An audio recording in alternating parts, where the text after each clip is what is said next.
You finally think you get everything right and you just end up turning on the wrong fucking just chatting window. God fucking damn it. I am never going to get this right from the first try. Hate my life.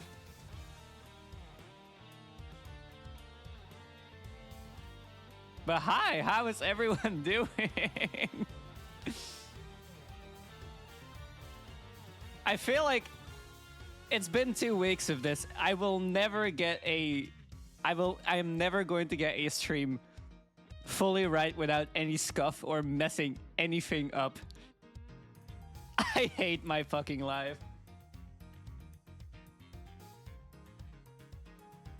Jesus fucking Christ. Anyways, I hope everyone's doing well. I sure am. I hope everyone is ready for another night of Ace Attorney. I'm hoping it won't be like ridiculously late tonight, but we'll see. I am doing pretty well myself. I'm excited. We have 4 voice actors tonight, myself included. And let's not waste too much time, shall we? Let's just get going. Let's go and meet everyone. I feel myself getting more sick every day, which is fun. People are... I feel like there's something doing the rounds currently. A lot of people are getting sick, Catsnable. I'm currently doing fine. I'm hoping it stays that way. Because I'm too busy currently to be getting sick. But let's go and meet everyone. Hello? That's 1, that's 2.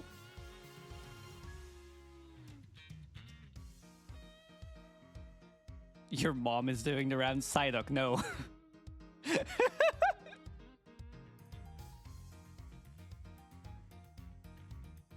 Do we have everyone?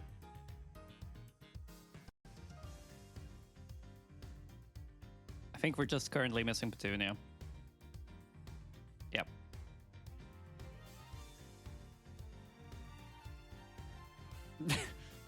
That's just a fact.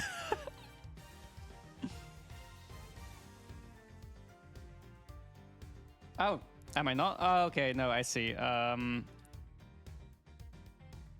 OBS is just having a stroke. Give me a sec.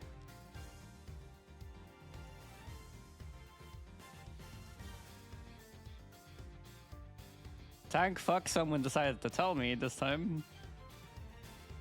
Try again. Hi. Yeah, okay, Hi, you're good now. Let this be a lesson to test everything before you go live. Lesson part number 256. Jesus. Remember, as in V, you are required to have SC. Okay, but I think everyone's ready now. Let's go over Are on our... fire. You're not VTubing.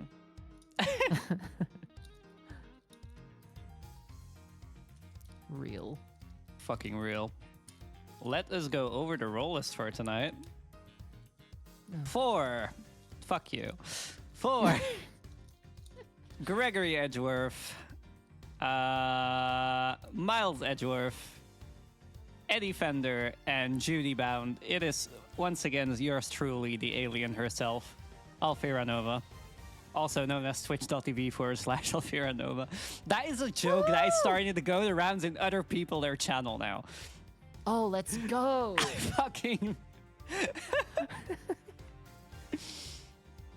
4. Who started it?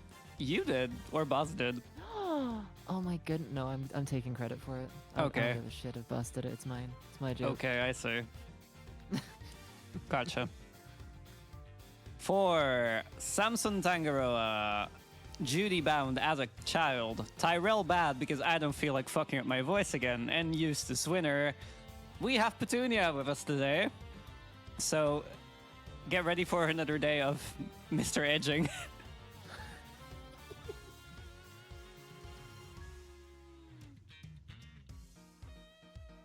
It's the program's fault, not mine. I believe you, no worries, but is incredibly funny. Oh, we have 2 Edgeworths this time, so it's double the Mr. Edging. Although Gregory doesn't get called Edgeworth that often. He gets called They're Mr. both E Mr. by Edging Eddie. in my heart. Okay. I think that says more about your heart than anything else. Aw, shucks. I'm For- already being bullied and the stream's only just started. For Manfred von Karma, Delicious Cone, Kay Faraday, and Verity Gavel, we have Ash. Hi. That's me. And for Carmelo Gusto, Eddie Fender as a child, Larry Butts, and Dick Gumshoe, we've got Aegean with us today, as usual. Hello, hello. I'm kind of loving how we have 3 main cast members, and then there's just a rotating cast for the guest 4th cast. member. Yeah. Featuring. Time to drop the weight of the law, indeed. If everyone's ready, we shall get going. And if everyone is not ready, you're shit out of luck. Wait, I'm not ready. Do you mind if I just like very loudly fidget? You're with the never infinity ready. Cube? Number I'm 1 is really not, prepared though. to be ready. Rule number 1 of an Alfira Nova stream. Do you think any of us choose to be born ready? I was born ready. I just unreadied because I don't have a punchline. Sorry. All right. It Everyone was good? too much work being ready. Yippee! Sorry, I was just quickly checking something.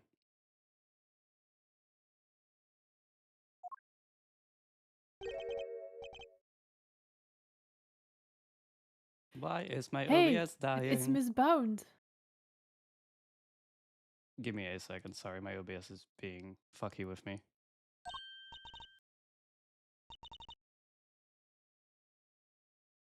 Aegean, I think you're still Child Judy? No. Are you not anymore? I think Petunia's Child Judy. Oh yeah. Holy shit. Imagine forgetting your own role list. Yeah, do we need to pick a voice real quick? Yeah. Need to pick a voice for this.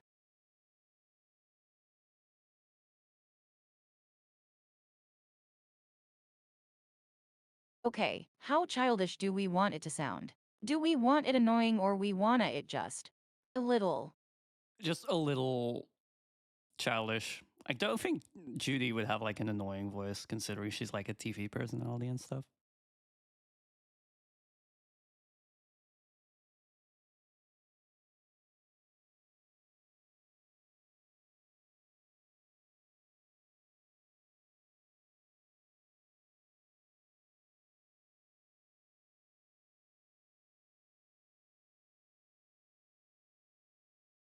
What do you think about this? That's a bit too high pitched, I think. Wait, how old is she? Let me check. All right. Drop in pitch. She's 16. So child was maybe a bit misleading.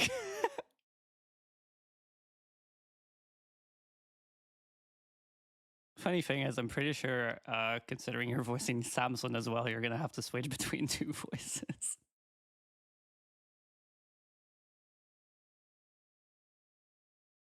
Oh, that's easy. We just have to get the settings right. All right, this seems okay enough, I think. Yeah. Yeah.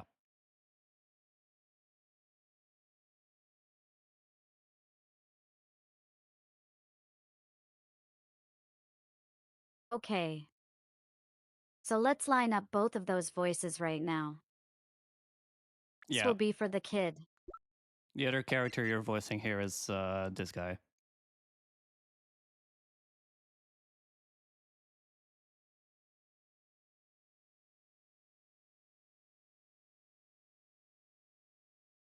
How about this for that guy? That works. Yeah.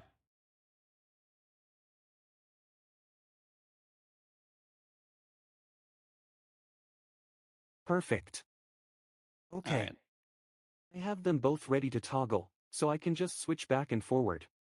All right. Let's get going then.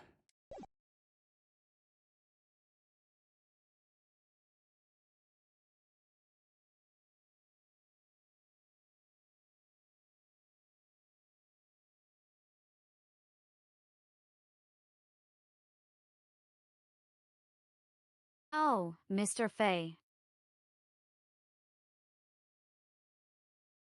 Mr. Edge.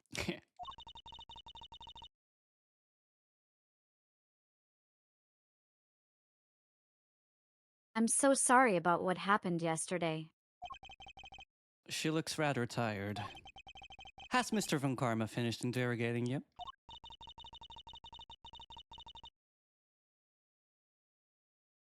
Yes. Though he really only seemed interested in how I melted those sculptures. Are you here to Playing see with Mr. match is Tangaroa? fun. Are you here to see Mr. Tangaroa too?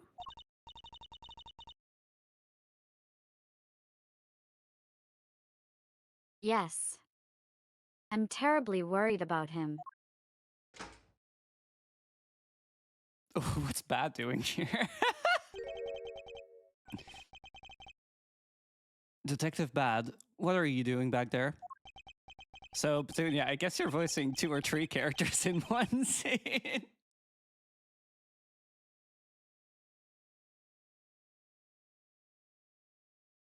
The Alfira Nova Ace Attorney curse.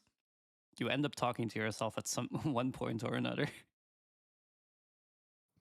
We've all been victims of the curse at some point.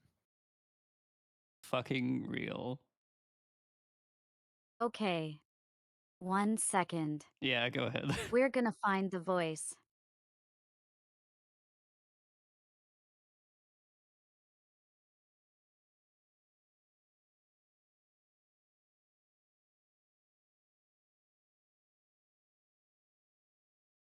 Testing this voice. That works. Yeah. Oh, just happened to be here. I'll be heading back to the scene soon. Not sure how anyone just happens to be at a detention center, but okay. And there's the other one.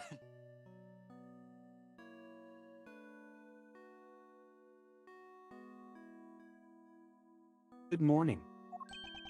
Huh? Mr. Tangaroa, what happened to you?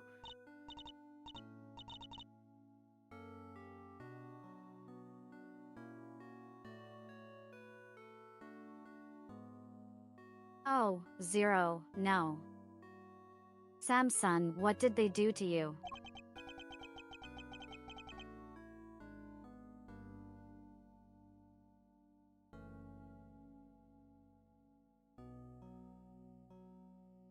He didn't seem to want to let me sleep. To finally give up.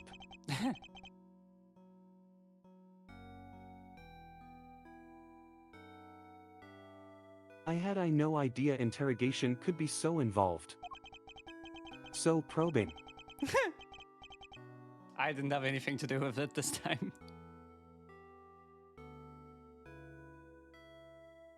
Sorry if I seem to draft, I think a little tired. They're not letting you sleep?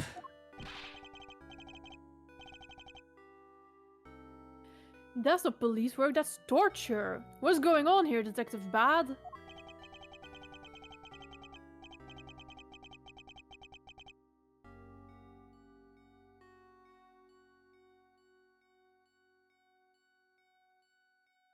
I'm not the one doing the interviewing. It's the guy they put on this case before me. I'm the good cop. Even though his name is Bad. I like Von Karma methods. About as much as you do, which is why I'm doing what I can to help.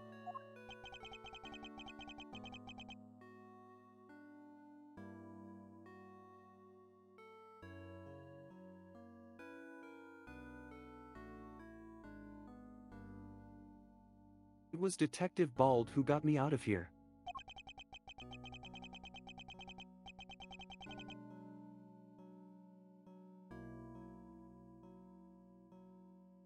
I still be in that interrogation room right now. And better it weren't for him and his beautiful lips.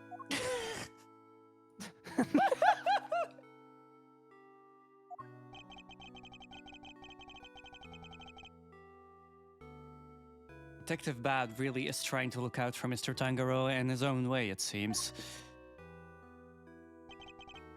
Alright, Eddie, let's share yesterday's findings with Mr. Tangaroa. You got it, Mr. E. My notepad is at the ready. Mr. Tangaroa, we found out quite a bit if you'd like to hear it.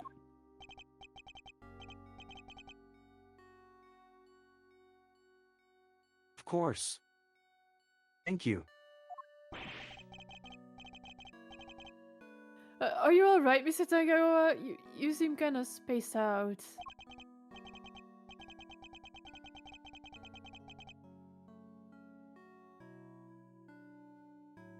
I'm fine. I just think my blood sugar might be running a little low. And I can't stop thinking about then.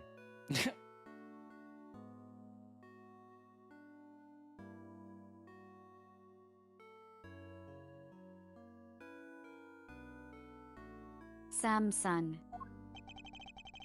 Do we have anything that might give him a little energy boost? We got those chocolates last time. Chocolate!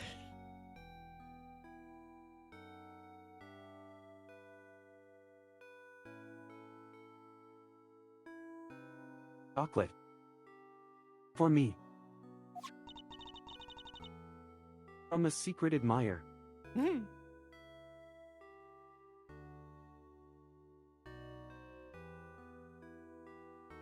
Oh, those are the chocolates.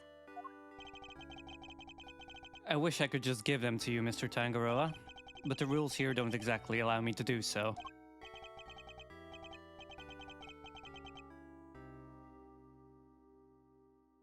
Oh, that is shame. But rules are rules, I suppose. Unless you're an Anna.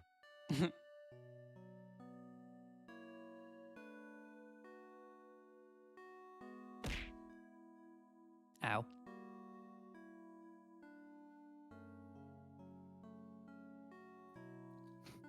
The Brew. throw system is I noticed, wrong yeah, location. sorry. I fixed it, I'm sorry. I'll give you a free throw for that one. Yippee! There we go. Thank you. There must be some way we can hand them to him. I hope Detective Bad is noting the meaningful looks in his direction.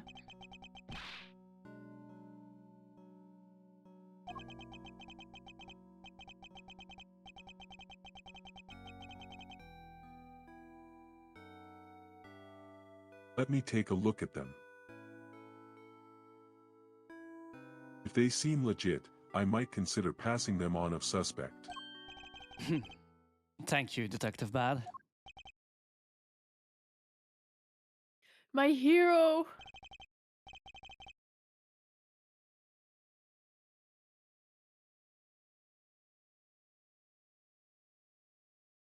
I'm touched.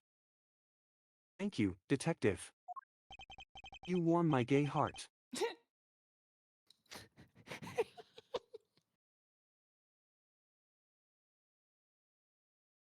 Yeah. Whatever. Just sit tight. Don't wiggle that twin butt. We're getting started on the fanfic already. Uh-huh. Here.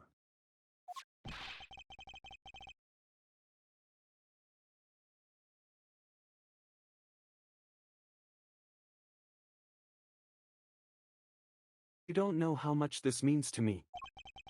You stallion.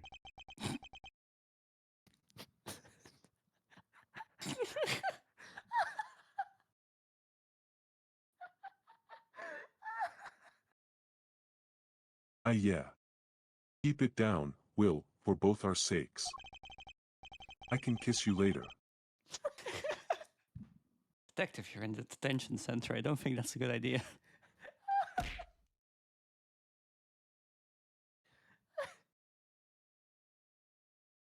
Of course, detective, I wouldn't risk to put your livelihood at risk. How else would I sweep you off your feet?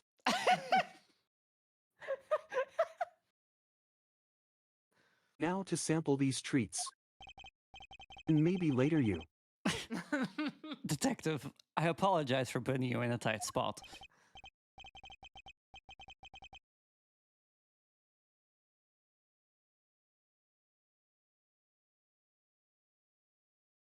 Do it for you. It was my call. I've been in tighter spots. Yes, you're not such a bad guy after all.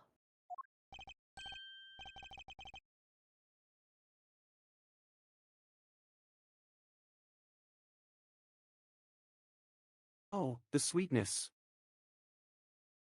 I feel like a man reborn.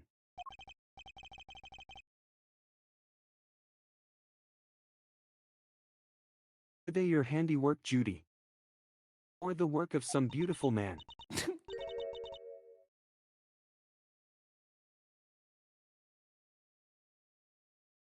Yes. How are they?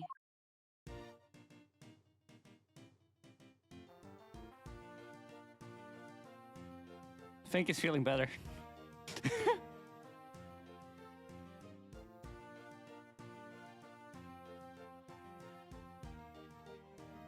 Odds on this auto playing are very high. Yeah, there we go. Feel them melt, soft and smooth, chocolate that'll comfort and soothe. Ear to ear, head to toe.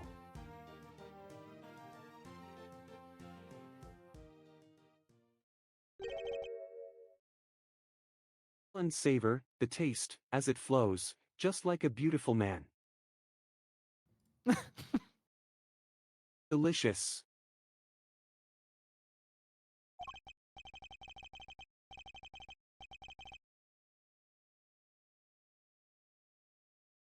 They're not exactly beautiful, but they're sweet. And also flavorful like the man I love. Thank you, Judy.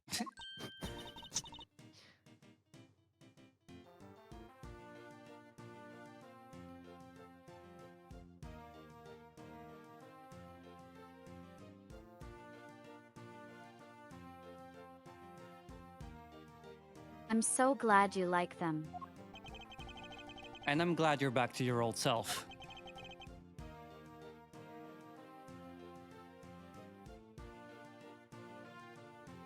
I'm so glad you like them. Huh?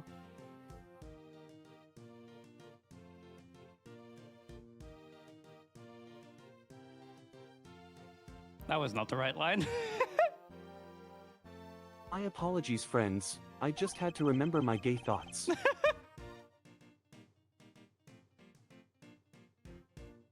My apologies, friends. I just had to remember my gay thoughts.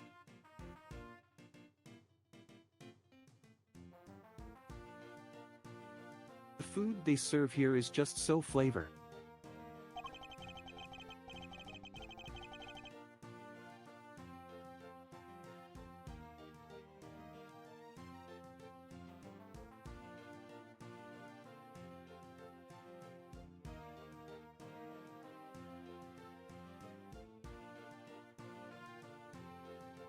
Like me when I thought I was straight.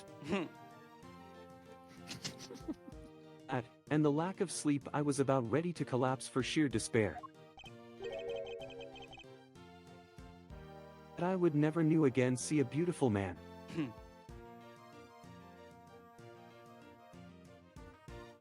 Eddie. Wow, is the food here really all that bad?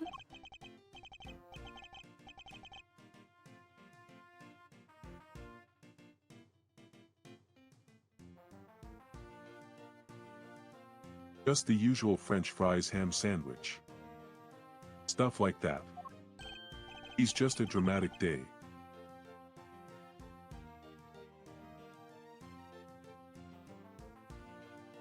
Yes. And yet, I couldn't taste the thing. Hmm.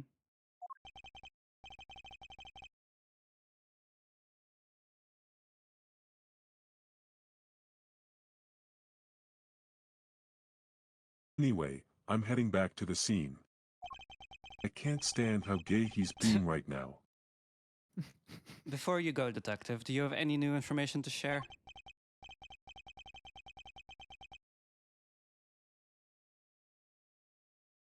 Oh, yeah. You were right about the victim's identity.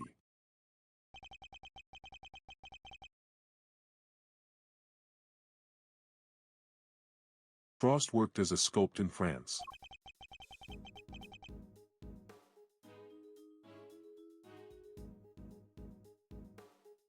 Where he was known as Paul. And well known for his poly.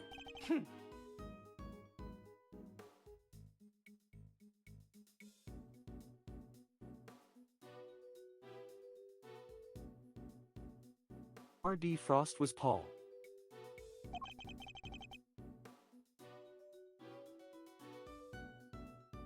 I never would have imagined.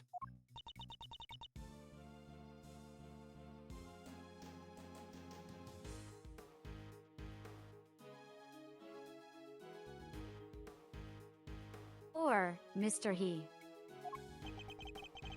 He just needed to take a leak. So, the famous French sculptor wasn't a Frenchman after all, huh? This all would certainly explain why Mr. Halik was such a recluse and refused to show his face in public.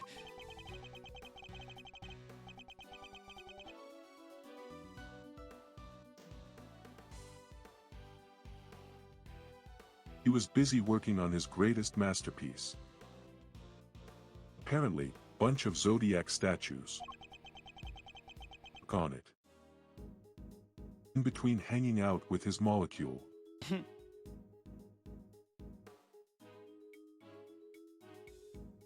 He'll never finish them now.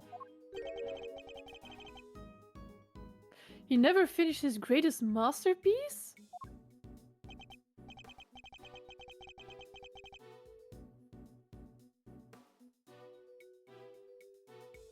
Seems he was making statues for each season.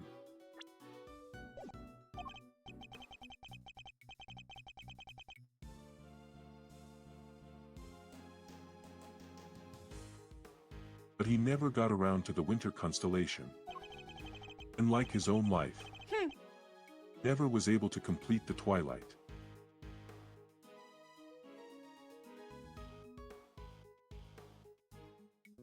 The winter constellations? You mean Taurus and Gemini? So the two he made out of ice would have completed the set.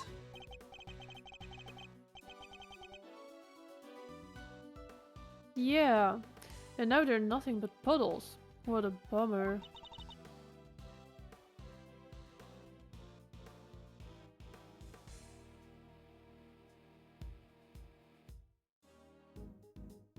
I'm so sorry. Oh no, Miss Bound, I wasn't blaming you.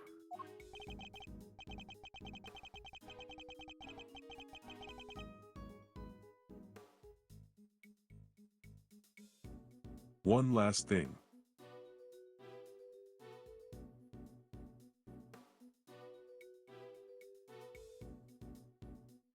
Seems he had himself a bit of spending habit and it came to his work when and his lovers.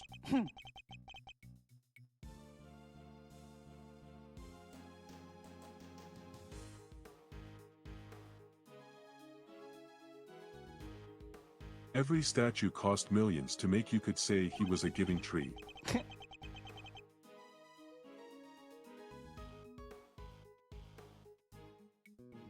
Which means he was always strapped for cash. And strapped down.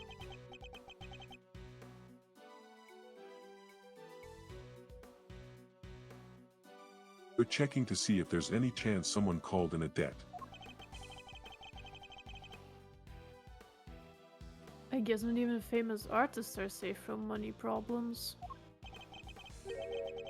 Do you have any idea why he entered the confectionery contest?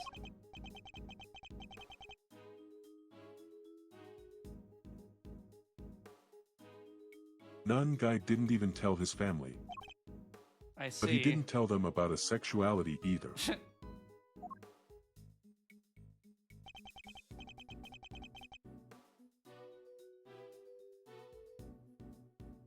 Alright. I really gotta get going. Before I keep getting distracted by this beautiful man.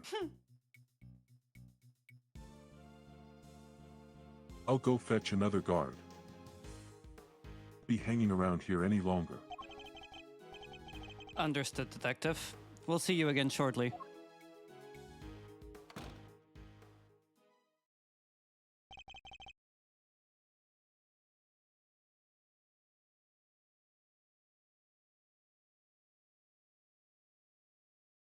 He's a good man with beautiful hands.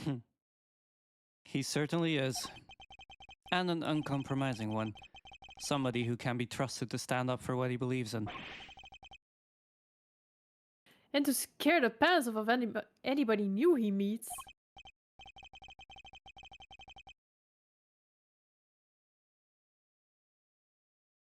He really is a bearer of a man. Now you're gonna tell me about what you learned yesterday. Of course. Allow me to give you a full report.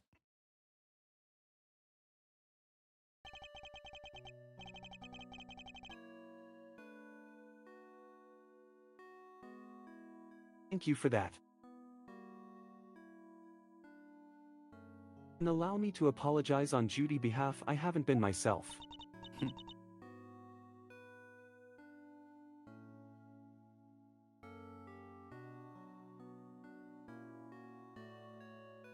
I'm so sorry.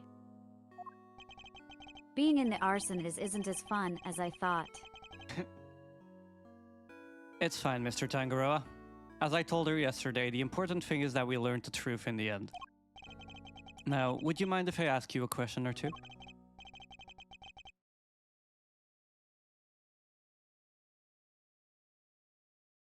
By all means, I'll gladly share all that I can. What can you tell me about the My heart contestants? is a well and you may plumb it. What can you tell me about the contestants who took part in the final round of the contest?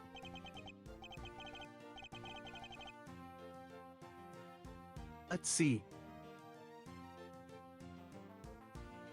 Yes, I loved her design concepts.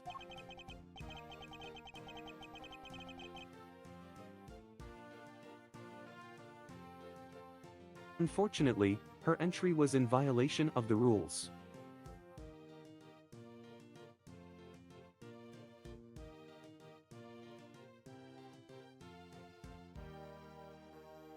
So I had to disqualify her.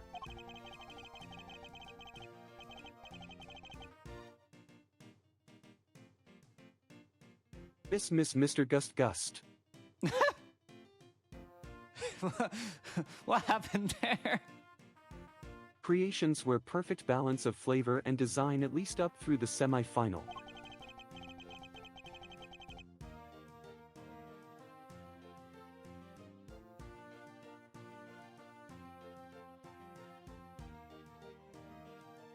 Disappoint, his entry for the final was subpar. Both counts it was neither Evo, nor Central.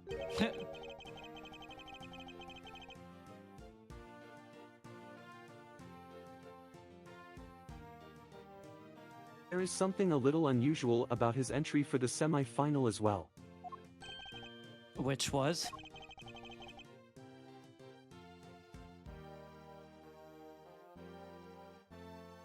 Tasted identical to Mr. Frost. And I know how men taste.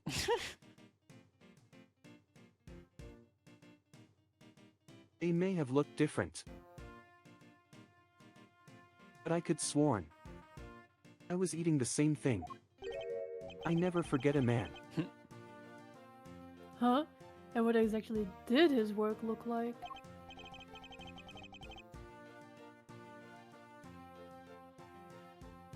Oh, there should be a photograph packet by Mats.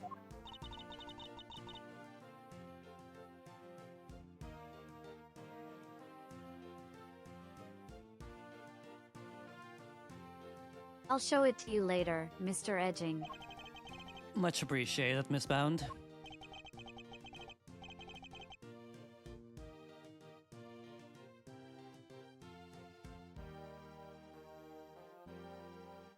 But Mr. Frost entry for the finals. That was truly sublime. So you were able to finish judging it, even though his body had been discovered in the meantime.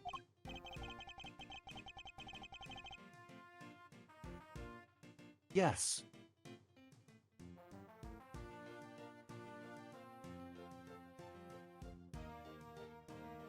I wasn't aware of what happened until after I completed my assessment, which involves a lot of licking.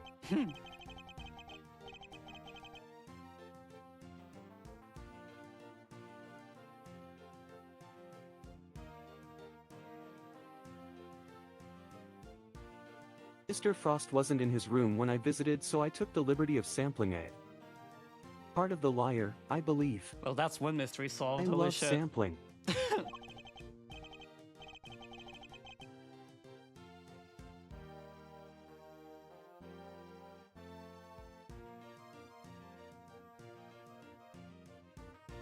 I never tasted anything like it. It was a dream. I was so moved that I burst into song like, the first time I beheld a beautiful man. What, didn't Delicious Scone say that she had some of the liar? Yeah, so I'm not sure what's going on here. One of them is lying. I'm sorry, but are you saying that the liar tasted good? I'd like to hear more about that if you don't mind. You're quite sure it was the liar you tasted when you sampled Mr. Frost's work?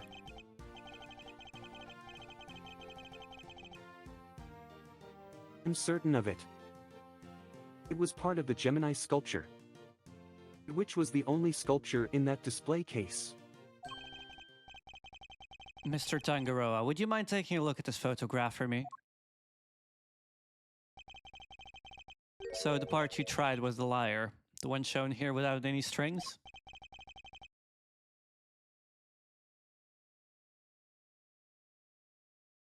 Oh. There were strings originally. That was the part 1/8. So the strings were missing because Mr. Tangaroa ate them all, and he enjoyed them? Miss Scone told us she ate a part of the liar as well, but she said it was far too salty for her to finish.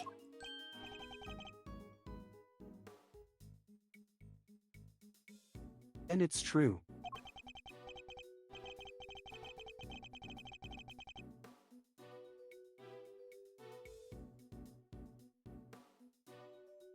As I've suspected for a while, that there might be something wrong with my sense of taste.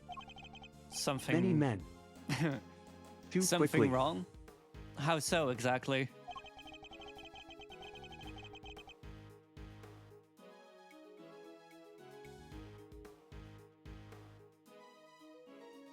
There's a taste disorder characterized by an inability to detect salty flavors. It is the tragedy.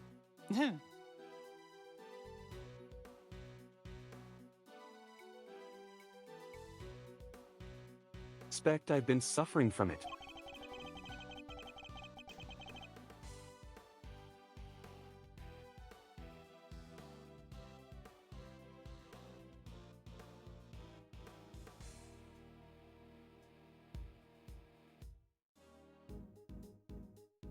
I eat so many sweet foods on a daily boat basis, that took a while for me to even notice.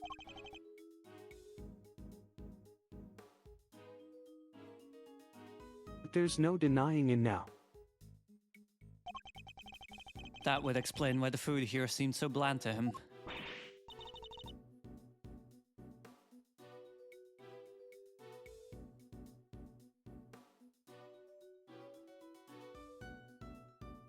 What? But your taste buds are your livelihood. Even if there were some long-term I treatment also option. love dance. I highly doubt a total cure for your condition exists. Nevertheless, you should put in a request to the police for a proper evaluation.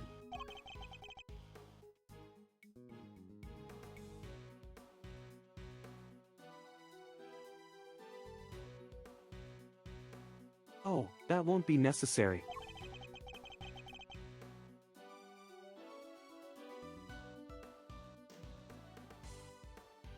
I have a recipe for a cure back at my mansion. It's Mr. Bad. You do?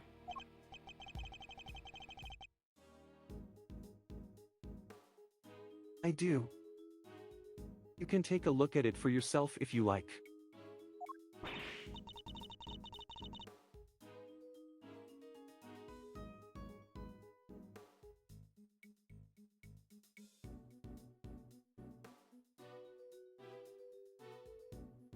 Samsung, we can't show that recipe to just anybody.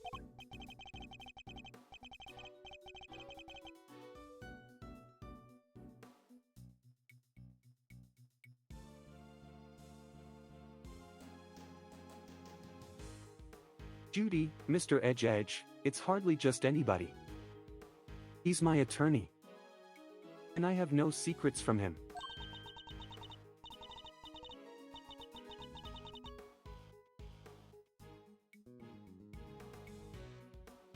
Yes. You're right, of course, if that is what you wish. What on earth is the secret recipe for a miracle cure that they've been hiding?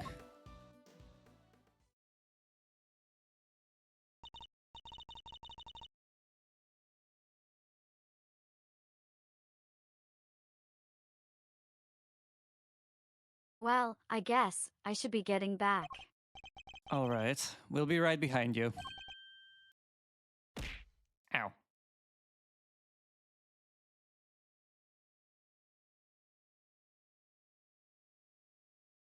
Judy. Judy.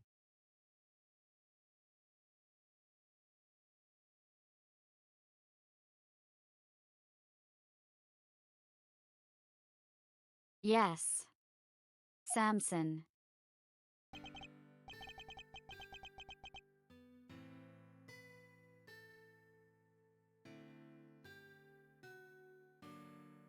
Hey, Jude.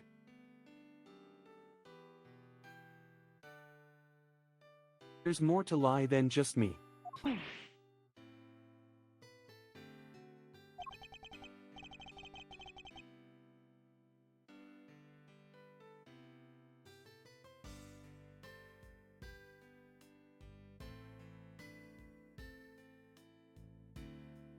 Please, Judy, think about the life you want to live.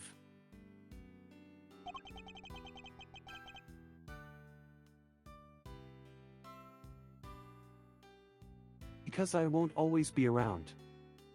Being gay.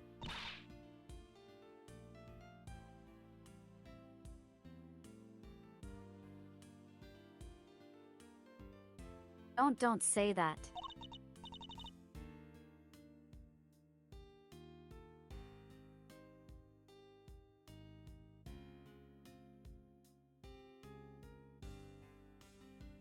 Without you, I don't have a life to live without you. I would stop having to hear the Beatles every morning.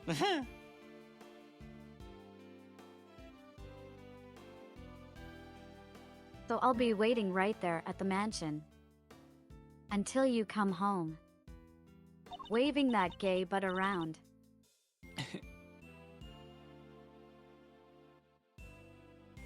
Now, if you'll excuse me.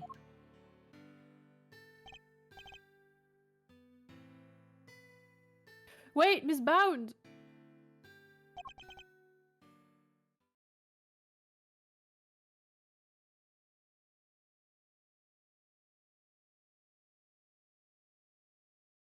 Judy.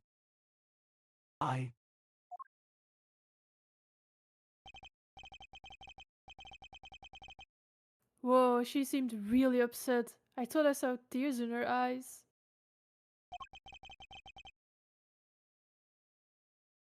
Why'd you even say all that to her?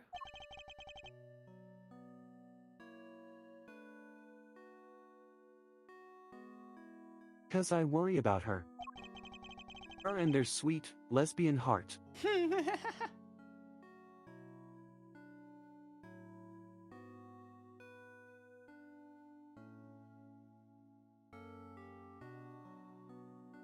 She can't keep putting my knee, the head of her own she has women defined.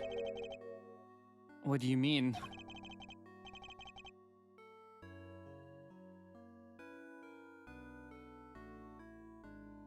Collection the candy bacon.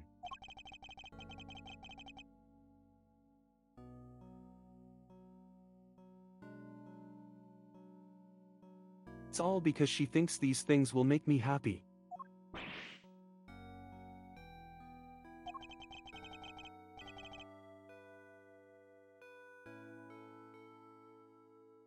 Thinks about what she wants.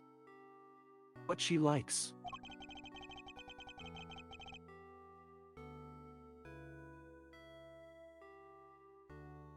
I just want her to be her own person.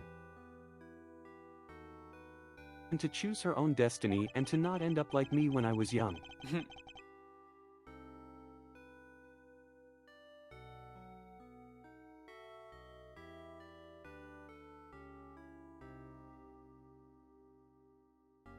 The last thing I want for her is to miss out on all that life has to offer because of me, for her to never sample the beauty of it all. I guess that makes sense.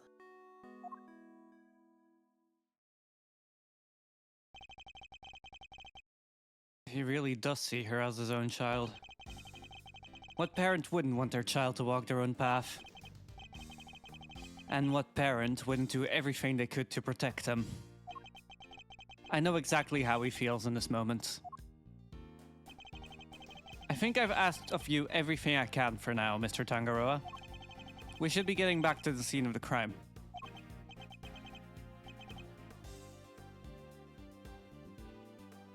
Oh. You're leaving, I see. Just like everyone does.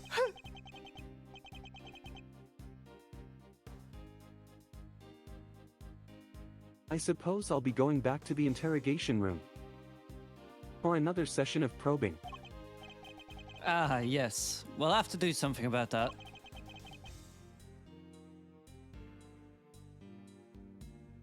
You'll speak to the police for me. That Probe too. must end. That too, but I'll be putting something else in place as well. An ace up our sleeve for when the time comes.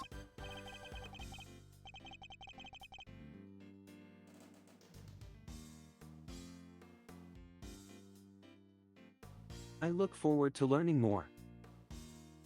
On you, Mr. Edge. We'll be back to brief you, Mr. Tangaroa, every day. And Judy too.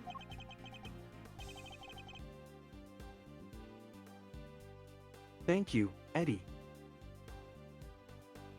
Little Ed, I'll look forward to it. Mr. Tangaroa, your interrogator will do everything in his power to extract a confession from you. I hate to see an innocent man suffer like this. But please, you have to do everything you can to hold out. If you can't, Mr. Von Karma will use that confession against you for as long as this case lasts. And it will make it that much harder for me to save you.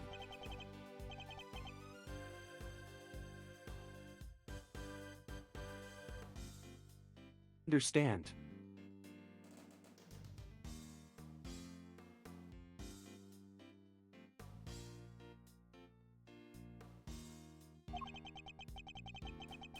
I won't give up I until understand and I'll try.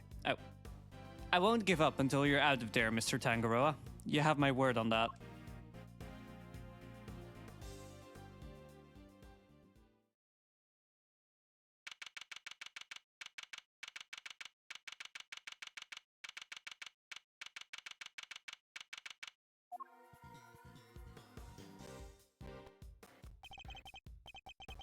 Detective Bad, thank you Each time again I for swap what you did characters, earlier. I have to click on my program. Click a tab and then swap individually. Ah, okay. Yeah, thanks a ton. I've been playing Dance Dance Revolution over here. I can't imagine.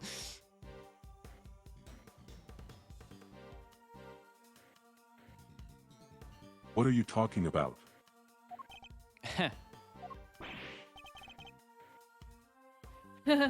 There's no need to be shy about it.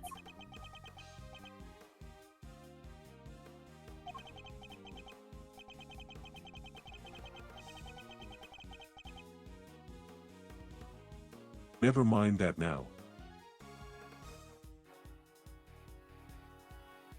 Guessing you two are back here, looking to investigate some more. We are indeed. We'll need something solid if we're going to save Mr. Tangaroa.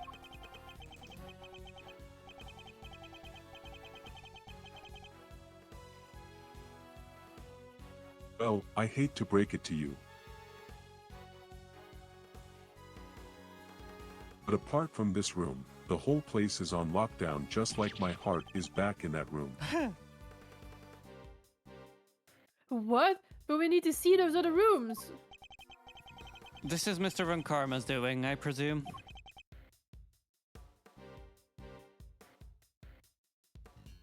Who else?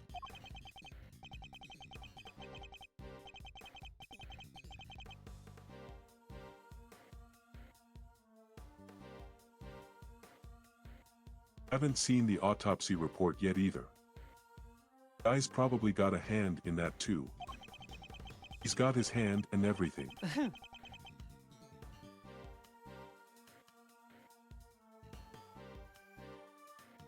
And don't expect to speak with anybody except us cops. Bah.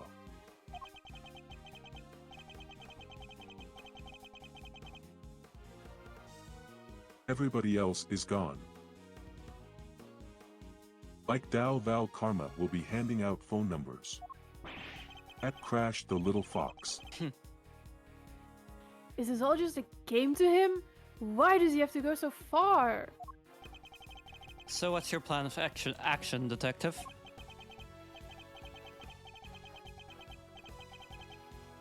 Same as before. Do what I can to help you uncover the truth like I promised. You And have my maybe gratitude. rescue my love. Just you wait, Mr. Von Karma. We're gonna beat you and your bag of dirty tricks. Detective, may we conduct a brief investigation of the area? Sure. But like I said, everywhere else is off bounds. You probably won't be seeing those rooms again. That's Like fine. you might not see your families again. Huh? Detective, what did you mean by that? As long as there's at least some way of continue our investigation, we'll make do.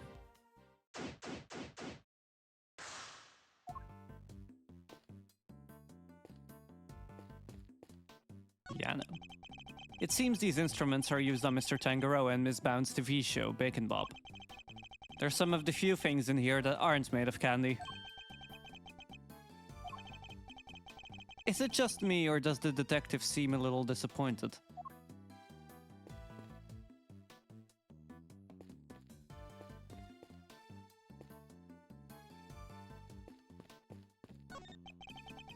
The statues on the fountain depict cherubs enjoying some chocolate fondue.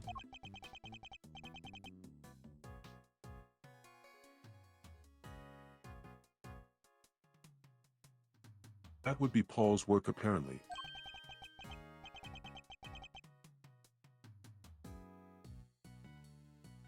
Gotta hand him. They look so real. Down to the little fingers.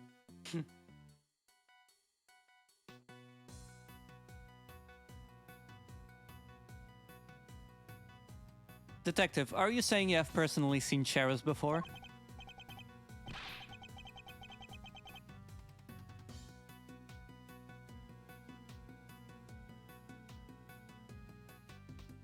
He's always poking holes in people's words, but yes, I have. A beautiful man in my life. What? Did I do something wrong? Excuse me, may I ask what you're investigating?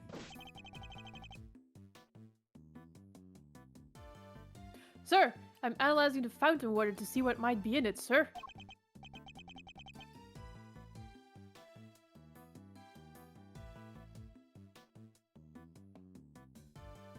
And what did you find? Water. Probably. Chocolate, and what looks like the kind of flavorings and colorings used in frozen desserts, sir. The composition of the chocolate seems to be the same as that of Mr. Tangaroa's work. And the flavorings and colorings match the profile of those used in Mr. Frost's ice sculptures.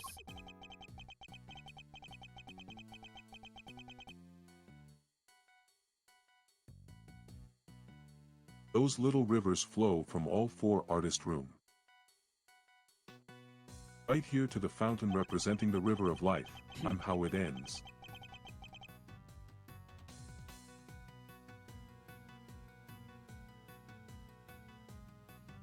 That's how the stuff from the melted sculptures were wound up here.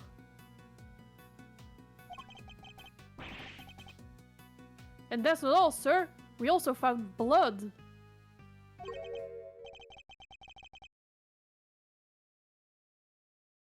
What?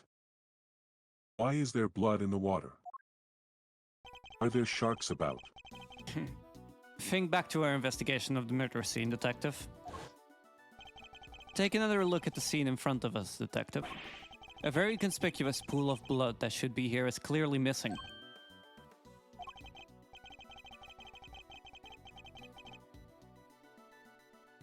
You're right. Don't remember anybody mentioning they'd remove the blood along with the body. Those vampires. The victim's blood was mysteriously absent, as was the part of the chocolate chest that pooled on. I believe that the blood probably belonged to...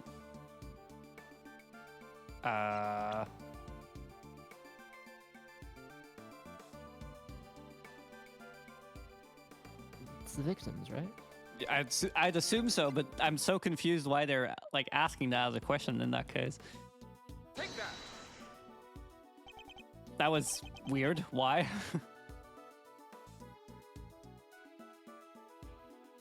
The victim.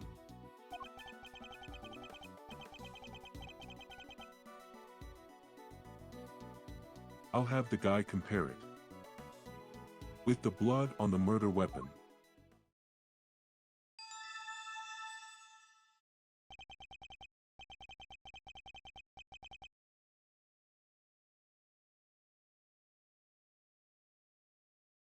It's a match. The blood and the fountain is trough.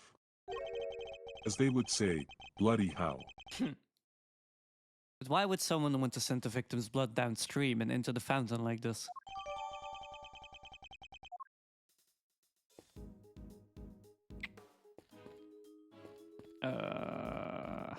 There doesn't seem to be anything else worth inspecting, actually. Hi, Judy! Miss Bound, we're here to continue our investigation.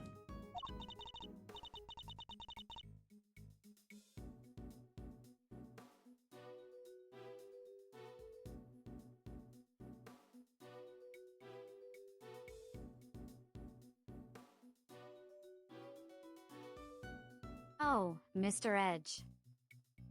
I'm so sorry about earlier. She's still looking kinda down in the dumps, Miss Ree. She must have been greatly taken aback by what Mr. Tangaroa had to say.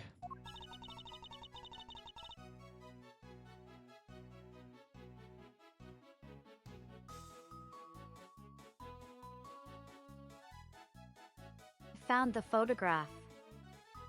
The semi-finals entries for you. Photos of what could have been. Here, it's all yours. Oh. Whoa! Miss Gon sure knows how to make a cute cake.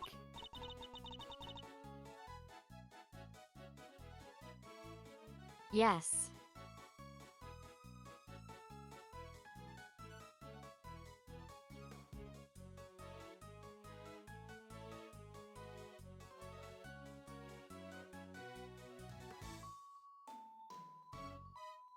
Samson loved to design for that one. He likes cakes with a lot of rear.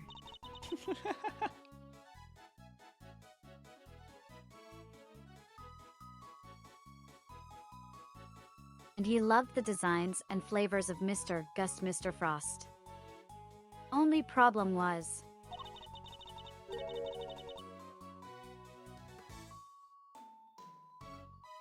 as Sam mentioned earlier, they taste it exactly the same.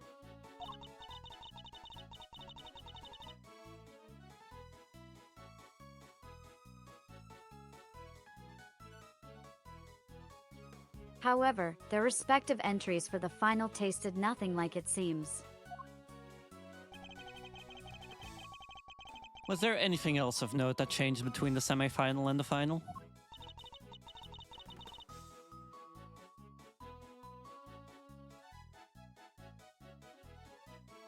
Nothing major, but I guess there was thing.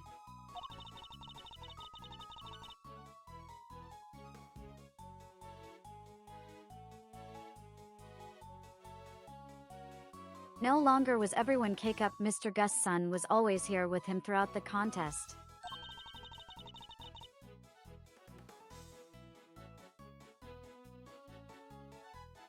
He was nowhere to be seen during the final. Why would his son come and hang out at the contest venue of all places? You're sure you're happy for us to keep hold of this?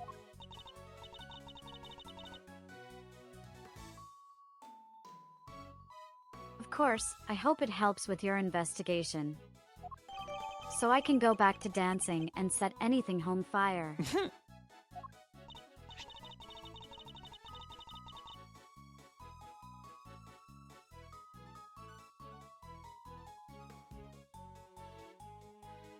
Oh, and I also have the book containing the recipe for the cure Samson mentioned. We've seen this book before.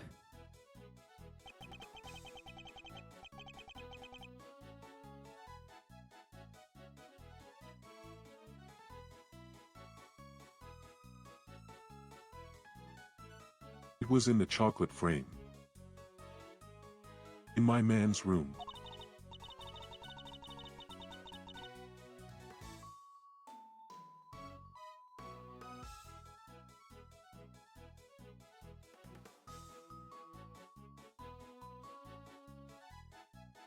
That's right.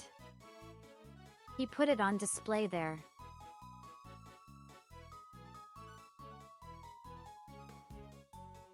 So that everybody could see the grand prize, the succulent offering on the table.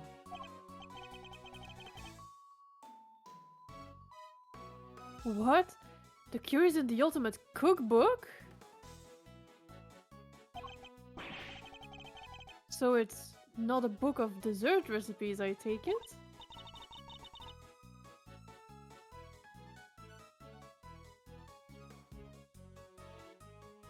Oh, no.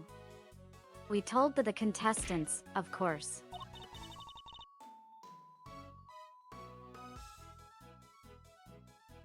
But I guess nobody told you yet. You're So- not important enough. So the contestants all knew what the ultimate cookbook was this whole time.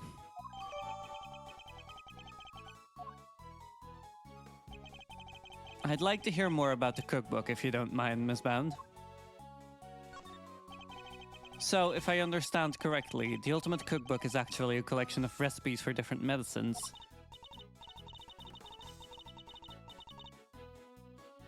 Exactly. Or rather, totally new medicines that haven't made it to market yet, to be precise. We all know the private market works best for health. Totally.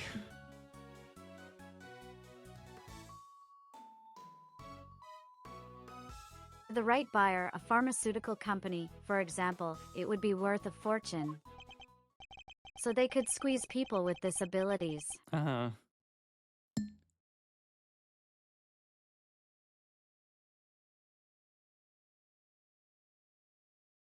But why make the grand prize in a contest?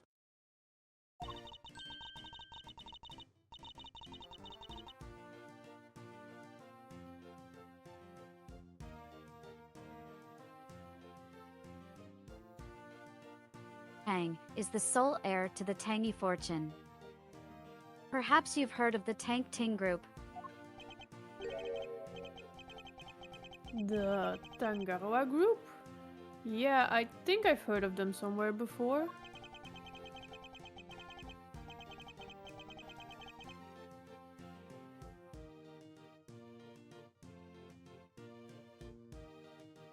It's a major pharmaceutical corporation. Sells all kinds of pills and poison. And estrogen. Oh yeah, that new Gold Killer Pro has been making some real waves since it went on sale. I always reach for a Gold Killer when I'm feeling under the weather. Which is never, as far as I've seen. I'd like to hear more about the Tangaroa group, if you don't mind.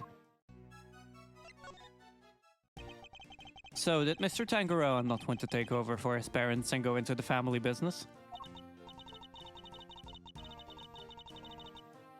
No.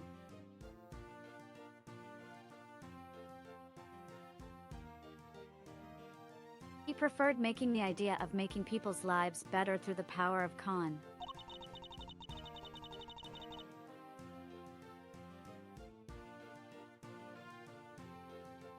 And his parents supported in his quest to become the best in the world. The best man lover and dessert maker.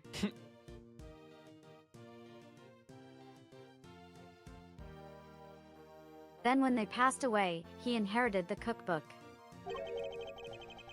But why would he make such a valuable heirloom a mere contest prize?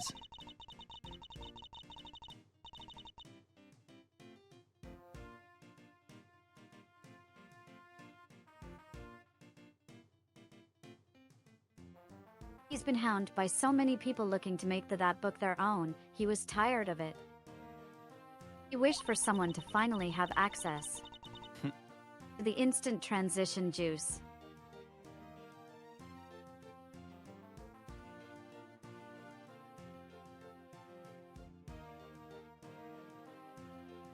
But it would have been an insult to his parents' memory to simply give it away.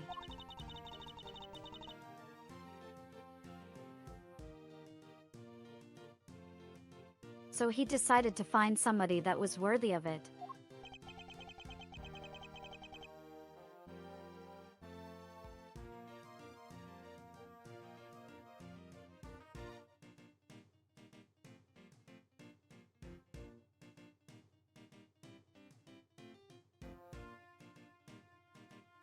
I'll bet the board of directors love that.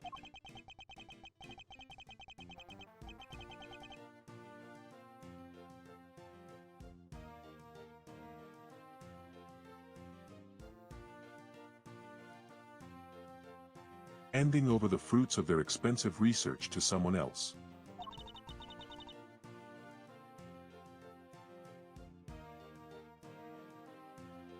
A.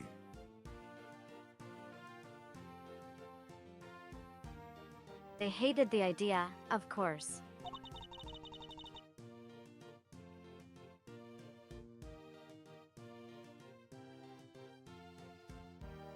Which is why I entered the contest.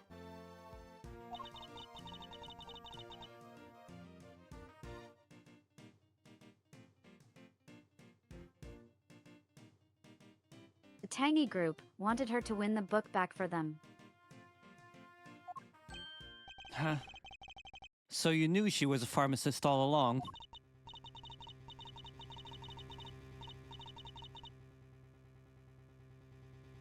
Yes. And not only that, I told her how to appeal to Sam Taste. I tried to help her win. But why? She's so pretty.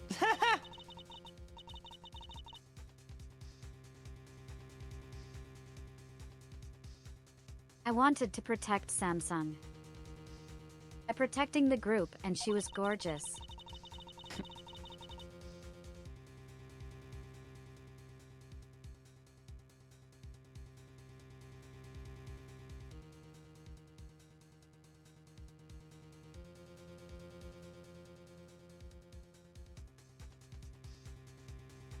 If that cookbook fell into another company's hand, the board would never forgive him.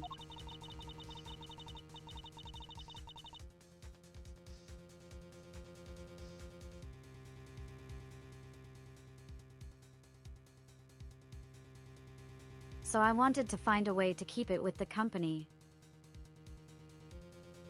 In a way that Samsung couldn't object to, and I could get closer to a beautiful woman. So that's how Miss Cone managed to make it so far in a contest she had no business taking part in.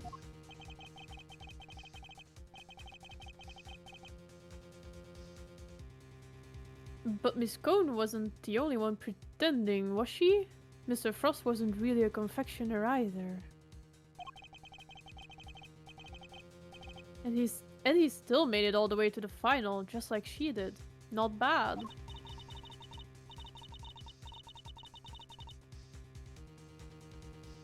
Yeah. It's unbelievable, isn't it?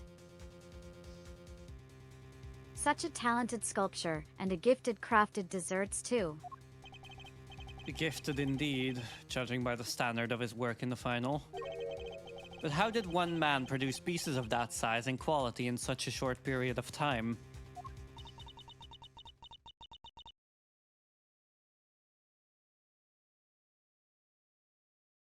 I'm not sure. I have much more to tell you I need by smelling salts.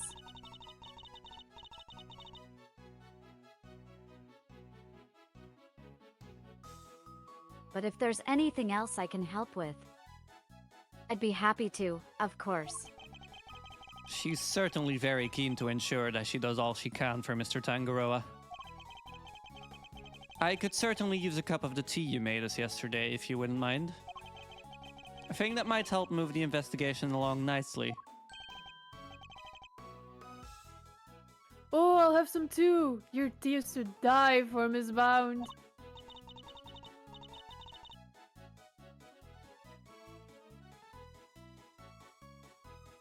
How could I possibly refuse? I'll bring it right out. And I'll spill the tea. You know, I think that cheered her up a little. Oh shit. We've learned a little more about the contest participants. But there's still one question involving Mr. Gusto for which we never got an answer. Nothing at all, Mr. Gusto. You went into Mr. Frost's room, didn't you? Perhaps you could tell us why.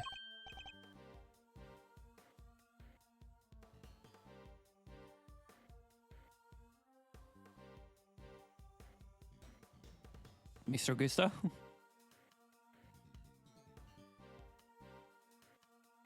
Oh, sorry. Who is Sure, Mr. I was. Gust?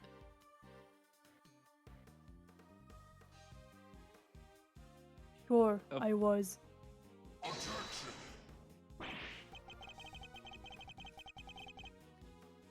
Shit, sorry, wait, this took me off guard. Hang on. Silence! You are not to give the attorney even the tiniest shred of information. What was he doing in Mr. Frost's room? And that's not all. I also have questions about the work he submitted for the semifinals. A confectioner who admits to lacking design sense and a sculptor with it in spades. Mr. Gusto could not have hoped to win such a high-level contest by himself. Which is why I'm beginning to wonder if there was some sort of connection between him and Mr. Frost. Detective, I need to ask Mr. Gusto a few more questions. His story still doesn't quite add up for me.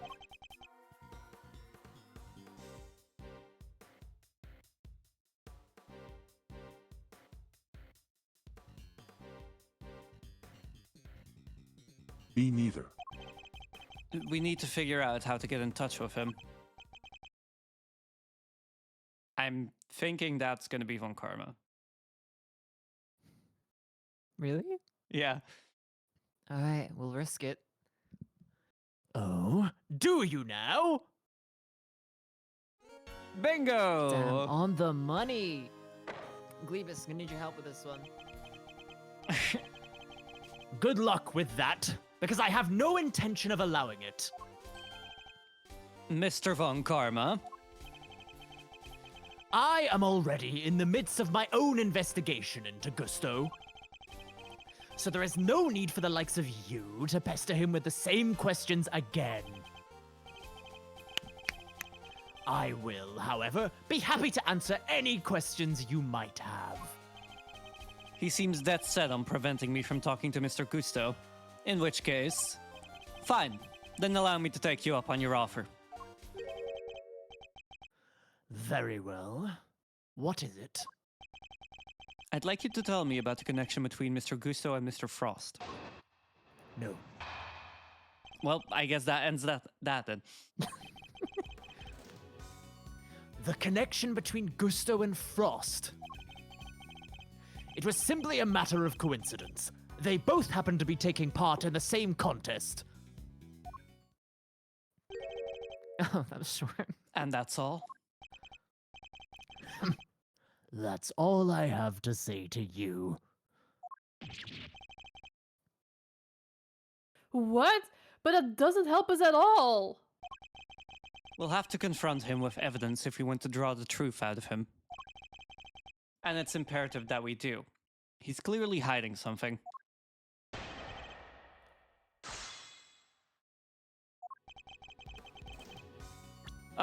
Let me think. That's literally 2 statements. Okay,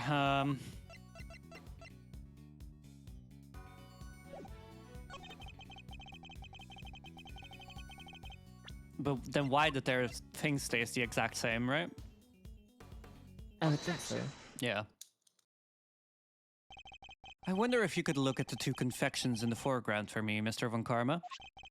They were made for the contest semifinals. Both are quite exquisitely crafted, wouldn't you agree?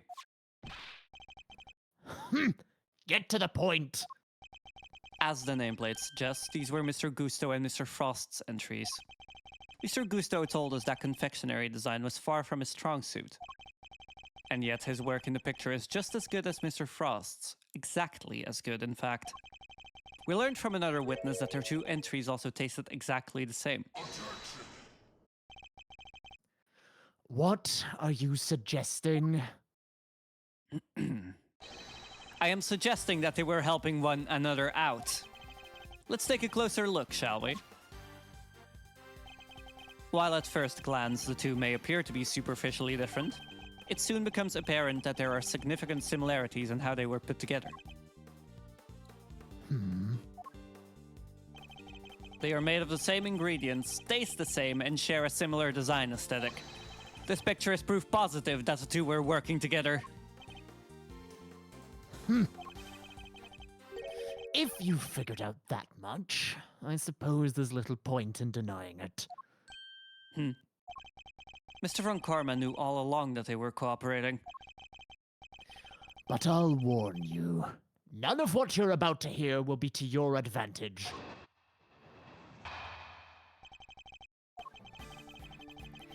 Let me confirm what you seem so desperate to prove. Gusto and Frost were indeed working together.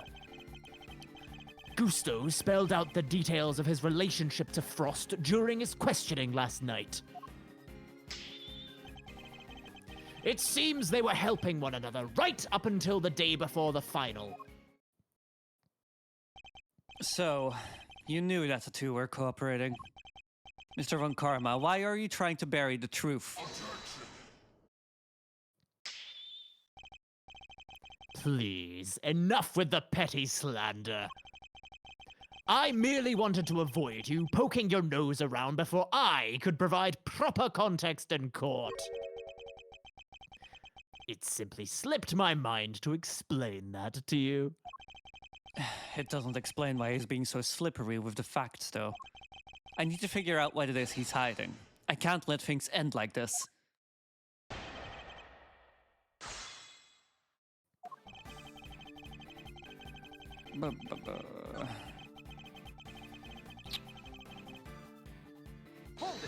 Bro is not giving you a lot to work with. No. Last night, after Mr. Frost's work melted, correct? Yes, I interviewed Gusto personally. Yeah. Yeesh, what on what with Mr. Von Karma? That must have been terrifying. I imagine Mr. Gusto probably meditated his way through the difficult parts. He most certainly did not. Every time he closed his eyes, I brought him back with an almighty snap. No one dares to plead the fifth with me. Did that even work on him? Do you think this guy's evil? Maybe. And that is how I was able to perfectly learn every last detail of Gusto and Frost's relationship.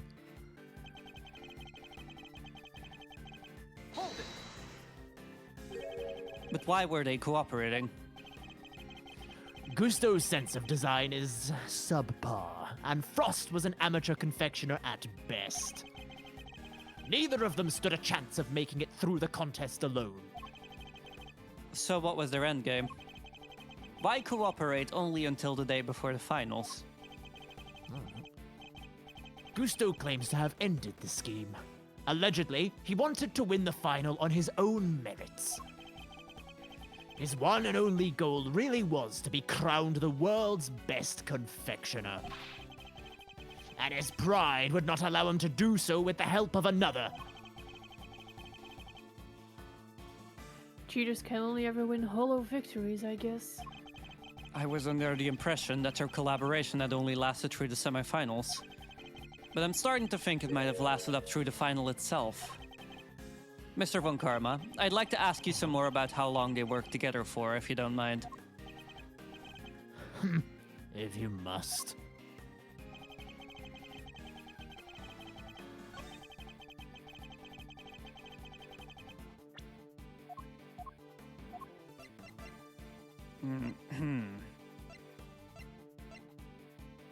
Do we actually have anything to I don't disagree with think yet. No. You really believe that they were cooperating until the day before the finals and then just simply stopped? That seems a little strange to me, wouldn't you agree? I have told you the truth. Whether you find it strange or not is none of my concern. He was concerned enough to try to hide it from me only a few minutes ago, though. Which means there must have been a reason for that. Based on Mr. Tangaroa's assessment, it sounded as if Mr. Frost's entry for the final was the clear winner. Which means he must have still been working with Mr. Gusto, right?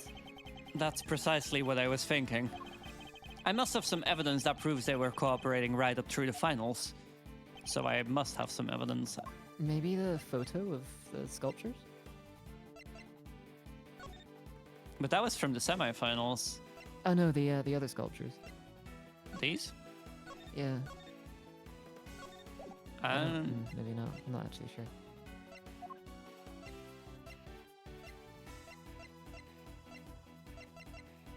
We're a little quiet because we're recovering from all the voices. No worries.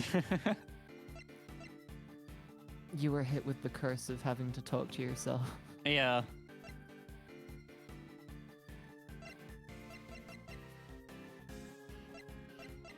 I don't think we have anything yet.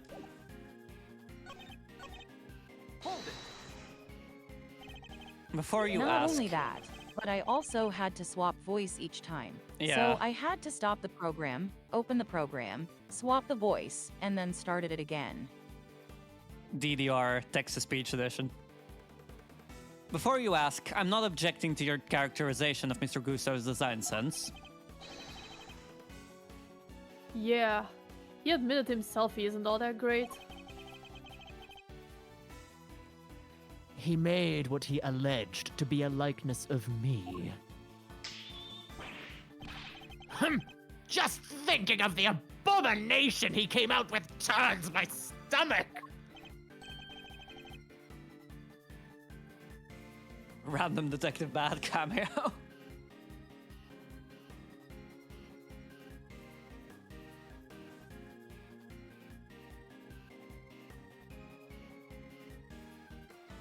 Yeah. I kinda like the guy's work. Especially when he's been over. An artistically rich amateur and an artistically impoverished professional. In a way, it was inevitable that they would wind up working together. It was.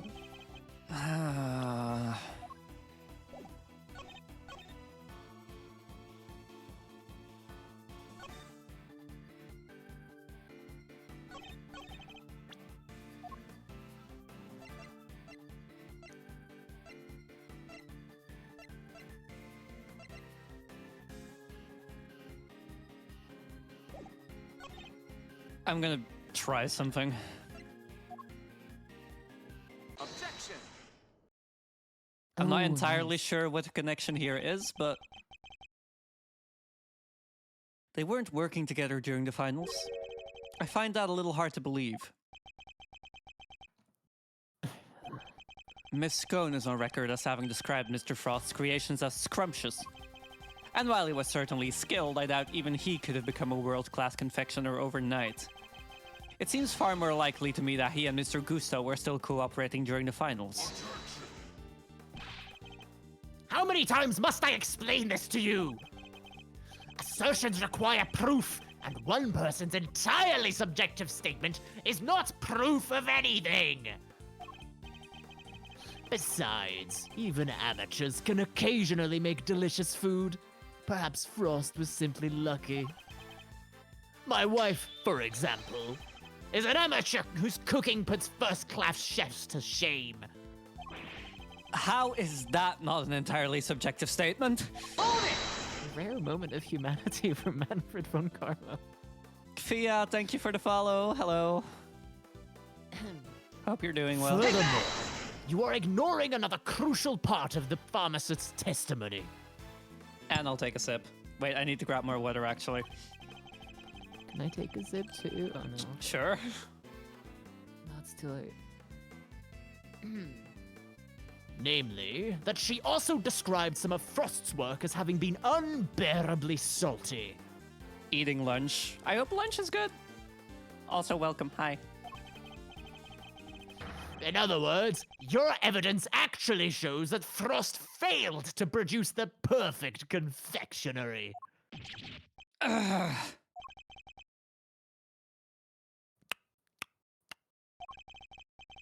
No more objections, I take it. There must be some way I can prove that Gusto and Frost were still collaborating. Mr. E? There's something that's been on my mind. Yes, what is it, Eddie? Mr. Frost's entry for the finals. Wouldn't it have taken a while to make? Oh shit, right, I still need to take my hydration break. I would imagine so. What are you having for lunch, by the way, Fia?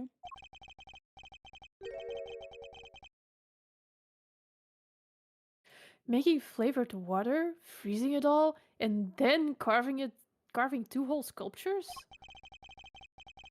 Could he really have done all that and helped Mr. Gusto with his work? If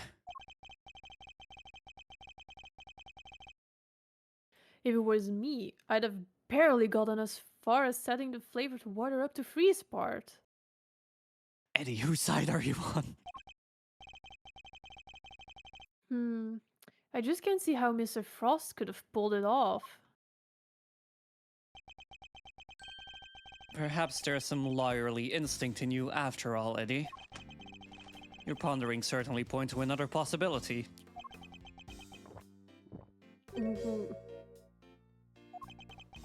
Eddie's right. Mr. Frost would have needed to freeze his own large blocks of flavored ice to create his art.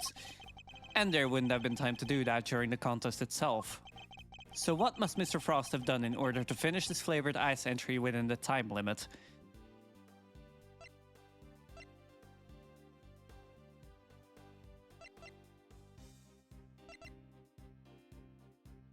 He could have made it out of something else, maybe? Would that have made it quicker though? This case is so twisty. Yeah. I'm just thinking because the ice was salty for some reason, right? But like this is the most reasonable option, but I might just be thinking too far into things. Yeah, I was. He must have made the flavored ice the Yeah. day before. It might be ice to figure it out. Mm.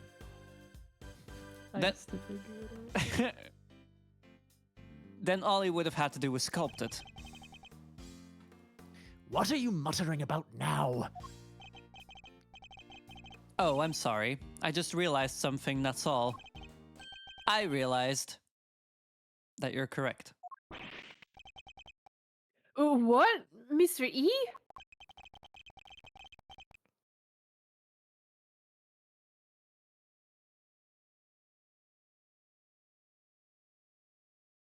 hope you know what you're doing. And aren't just shaking your butt in the wind.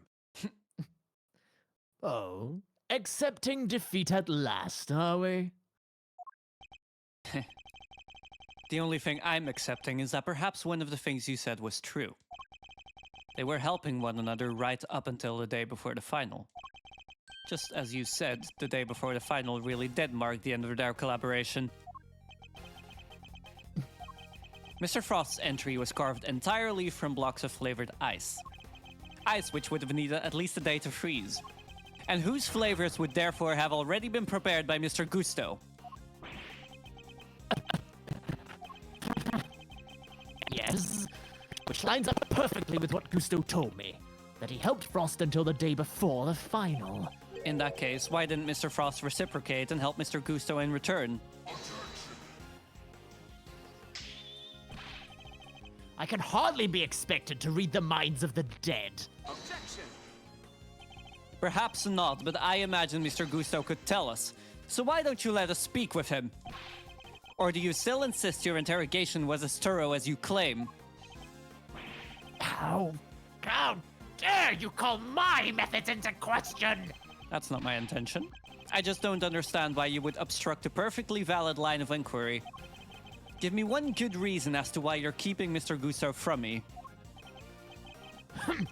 One good reason? Certainly.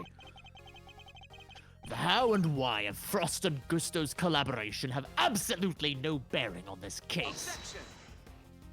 How can you possibly say that with any certainty? If their relationship had broken down for some reason, that could very well have been the motive behind this murder. Could it indeed? Then why did Gusto himself tell me all about it? Why did the man you seem so keen on accusing share the details of his collaboration with the prosecution? Please tell me you have some proof to back up your preposterous suspicions this time.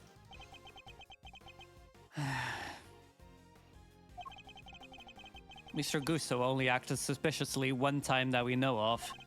And I imagine Mr. Von Karma is aware of exactly what that suspicious action was. Which means this is probably a trap. Ow. Well, cat got your tongue. But even if this is a trap, I can't back down now. Mr. Gusto snuck into Mr. Frost's room, and we still don't know why. That fact alone is reason enough to suspect him.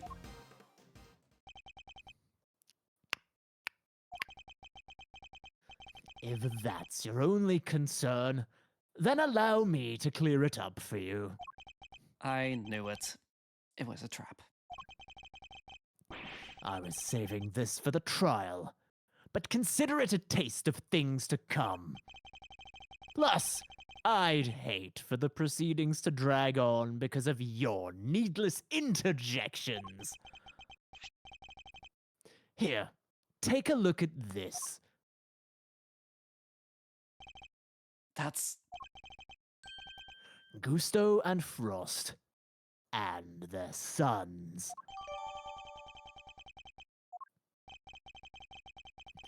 Gusto snuck into Frost's room in order to retrieve this photograph.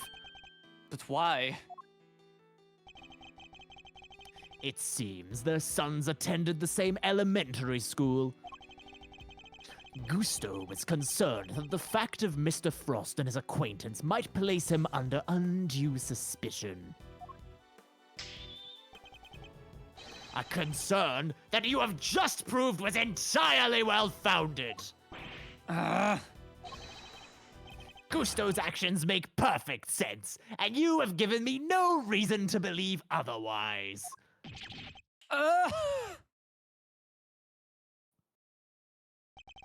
Damn, that didn't go so good. He's never going to let me talk to Mr. Gusto. No, if you are quite done obstructing my investigation, I have things to be getting on with.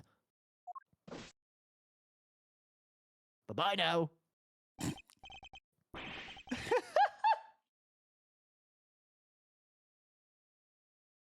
That smug, self-righteous jerk! I'll give him something to be getting on with. What do we do, Mr. E? Mr. Tango is finished if we can't figure something out. Things to be getting on with. What exactly could those things be? He has a body, a murder weapon, and a suspect in custody. If the prosecution means to pursue Mr. Tangaroa, surely they have all they need. So why is Mr. Von Karma still investigating the scene of the crime?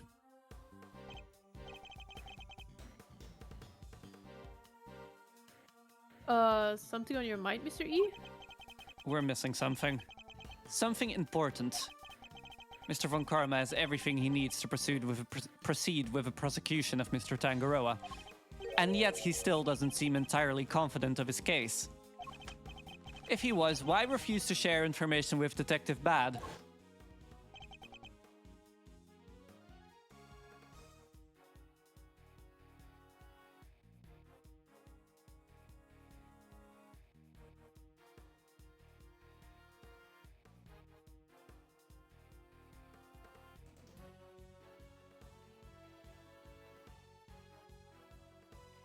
Who else?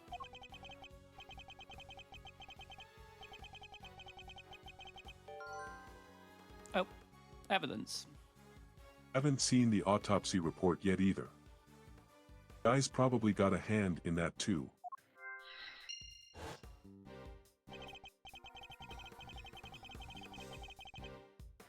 In addition, we still haven't solved the mystery of what happened to the evidence that went missing.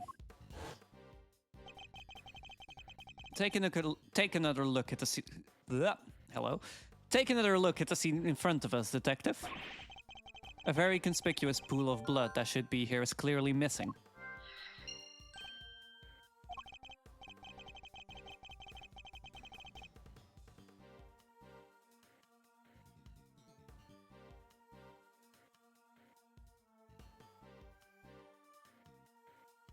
You're right.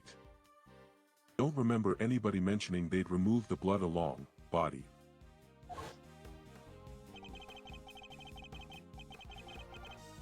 Evidence that turned up not in Mr. Tangaroa's room, but in a most unusual place.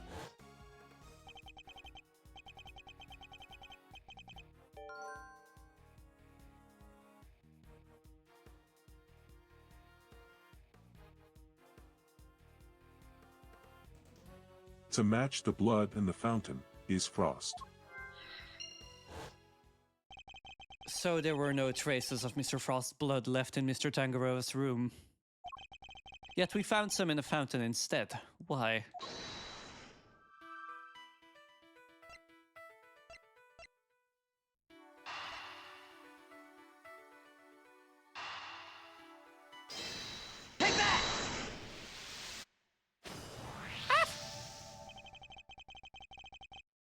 Mr. Frost's blood went missing from the crime scene.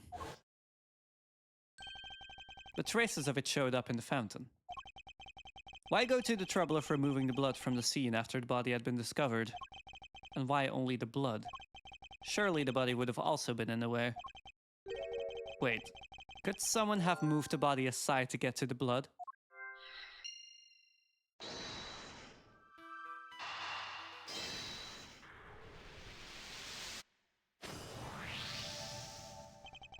So the body might have been moved aside, or even removed from the scene of the crime entirely. After all, as far as we know, there's still no autopsy report. We've learned plenty about the murder weapon and the suspect, but very little about the body itself. Our assumption thus far has been that the body had been recovered by the forensics team. The fact I almost said the body has been discovered, and I went full Danganronpa mode on myself. What if that assumption is false? What if Mr. Von Karma wouldn't show Detective Bad the autopsy report out of something other than spite? What if we've been thinking about this the wrong way around all along? The question isn't why did Mr. Von Karma hold back information about the body? It's did Mr. Von Karma even have any information about the body in the first place? How do things look from that angle? Perhaps the body hadn't been removed by the police in order to carry out an autopsy. Perhaps it had already been recovered and hidden away by the culprit before their arrival. Mr. E? We've both heard the rumors about Mr. Von Karma's questionable methods. Fabricated witness statements, shady deals, forged evidence even. Sure, everybody's heard of that stuff, but what's that got to do with us right now? I would never judge a person on the basis of rumors alone. Even Mr. Von Karma. I've tried my best not to let my preconception color our interactions with him. Nonetheless, it appears he may indeed be willing to twist the truth to his own ends. Twist the truth? You mean he's been playing dirty? I fear he might have been, and still is. And I'm not about to let him get away with it.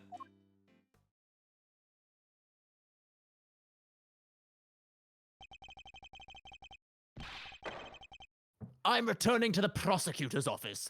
Don't breathe a word about anything to that infernal attorney.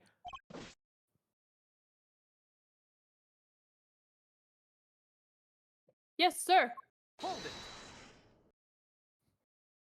Oh shit, the attorney in question. Yes, what is it now? I have a few questions, Mr. Von Karma, about a certain fact you've been keeping from us. Really? You mean to call the methods of an officially sanctioned investigation into question yet again? I'm warning you, if you obstruct the police in their work any further, there will be consequences. Objection! It's not the police I have an issue with, Mr. Von Karma. It's you. Oh shit. What? Isn't it on the prosecution to work out who the real culprit of a crime is? What foolishness is this? I have no intention of debating what the prosecution's role is or is not with the likes of you. But let me make one thing clear. My job is to identify suspects and ensure that every last one of them is convicted at all costs. Believe me when I say I leave absolutely no room for doubt when I present my perfect, unassailable cases. Objection! And how far would you go for your perfect cases? Would you create facts out of whole cloth, perhaps? Ha! And I thought you had outdone yourself already. But now you intend to accuse me of fabricating evidence. I do. Because it is why you've done nothing but hinder Detective Bat from doing his job at every turn. Eh,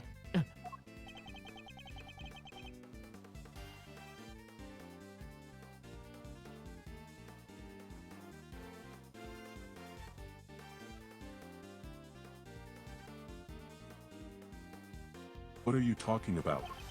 You didn't shut him out of the investigation because you wanted him to keep an eye on us. You did it to stop him from finding out that you don't have the body.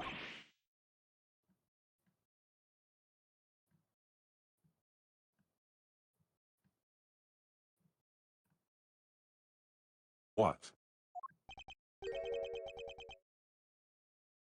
He doesn't have the body?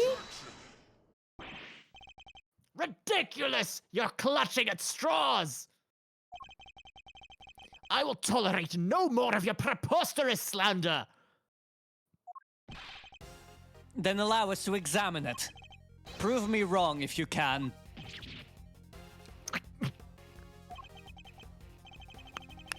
I'm afraid you'll have to try a little harder than that. I'm under no obligation whatsoever to prove your baseless accusations one way or another.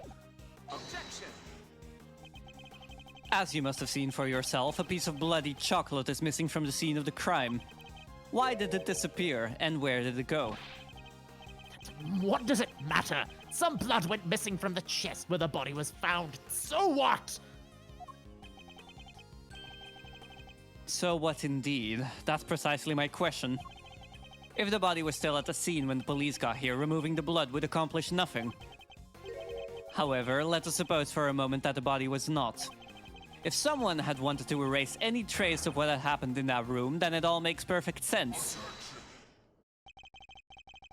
What is this petty obsession with the blood stain? But since it's so important to you, why don't you tell me where you believe it went? Of course. After all, evidence is everything, as you never tire of telling us. I believe this should back up my theory quite nicely. What evidence do I have that shows where the blood from Mr. Tangaroa's room went? What? The fountain, right? Well, yeah, but But you don't you don't have that. that's annoying. Is it written in the body description?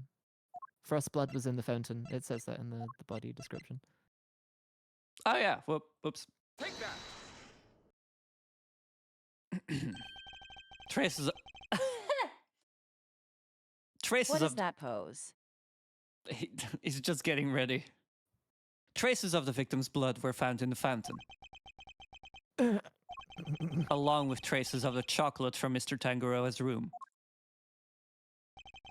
I believe the missing piece of bloodstained chocolate was dumped into the stream that flows to the fountain, which strongly points toward one certain fact. Someone purposely disposed of the blood after the body had been removed from the chest. Oh, beans. Mr. Von Karma, where did you find the body? You didn't find it, did you? Answer me. You... Where did you get your hands on that kind of evidence? You have neither the authority nor the means to carry out that kind of analysis on the fountain water.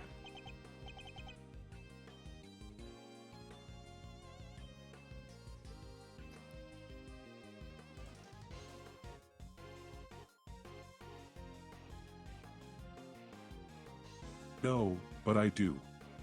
I can't help but think Gregory looks like Inspector Gadget. He kind of fucking does, doesn't he? Cursed you bad! You've been a thorn in my side from the moment you were assigned! Well, no longer! As of now, you are officially off the case!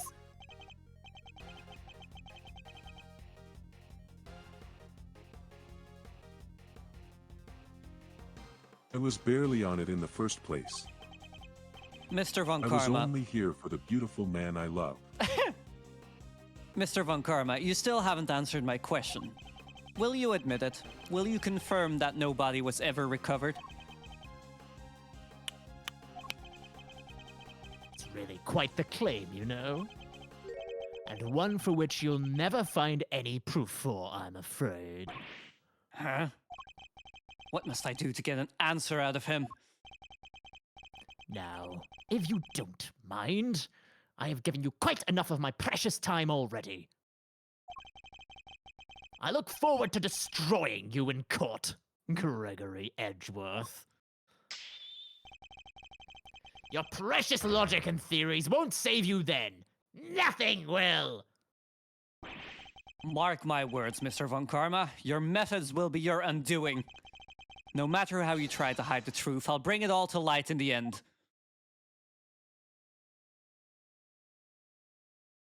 Toodles. Forgive me, Detective. I didn't mean to put you in a difficult position.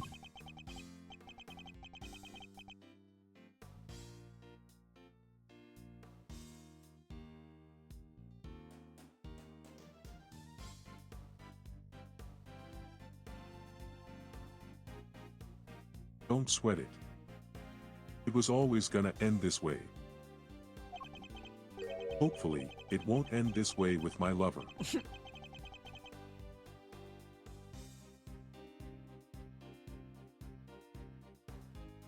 Honestly, nobody's ever sidelined me the way he did before. First time for everything. First time to be broken up with instead of being the one who broke up with the other.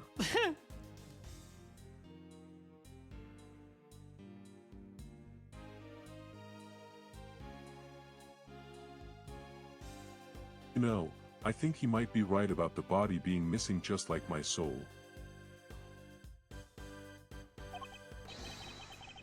I am. And I'll prove it in court.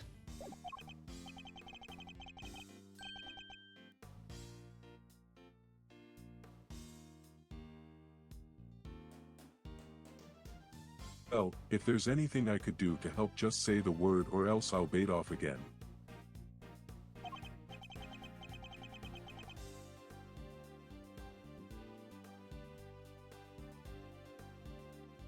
Since you know I'm off the case now, I have a person to visit.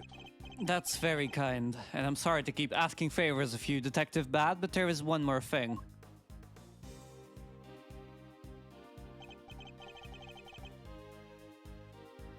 Hey, what are you guys whispering about? Come on, let me in on the secret. All right, Eddie. The detective and I were just arranging a little insurance for the trial. I think we have enough to see Mr. Tangaroa acquitted, but I'd prefer to have an ace in the hole just in case.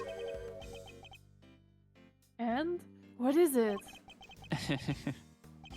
You'll find out in the courtroom. Wait, what? You're letting me join you? Of course I am. You are my assistant after all. I'll be more than that by next year. I'll be a full-fledged attorney, you know. We can take on Mr. Von Karma together. Indeed. Though I'm hoping we'll have freed Mr. Tangaroa by then. But if we're up against Mr. Von Karma, I guess we can't rule out the possibility that this might take some time. Right. But we'll do everything we can in the meantime. I know you can beat Mr. Von Karma, Mr. E. I believe in you. We can't allow Mr. Tangaroa to remain imprisoned for a crime he didn't commit. And we won't. I'll expose Mr. Von Karma's lies even if it's the last thing I do. Yeesh.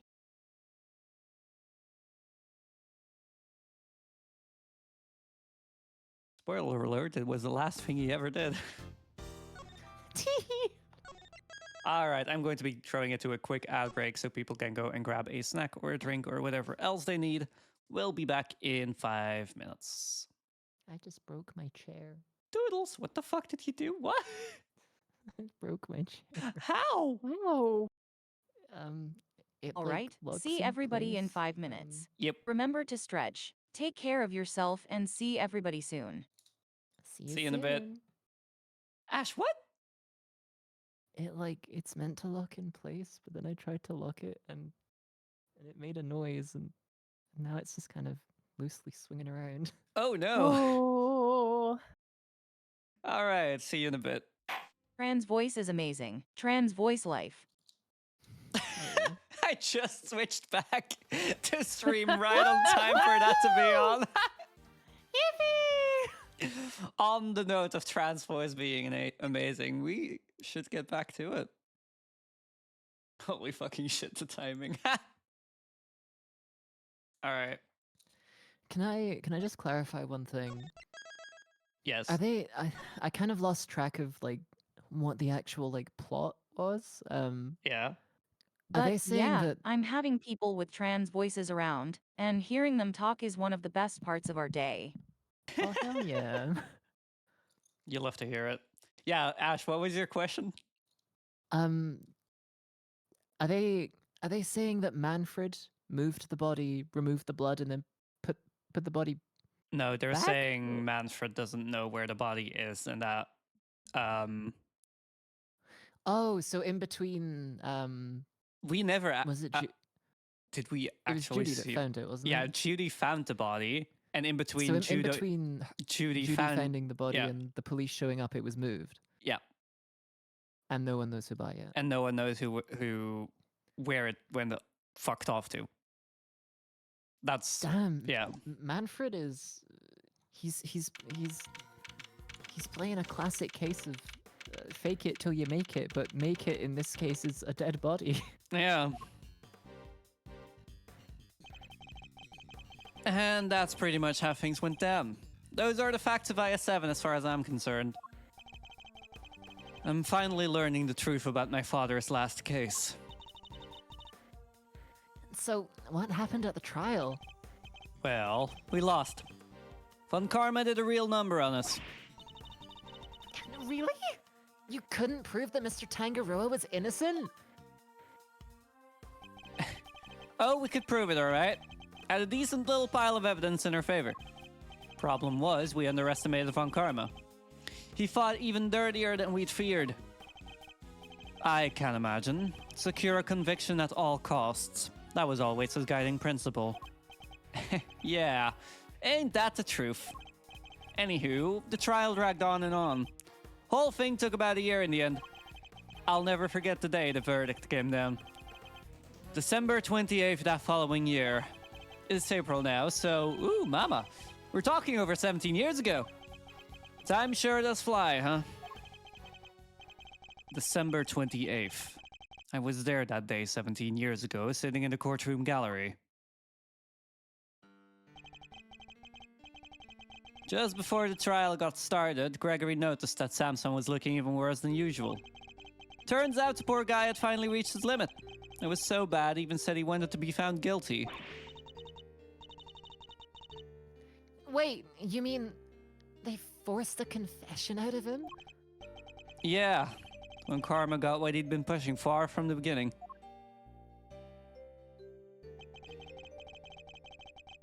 And when Gregory tried to drop the bombshell about there being nobody to speak of, he learned that Von Karma had used the power of the police to head him off at the pass.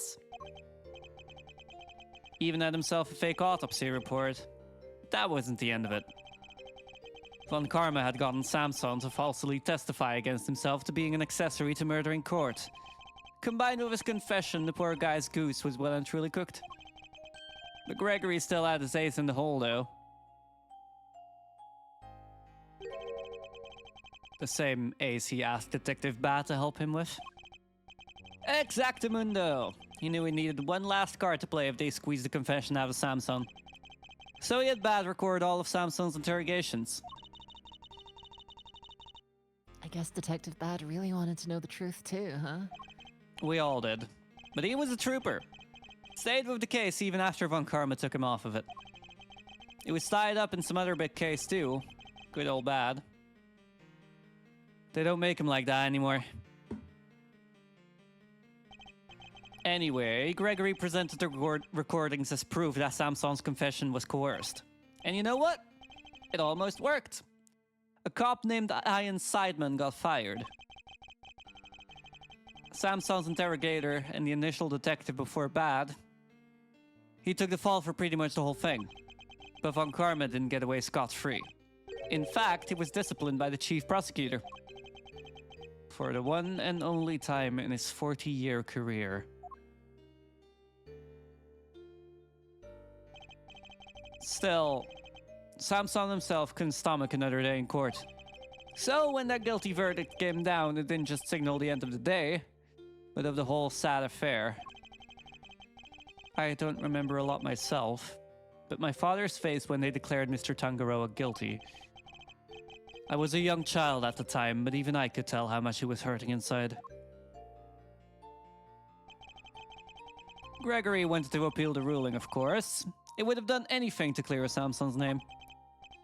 But then, well, you know what happened next. Poor guy. He never got the chance.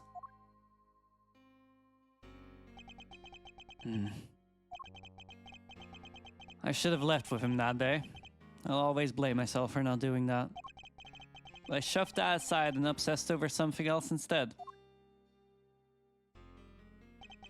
Or rather, someone else. I hated what you did. Hated you for choosing to stick with Von Karma.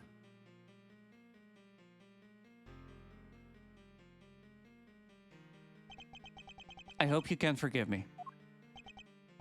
No. You had every right to hate me. I went on to become a prosecutor as planned, and that's when Mr. Von Karma showed me this case file.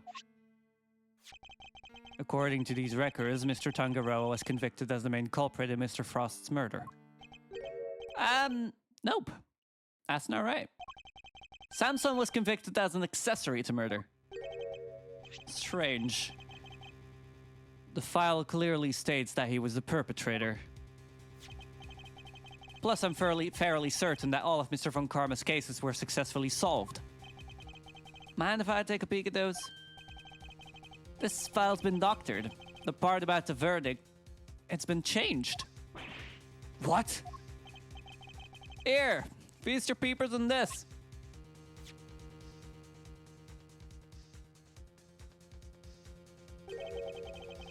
Convicted as an accomplice. That's a copy of the file they have on record at the courthouse. Then why is my copy so different? Well, you said it came from Von Karma, right? My guess is he didn't want Gregory's son thinking there was a murderer out there still at large. Didn't want you looking into it again before the statute of limitations was up. So everything I believed about the case was a lie. Like they say, we all gotta start somewhere. What's important in this, you know what's what now. The statute of limitations may have run out, but the truth's still out there, you know? I inherited Samson's case when your old man passed. Prosecution handed it off to somebody else too. The great Von Karma wasn't going to bother facing off against a rookie like me, was he? Anyway, long story short, the killer was never found, and Samson was found guilty instead. That's terrible. Is there really nothing we can do to help him? Not without the real perp, I'm afraid. Until then, his confession stands. Speaking of which, I didn't find out until after the verdict had been handed down, but Von Karma had threatened Samson and made him a deal. Told him if he didn't confess, he'd make sure Judy was convicted instead. How could he? Samson knew there was no way Judy could have done it, of course, but he wasn't going to take any chances, so he did what he was told and confessed to keep her safe. Now, riddle me this, Milesy boy. Why do you think your Uncle Eddie just happened to be in the prison the day Bronco Knight died? Ah, that's right. You were there to see Mr. Tangaroa. Bingo! Judy and I both promised we'd visit him every day. I didn't quite keep that promise. But Judy did. She never missed one visit in all these years. Come rain or shine, she always showed up. But none of that changes the fact that Samson is still being unduly punished day after day.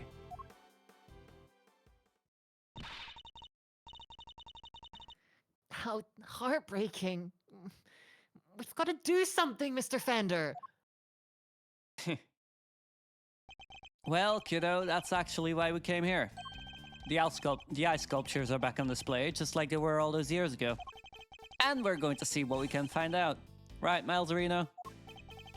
I'm a prosecutor, Fender. I don't look at these things in the same way as you are my father. Miles. But that doesn't matter right now. Speaking not as a prosecutor, but as Miles Edgeworth, I want to know the truth behind both of these cases. And I'm not leaving until I do. You really are old Gregory's son, true and true. Alrighty then, now that that's sorted, we can really get to work. Good thing I brought the IS-7 case file and evidence with me today, huh? Here, documents first. Who doesn't love paperwork, am I right? The parts in red ink are my annotations. Thank you, Fender. And here's some evidence for you. Enjoy! There's quite a few, so I'd take a minute to scope them out if I were you. Small mountain of evidence from the IS-7 incident received from Fender. Yes, I see. I'll take a look at them in a bit. You know, our current case is just full of loose threads too, come to think of it. Indeed. The key players of that incident 18 years ago would just happen to get caught up in another incident. The ice sculptures in the Winter Wing that are perfect replicas of the ones from 18 years ago. The poison gas attack in the Autumn Wing, which has been disguised to look like the Winter Wing. The two chemicals that were found inside the Pisces statue's display case, ubiquium and asphyxion, that form a poisonous gas when mixed together.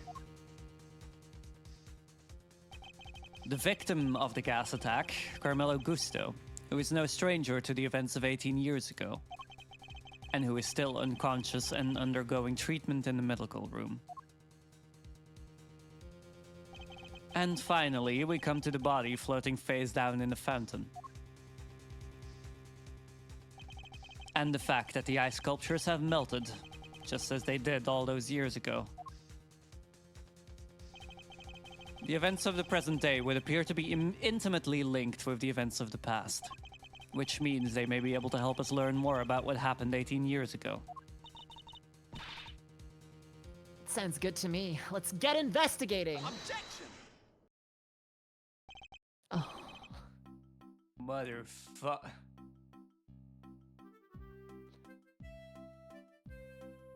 Eustace.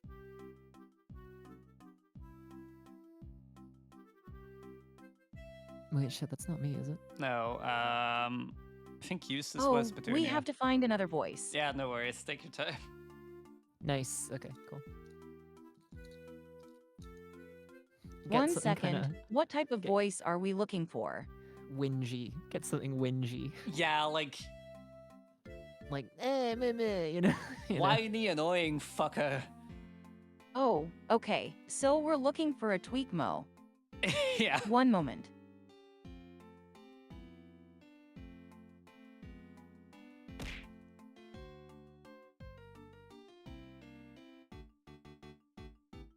Just threw a bike at your head. Sorry about that. Ow.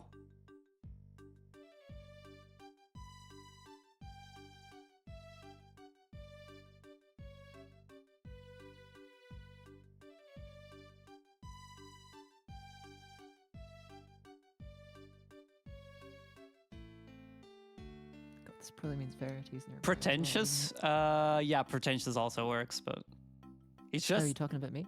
no. Well, you used to be Eustace, but you were slowly killing your voice with having to do both Eustace and Verity. So No, yeah, actually. that yeah, was- It wasn't just Eustace and Verity that were the problem. It was also then having to balance Kay and whoever the villain in the other case was. fucking what was her The name? Thiefster. Fifi Lagarde. That's still a really good pun.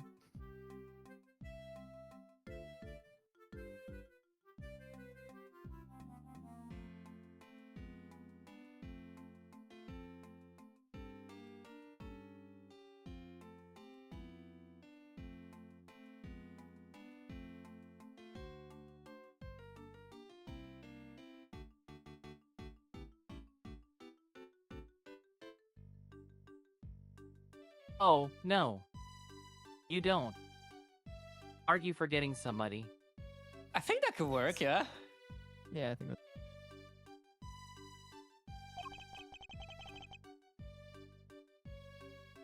It's meant to be nasal. Yeah, it definitely works.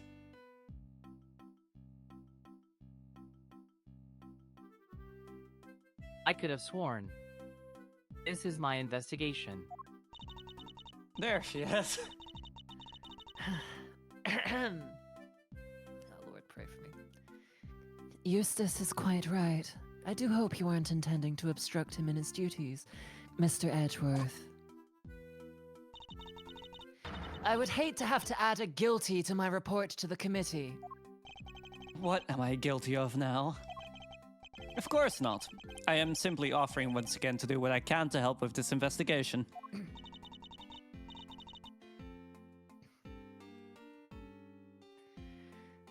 Your offer is duly noted and duly declined. Oof, she isn't pulling any punches. The identity of the body from the fountain is currently being ascertained. It is only a matter of time until we have all the information we need. Perhaps I can help you speed that process along. I think I have an idea of who our mystery victim might be.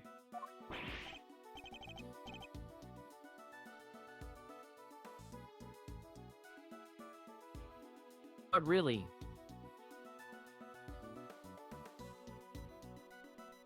and you have to tell me it's the law I'm annoying. Very well. Maybe it isn't just the ice sculptures that have resurfaced after 18 years.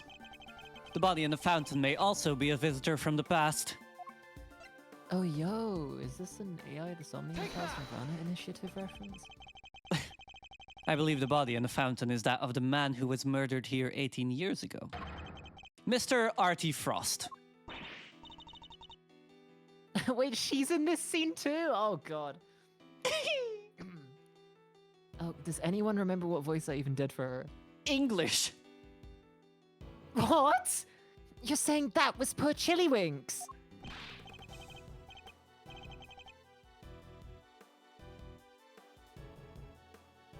Wait. What? Who the heck is Chilly Willy?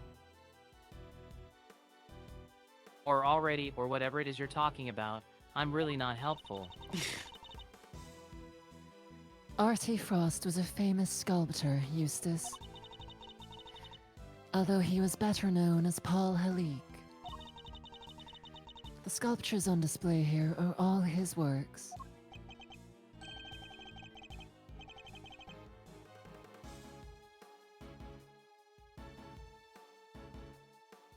No way. Sounds like he did it well for himself. Always good to encounter a fellow winner. He's fucking I never dead, lose. Eustace. He's fucking dead, Eustace.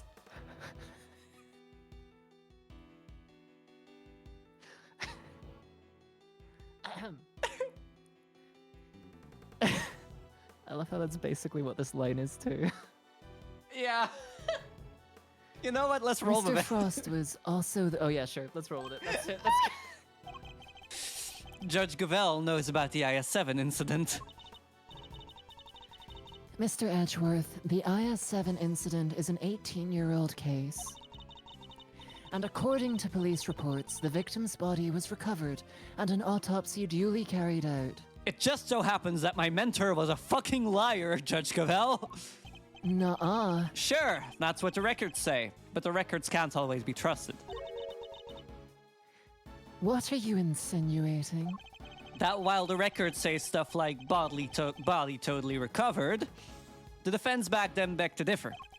Not that it stopped the prosecution from shutting them down hard, of course.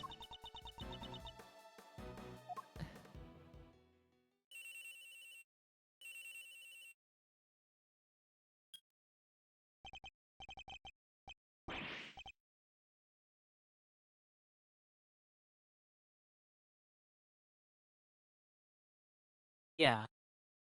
This is winter. What? Really? I don't understand a single thing. Accurate. What is it, Eustace?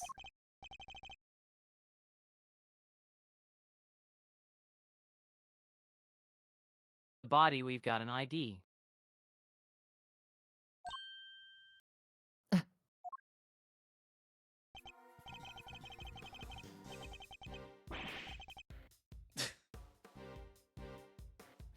Eustace, oh my god. See, Mommy, I know something. Huh? Some sculpt called prose or something. So I guess called it. Goddess of justice! So my father's deductions were right all along. Well, Judge Gavel, I'd say this changes things, wouldn't you? Perhaps now you'll admit that I might be of use to this case. More than a certain junior prosecutor, anyway.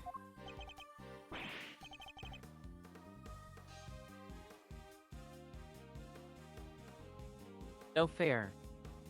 You're trying to steal the wind. I'm doing no I just such want to thing. do a little something. All I want is to uncover the truth. And if we're going to get to the bottom of what happened here, we'll need to work together. We do not need to do anything, and you do not need to know the truth. This case is none of your concern. Whoa there, Judge G. I think you might be wrong about that. Another of your interruptions, Mr. Fender. Yep. See, I was on the defense team for IS-7, so this case is very much my concern. I was one of the pesky kids pushing the theory that the body had actually gone missing. The prosecutor at the time may have brushed us off, but you can't deny the testimony of your eyes. Or to put it a little more bluntly, the prosecution's case was rotten from the ground up because Mr. Von Karma was a fucking liar. When there's been a miscarriage of justice caused by the prosecution, it's the committee's job to fix it, no? And who better to help you unpick the mess than someone who was there at the time? Unless you have an ulterior motive. Judge Gavel seems to know the facts of the IS-7 incident in some detail, in which case I suspect she must be here on the committee's behalf. Your connection to the case is noted, Mr. Fender, but I fail to see how it concerns Mr. Edgeworth. He is the son of the original defense attorney, and the protege of the case's lead prosecutor. And if that's not enough for you, he was at the trial too. I think it's just possible he might have a little something to bring to the table, don't you?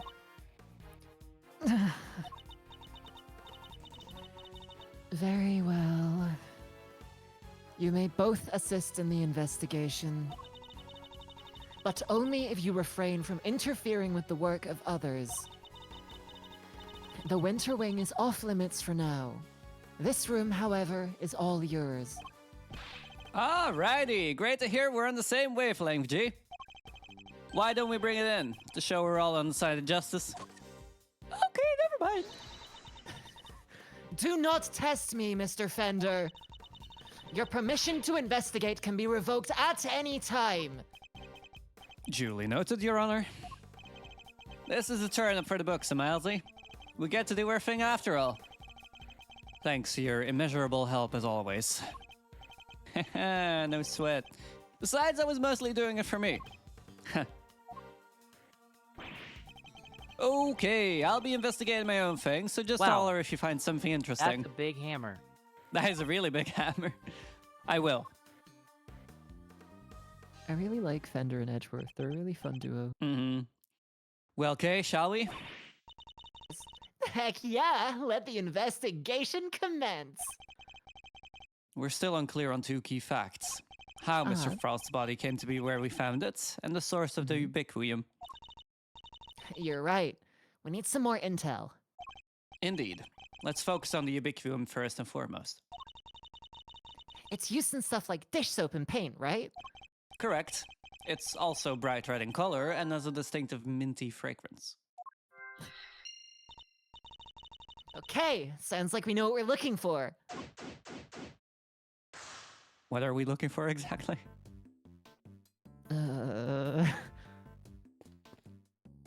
Ubiquium? Well, Maybe? Oh, like soap and stuff, maybe. Oh? Something with a minty fragrance, I suppose. Miss Bam's tea set is laid out neatly on the serving cart. The pamphlet says the gallery is famous for its tea. That's prosecutor, it's wild. Understandably so. The cup we were given was delicious. Wow. Why did you eat the cup instead of drink the tea? I'm sorry, it's not that funny. Looks like all this stuff was designed by Mr. Frost. Interesting. In that case, I think we'd better take a closer look. Eustace is definitely a character, yeah. A caddy containing Ceylon tea leaves. It's a well-crafted tin canister designed to prevent moisture and gives off a sunlight slap from damaging meat its cup. energy. It really does, though. Not a bad thing to use considering the quality of the blend Miss Bound serves. I'm gonna try and buy the tea that she serves. Bonk. Hi, Nem. How are you doing? So this dishware was made by R.T. Frost. Ooh, it looks very fancy. Oh, it is. I'm willing to bet that the set can fetch something in the thousands of dollars. So let's try not to touch any of it unless we absolutely have to. Whoa, this stuff's really worth that much? Stop it, Kay. I can see your eyes lighting up. Miss Bam must Nuh-uh. really be a fan of Mr. Frost, like Fender said, to still have this.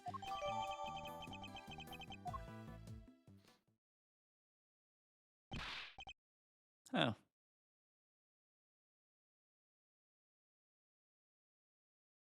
Hey, Edgy! What is it? You be careful with that teapot, you hear? Why is Larry so concerned all of a sudden? Oh.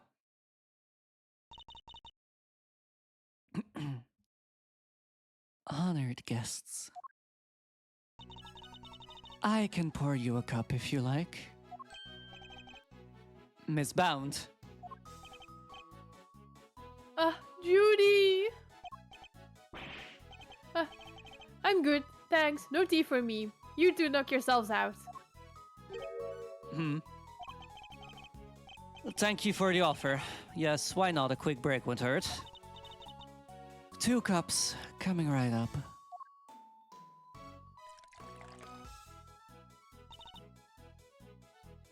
This smells great! Whoa, it tastes even better than it smells! What type of tea is that, Mr. Edgeworth? It's Ceylon, I believe. It's usually identifiable by its citrus aroma, but... Miss Bound, is this the same blend you served this morning? Why, yes. Is it alright? There isn't anything wrong with it, is there? Oh, no, not at all. It's just that the cup you gave me earlier had a slightly different aroma. Really? That's odd. I used the exact same blend both times. I can't see what could account for the difference. Hey, what's the big idea? Quit being mean about Judy's tea, will you? What's gotten under your skin, Larry?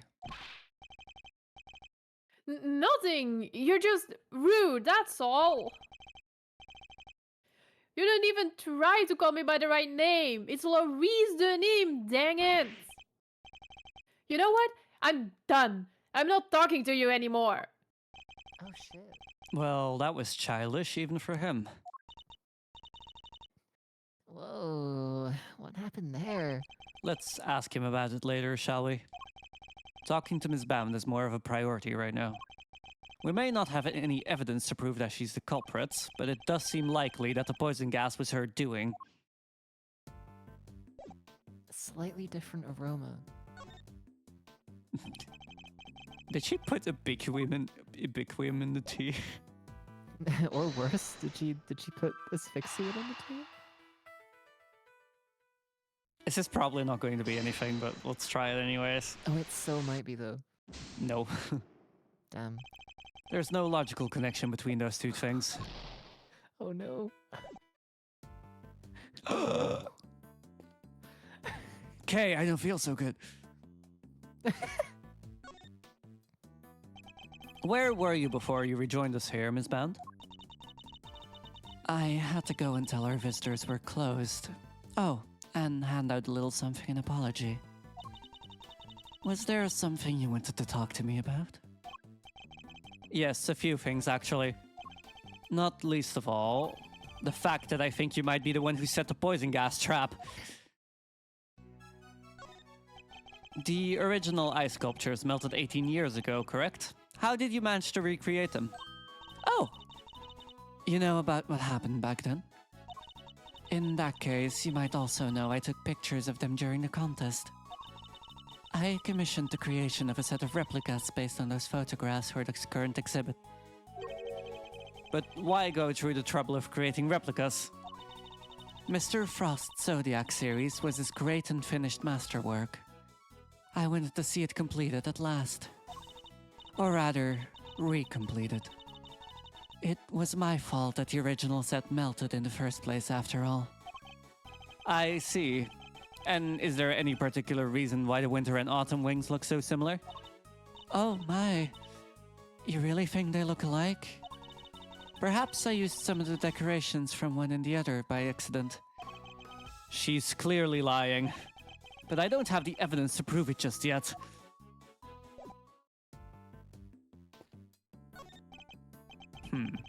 From the color and aroma, I'd say this is a bottle of spilled tea.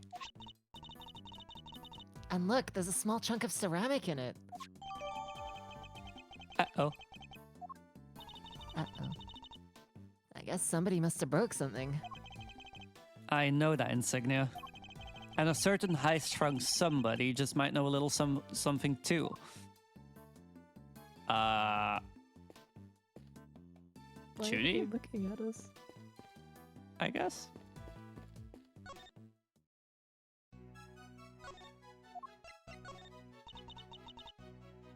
The hunt is on. The truth will come out. Inside the tea is estrogen. but I don't know what that's about.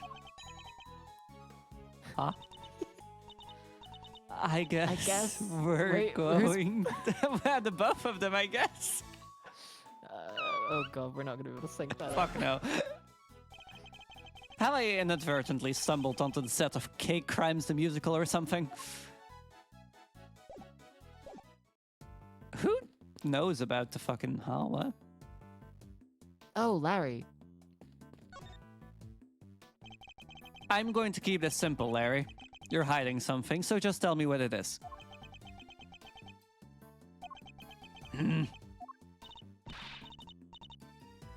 Look, quit it with the glare off, you two. It's weird. Ah, come on, Kay. You know me better than that.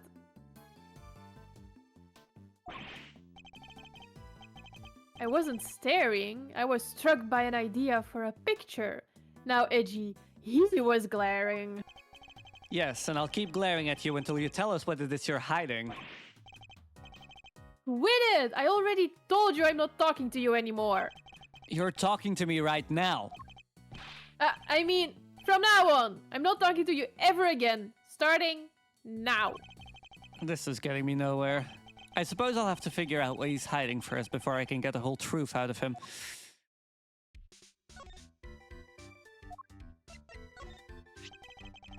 Would you mind taking a look at this for me, Larry? Why would you show me that? Tell me, what is it about Miss Bounce's tea set that's got you so agitated?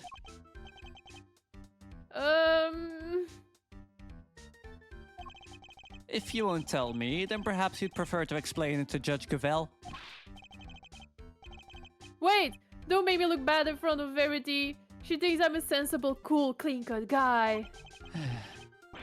I don't want her to see the real me, the real low-down, dirty me. I'm not so sure anybody here thinks you're particularly clean-cut, Larry. But if you don't want her to think badly of you, the best thing you can do is talk to me. Alright, I'll talk. Alright, Larry. Enough is enough. Now confess. Is this any way to treat your best friend, Edgy? Is this any way for you to treat yours by lying to him, hiding things? I get the picture already, so stop glaring at me like that. I'll tell you everything, okay? Earlier, I thought Verity might like a cup of tea, so I went to pour one for her. But I got distracted, and my hand slipped, and smash! I broke the teapot! A priceless work of art! It's in pieces because of me! No words exist to describe how far away I saw this coming from. Ouch. You really messed up this time, Loris. See, Edgy? Everyone's going to think less of me now. Judy's never going to forgive me for this. Crying to me won't do you any good. I think you need to apologize to Miss Bound. Oh. My teapot? I see. I'm sorry, Judy. I'm so sorry. I don't have any money, but I'll paint your portraits. I'll paint you 50 portraits. Please, Mr. Donim. It's really me who should be apologizing. How could I have failed to notice that there were broken pieces of ceramics on the floor? Somebody could have been hurt. Here, let me make sure that's safely disposed of. The teapot in question was designed by R.T. Frost, correct? I understand it was something you've long treasured. You must be upset. Oh, I am. But of course, all things break eventually. And as luck would have it, I have another identical teapot. It's far from the end of the world. Is she less attached to Mr. Frost's work than she used to be? I can't believe this, Judy. You're the sweetest, the kindest.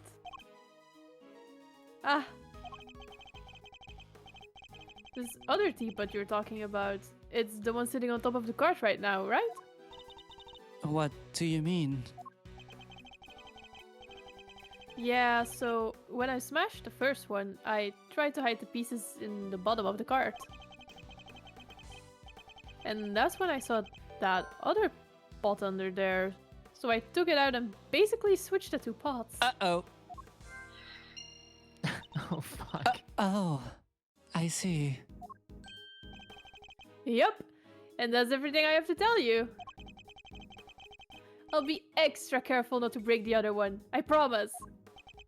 You have no shame whatsoever, do you? I'm sorry. It's really quite alright. Thank you for being so honest. See, Edgy, isn't Judy the absolute best? I trust you won't take advantage of her kindness and will make amends somehow. I sure will. Once I make it as an artist, I'm going to give her one of my paintings. She was one of my models after all. It's only fair. At this rate, I suspect he's likely to make more trouble than amends. Don't you think it would be better for you to keep out of her way for a very long while? Oh, but I will be keeping out of her way, because I sketched her and the others already. Her and the others? Keen to see my work, huh? Yeah, I drew a few great sketches of some ravishing beauties. Wanna see? Interested in Loris's ravishing beauties, huh, Mr. Edgeworth? I'm afraid you've greatly misjudged, Kay. I simply wish to see if Lariat's captured any unusual details this time too. Unusual details? Nothing's unusual about these. They're my best work yet. Really? Now I want to see them too. Ah, you're a sweetheart, Kay. Alright, let me dig them out for you. Give me a sec, okay? Hey, Mr. Edgeworth, I'm gonna take a photo and put it onto r/delusional artists. I suppose we might as well take a look. So, these sketches of yours. Seriously, Edgy, if you wanted to check out my art, you should have just said so from the get-go. Here, feast your eyes on this. Oh shit, those are actually not half bad. Whoa. Yeah, wait, what? Wait, what? What am I looking at Hi, here? Gabriel. I told you already. Ravishing beauties. Does he just draw women? Basically, yeah. I mean, Just a few of the fair faces that have caught my eye since I've been here, you know? There's Verity. He's that guy in the friend group who just draws all the women that you're in your like. Oh, God. Yeah. There's Verity and Judy and somebody else. Larry is just a chaser of the group. why did you draw them all on the same page? Well, I meant to draw the room at first, just something to pass the time. And then I saw one beauty, and another, and well, I just scribbled them all down as I went. So these were all drawn at different times. Huh? Yeah, I guess. I did one of you too, Kay. You're on a different page, though. Whoa, you did? I'm flattered. How true to life are these sketches? Did you only draw what you actually saw? Of course! You think I draw things I can't see? Like, using my imagination?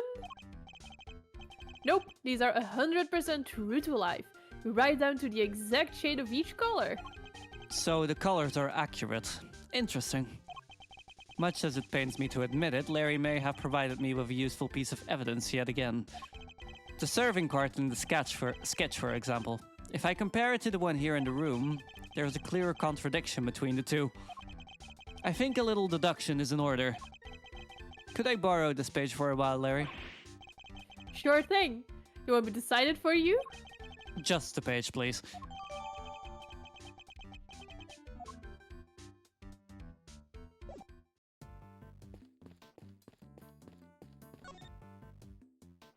Draws women because just really appreciate them.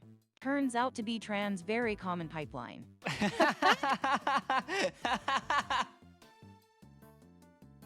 No comment. Ain't that some shit? Percent. What's on the cart is different, I right? promise I just like women. Okay, not. It's the color of the sheet, isn't it? Is it? Maybe. The sheet's blue and this one's more white. I feel like that might just be. No, Like, Larry said the broken? colors were accurate, Alfira. Hmm. Yeah, take that, see? Larry, could I ask you something about your sketches? Fascinated by the work of the great Loris Denim, huh? It's the composition, right? Not exactly.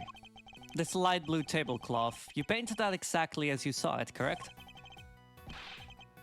I already told you. Everything is exactly as I saw it. But the tablecloth for the cart here in this room is white. Whoa! Your head's so full of crazy theories, the simple stuff just passes you right by, huh? What's that look for? Listen, just before I drew that sketch, I was in the middle of some business with a card with the tea set on it, okay? What kind of business? That's right, it was the hiding the pieces of the teapot I smashed kind. That's nothing to boast about. Anyway, I was still in the middle of cleaning it all up when Judy came out of the winter wing. I didn't want to get busted for breaking the pot, so I quickly dove out of sight.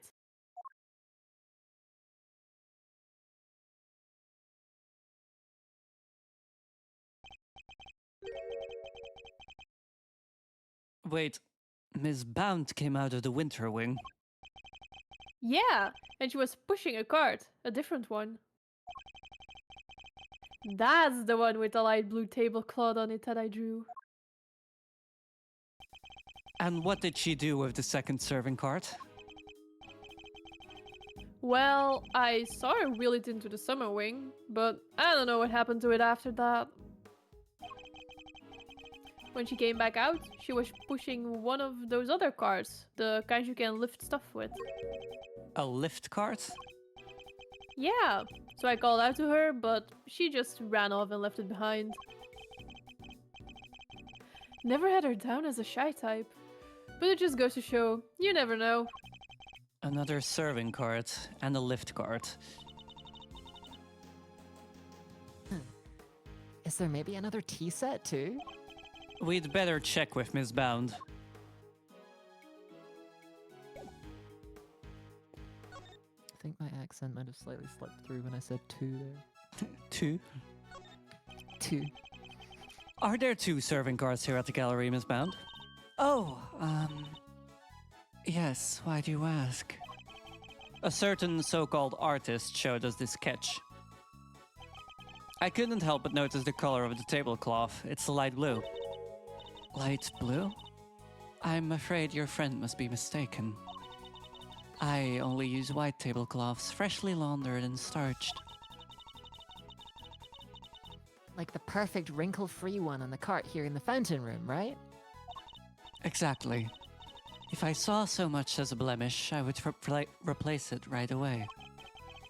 Could the color of the tablecloth in the sketch simply be a mistake on Larry's part? Do you have any idea of what you might have been doing when the sketch was drawn?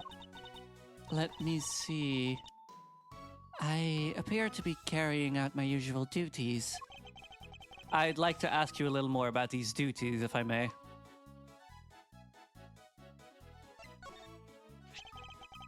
What exactly were you doing when the sketch was drawn? Because from what I can see, your cart doesn't have a tea set on it.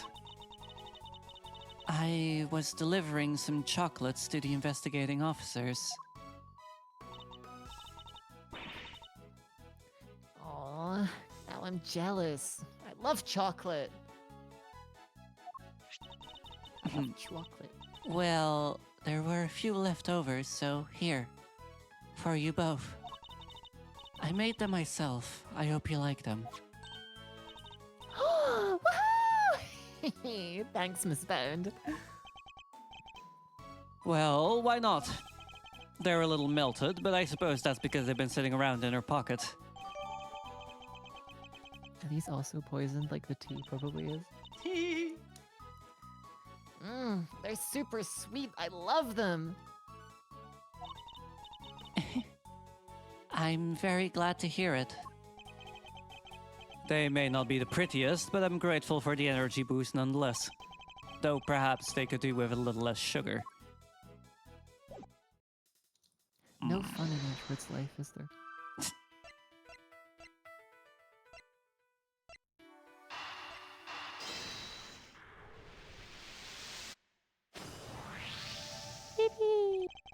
I suspect the difference in aroma we noticed is due to the teapots having been switched. You do? I can't see what else it could have been. The tea itself hasn't changed. Why don't we ask Miss Bound just to be sure?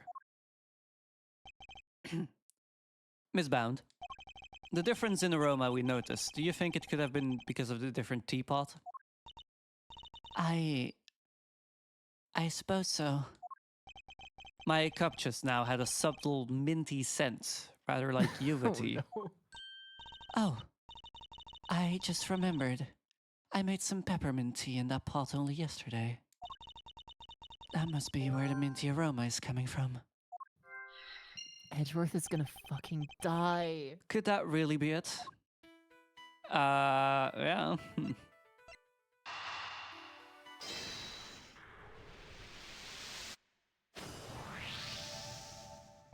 The tea from the teapot Larry switched in from under the cart smelled faintly of mint. Right. Miss Bound said she used that pot to make peppermint tea yesterday. Yes, but there's something else that's been troubling me. Miss Bound seemed more taken aback by the switching of the teapots than the breaking of one. You're right. You'd expect it to be the other way around. I suspect she might have been deliberately hiding the teapot underneath the cart. But why? One of Ubiquium's key characteristics is its minty fragrance. So what if she had been hiding some in that teapot? Wait, what? In the teapot? It's simply a possibility, but one worth investigating, I believe. Wait, Mr. Edgeworth, did we just drink Ubiquium? It's a Ubiquium. Ubiquium in itself isn't actually poisonous, though. So It was I in think- paint.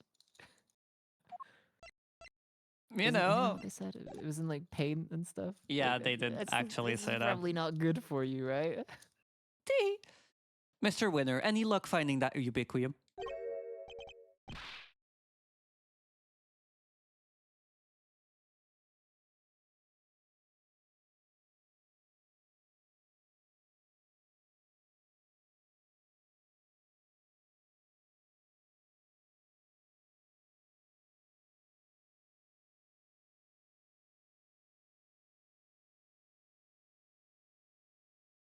Mr. Winner? Wait. What? I have no brains.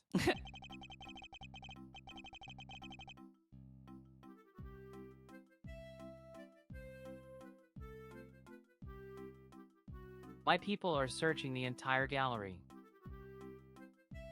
Because I have to get a pedicure, but they haven't found anything yet. I'm so bored with all of this.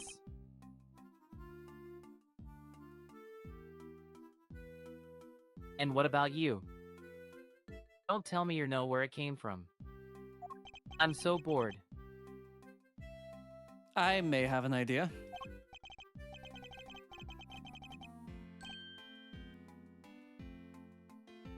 I knew it.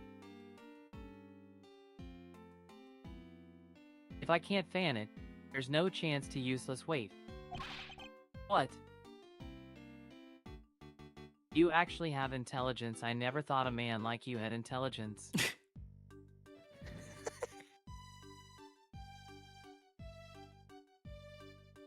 You do know where it came from. Your brain isn't just full of gay thoughts. Yes.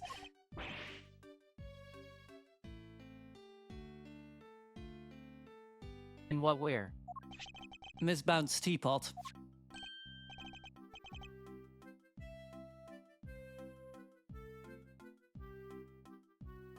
Wow. Nice piece. I like it. Very shape.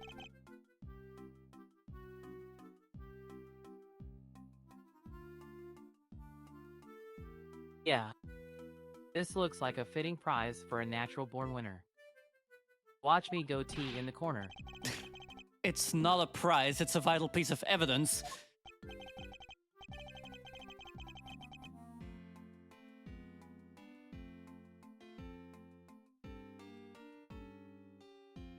Oh, it's just evidence.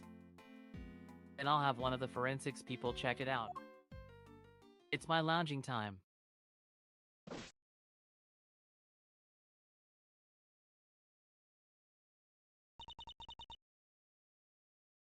Mr. Edgeworth, is there some sort of problem with my teapot?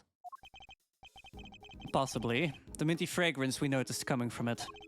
I think it just might be the scent of one of the chemicals used to make the poison gas. But, Mr. Edgeworth, surely you don't think I had anything to do with that? I'm afraid I do. The method used to create the gas would have required considerable preparation. Nobody would have had the time or the opportunity to set that up except you. That's not strictly true. It took around a week to get Zodiac Hall ready for the exhibition. There were all kinds of people coming and going through here during that time. Delicia, for once. So, you see, I'm not the only person who could have set it up at all. Miss Cohen is on our radar too, of course. You needn't worry about that. And besides, I wouldn't know the first thing about making poison gas. So, even if you did find some ubiquum in my teapot, I wouldn't have had any idea what to do with it. But I suppose we should see what the test results say first. Miss Bound claims she doesn't know the first thing about making poison gas. I need to find a way to prove that she's lying.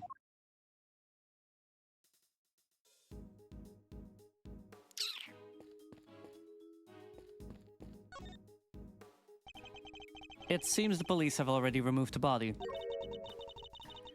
But why did the body of a victim from 18 years ago turn up in this fountain? And why wasn't it all rotten and stuff? Did it slowly shuffle its way here? Need I remind you that zombies aren't real? It seems likely that the body was preserved somehow. Really? Is that even possible? Hey, Mr. Forensics Guy! Anything to report? Yes, ma'am. Traces of both ubiquitum and asphyxion have been detected in the fountain.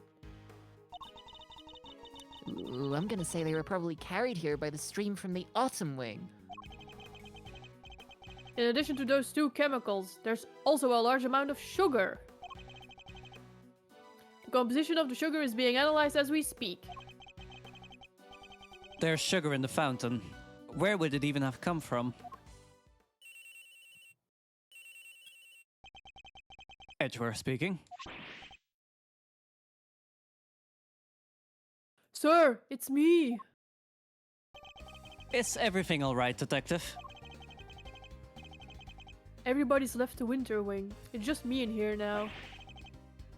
Which means I can tell you what we found out. He really shouldn't be sharing information about the investigation.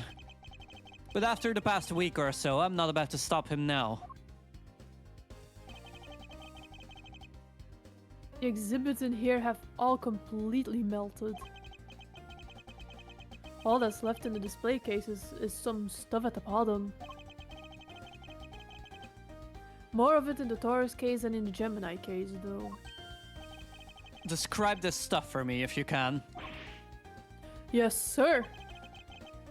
It's like a pale blue liquid. I had the lab run some tests just now.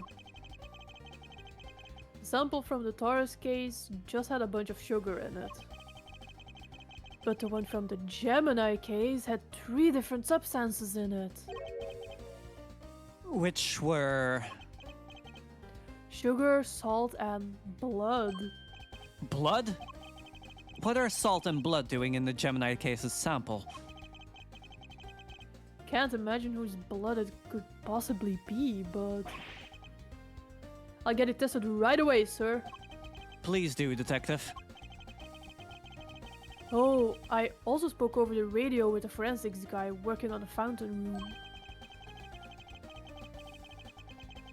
He said he just got word that the sugar they found in the fountain matches the sugar in the pale blue liquid. I see. That might well prove to be a significant development. Anything else to report, Detective? Yes, sir. We found one of those light-emitting devices here in the winter wing, too.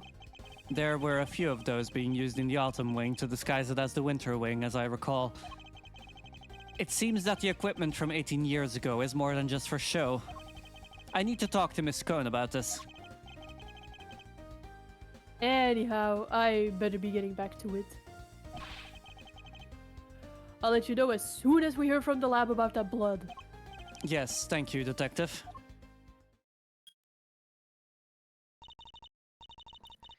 Was that Gummy? Seemed like he had a lot to say.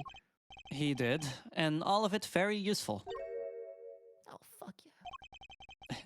If I'm going to prove that Miss Bounce's claim about who could have set up the poison gas trap are false, I'll need to talk to a certain somebody else who was here 18 years ago. Oh, wrong person, but whatever.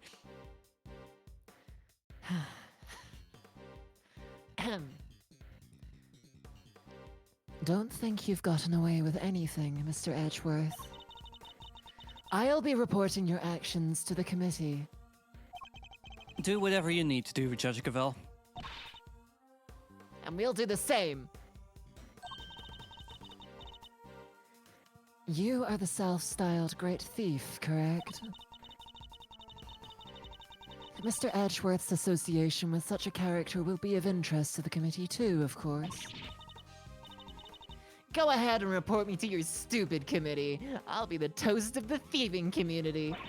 Oh my god, Kay. It looks like Judge Cavell will have to think up some new threats if she wants to intimidate Kay. The way Kay just like proudly admits to any authority legal person that she's a thief, it gives me so much fucking anxiety. Miss Cohn, I'd like to ask you a few questions, if I may. Oh, of course, dear. Fire away. What was that, Petunia?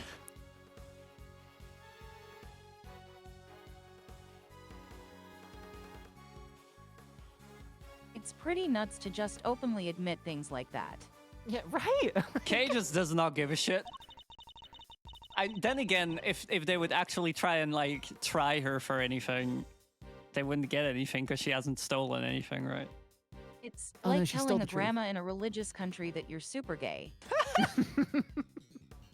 For real, though. Real, very real. Anything for you, Milesy Smilesy, and dear's sweet little tooth decay. Also, I have to be really careful when I say the name Bond. It keeps almost messing it up. Oh shit. I'd appreciate it if that was the last time you called me Milesy Smilesy. I'm not a fan of tooth decay either. Well, you just have to like it or lump it. I can't change a nickname once I've settled on it. Ugh. Well, I guess we tried. God, I need to figure out. What can you tell us about the various devices used to decorate the gallery's exhibits? There seem to be some pretty specialized items in use. Light-emitting devices, luminous fabrics. Oh, I can tell you all about those, dearie. After all, I'm the one who gave them to Moody Judy. It was my way of saying sorry after I broke the rules all those years ago. I bought her 4 lovely new salt lamps and I gave her the 4 pieces of luminous cloth I used for the contest. Whoa, that's super generous of you. Well, us girls have to do our best, don't we? Not everybody understands, of course. That had better not be a dig at me, Delish. I told you I kinda thought I was. Yes, back when you were a dear, sweet, innocent baby boy. What happened to you, huh? Dear, sweet, innocent baby boy? Mr. Fender? Can't quite picture that, I have to say. So these decorations, they're all the same as the ones you saw 18 years ago, correct? Yep. Salt lamps, glowing fabric, light-emitting doodads, the whole bit. There were 4 luminous cloths in use in the autumn wing, but I'm sure I saw another one somewhere. I'm not lying! Oh, it's in my bag somewhere, I'm sure of it. What is she looking for? That's not it, and that's not it. That cloth looks familiar. Maybe I should jog her memory with something so Miss Scone will tell us more. You had a piece of fabric like this in your bag, did you not, Miss Scone? Albeit a bit somewhat grimier one. Grimy? How rude! You won't get people to cooperate with your little investigation like that, young man! Shall I call it a dish towel then? Perhaps you used it to wipe up some sort of spillage? A spillage, he says! Oh, the cheek! That's a piece of highly specialized luminous cloth. Oh, I probably shouldn't have told you that. I think I'd like to know a little more about this highly specialized luminous cloth, if you don't mind. No. Why didn't you want me to know you had a piece of luminous cloth in your bag? Oh, well, I suppose there's no point hiding it now, is there?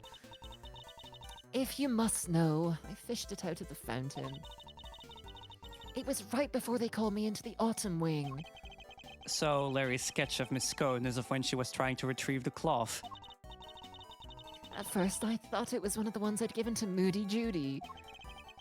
One of the 4 you'd given to the gallery, correct? Exactly, but all 4 were being used in the autumn wing, weren't they? So I realized... it must be the one that went missing all those years ago. Huh? I'd already had my infesticide ultra pinched and used to make poison gas. If one of my cloths turned out to have been used in some sort of dastardly deed too, well...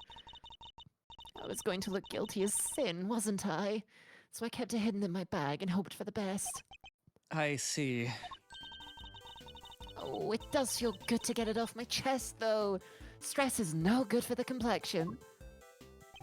So the cloth that disappeared 18 years ago, the one that the victim was wrapped in, just happens to reappear in the fountain at the same time as the body.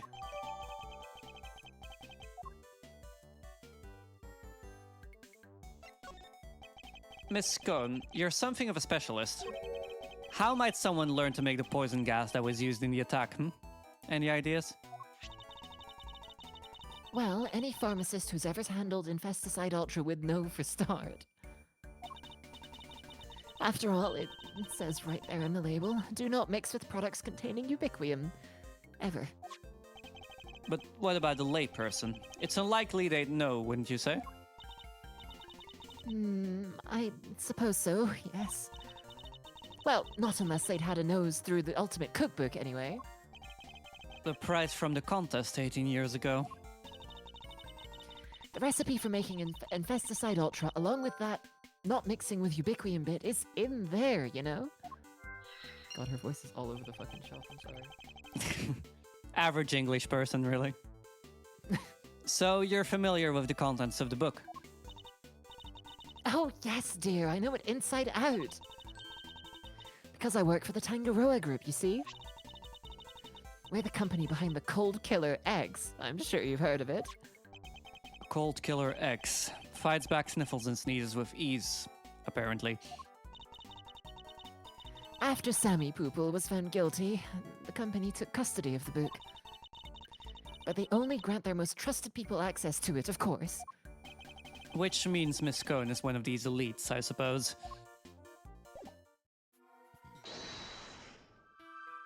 Oh, that's nothing. I would not touch whatever's in that bowl. She's been stirring that same bowl for like the past 18 years. yeah.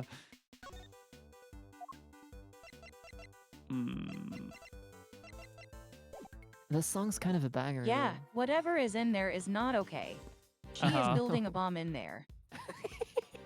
Oh, we're done talking to Judy, I guess. Do we have to show something to? Oh boy. But we already showed that, so yeah.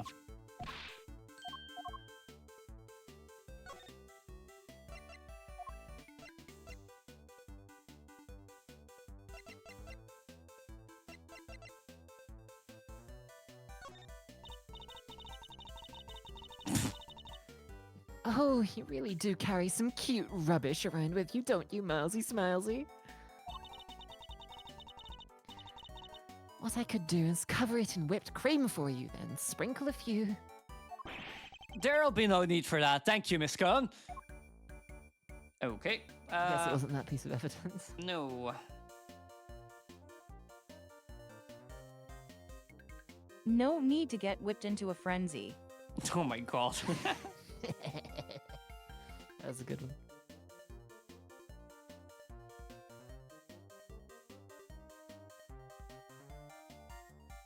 I have no idea what else. Talk to Eddie. Hey there, Malzarino. What's the situation with the investigation? Things are progressing. I think a fuller picture of what happened is beginning to emerge. Good to hear! Guess I better step up my game too, then. This case seems to have a lot in common with the incident from 18 years ago. And how? It's got a lot. Melting statues in the winter wing and even a murder victim's body. How did nobody ever figure out that the body had gone missing? Frost had no family apart from his son. And, well, the kid kind of vanished. Nobody's seen him since around the time of the incident. Oh, my controller died. Gusto's son, too. Him and his best pal from school both just up and disappeared. That's so incredibly gay. What? And they were never found? Gusto's boy wasn't. Not as far as I heard, anyhow. Guess Frost's kid turned up in the end, though. He collected his inheritance at some point. But yeah, with no family around just after the incident, Frost got no funeral, no nothing. So no need for the police to release the body. And no need for anybody to find out they didn't have it. They filed their fake autopsy report and nobody was any the wiser. Well, almost nobody. I still can't believe Mr. Von Karma would have stooped so low.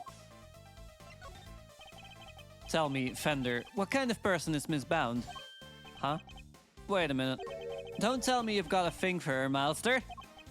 I do not. I am a homosexual. Chill, chill. I'm just yanking your chain. Anyway, what can I say about Jude's? Well, she's a real brave trooper, for one. And what else do you call someone who waits around for 18 whole years like she has for Samson? Even after his extended family kicked her out of this place. What? They threw her out? Yep. Jude's wasn't technically part of the family, so there was nothing she could do. She had nothing, nobody, and no job after Samson took the fall. So she had no choice but to take what he taught her and make her own way in showbiz. She's retired from all that now, though. Yes. Why did she retire? She'd finally made enough to buy the old place back. She even got the ultimate cookbook back from the Tangaroa group after they basically stole it. Guess this place and everything to do with it was all she ever cared about. So she just wanted it back. All of it. Fender seems very sympathetic to Miss Bound's plight. But from a less charitable perspective, she has, in a way, taken everything of Mr. Tangaroa's for herself.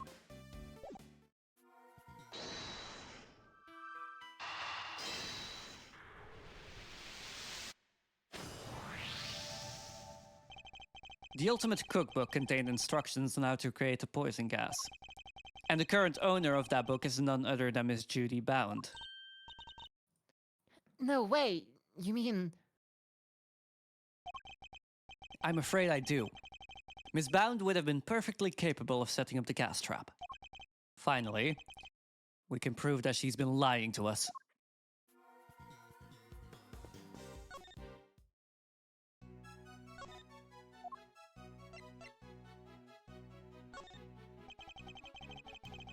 What kind of pharmaceutical recipes are in the Ultimate Cookbook?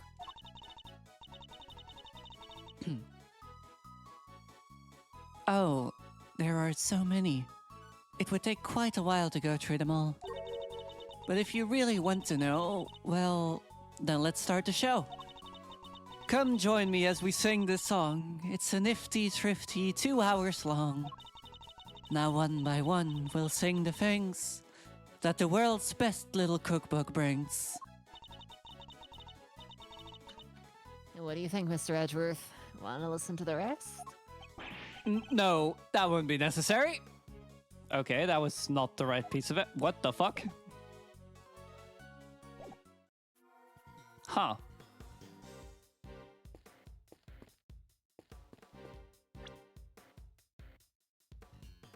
Most of the drugs inside the cookbook are about how to be way more day. Nice.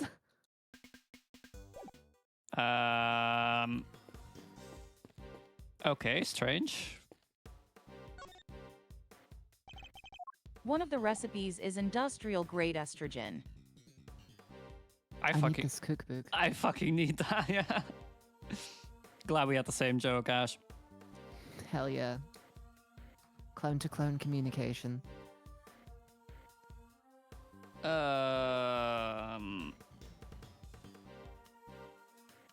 Oh wait, actually, the fucking trolley next to Fender.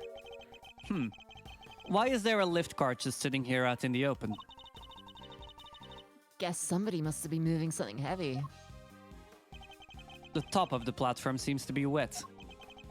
You know, I've got a funny feeling I've seen this thing somewhere before. You mean like 18 years ago? Yeah, it's all coming back to me now. I last saw it in Frost's room. He must have used this to move the ice sculptures around. It's one of those fancy numbers where you can change not only the platform's height, but even its angle. If you had one of these, you could move giant lumps of ice around, no sweat. Ooh, just think of the possibilities. I could really use one of these. Still doesn't explain what it's doing here, though. Bit of a head scratcher, but we should give it a think, yeah? Indeed. After all, it just might have something to do with our case. Woo! Case? No. And that's that. All that's left now is to await the results of the tests on the teapot. Wow. Timing on that one. Good job, team. All right, I need to go and run to the toilet real quick. I don't know Good if luck. anyone else needs a drink or something.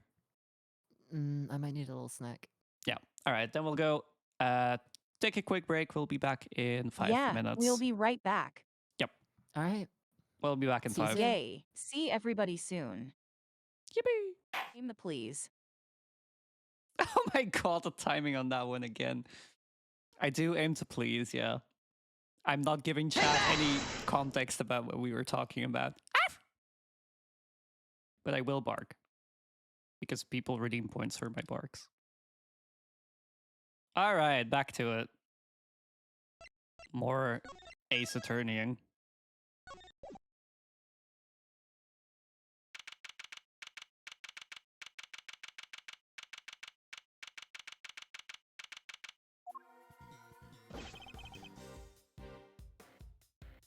The test results have just come in, sir. Traces of ubiquitous were found in the teapot.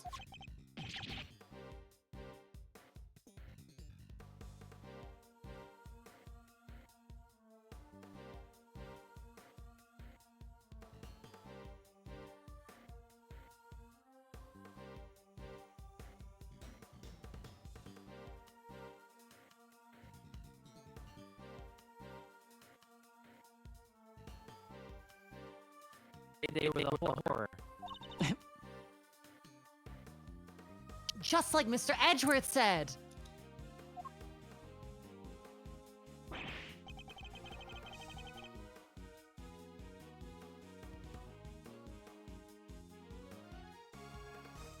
First, you better not think this means you beat me. You okay, man? You really need to drop this obsession with coming in first, Mr. Winner. We're all on the same side here, remember? We're all trying to get to the truth.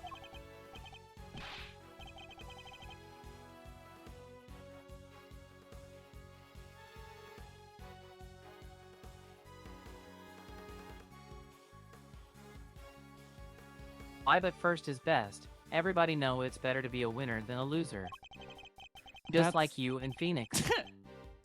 That's really no way for a prosecutor to think. Not a successful one, anyway.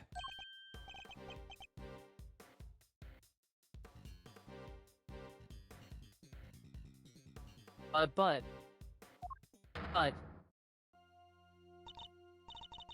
You're just a Enough! wrinkled up game, man. Mr. Edgeworth, please refrain from taunting the boy. Ignore him, Eustace. He isn't worthy of your attention.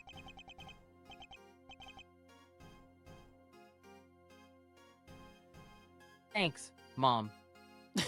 Oh, alright.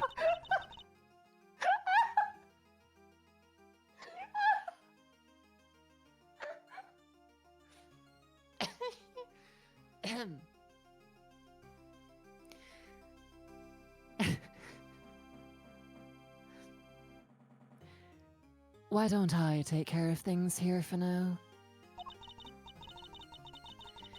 In the meantime, you can perform the far more important task of going and checking on the victim.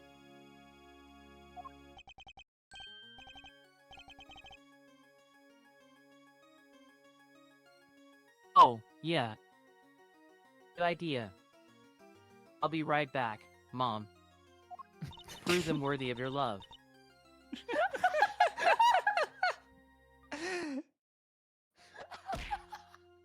Accurate.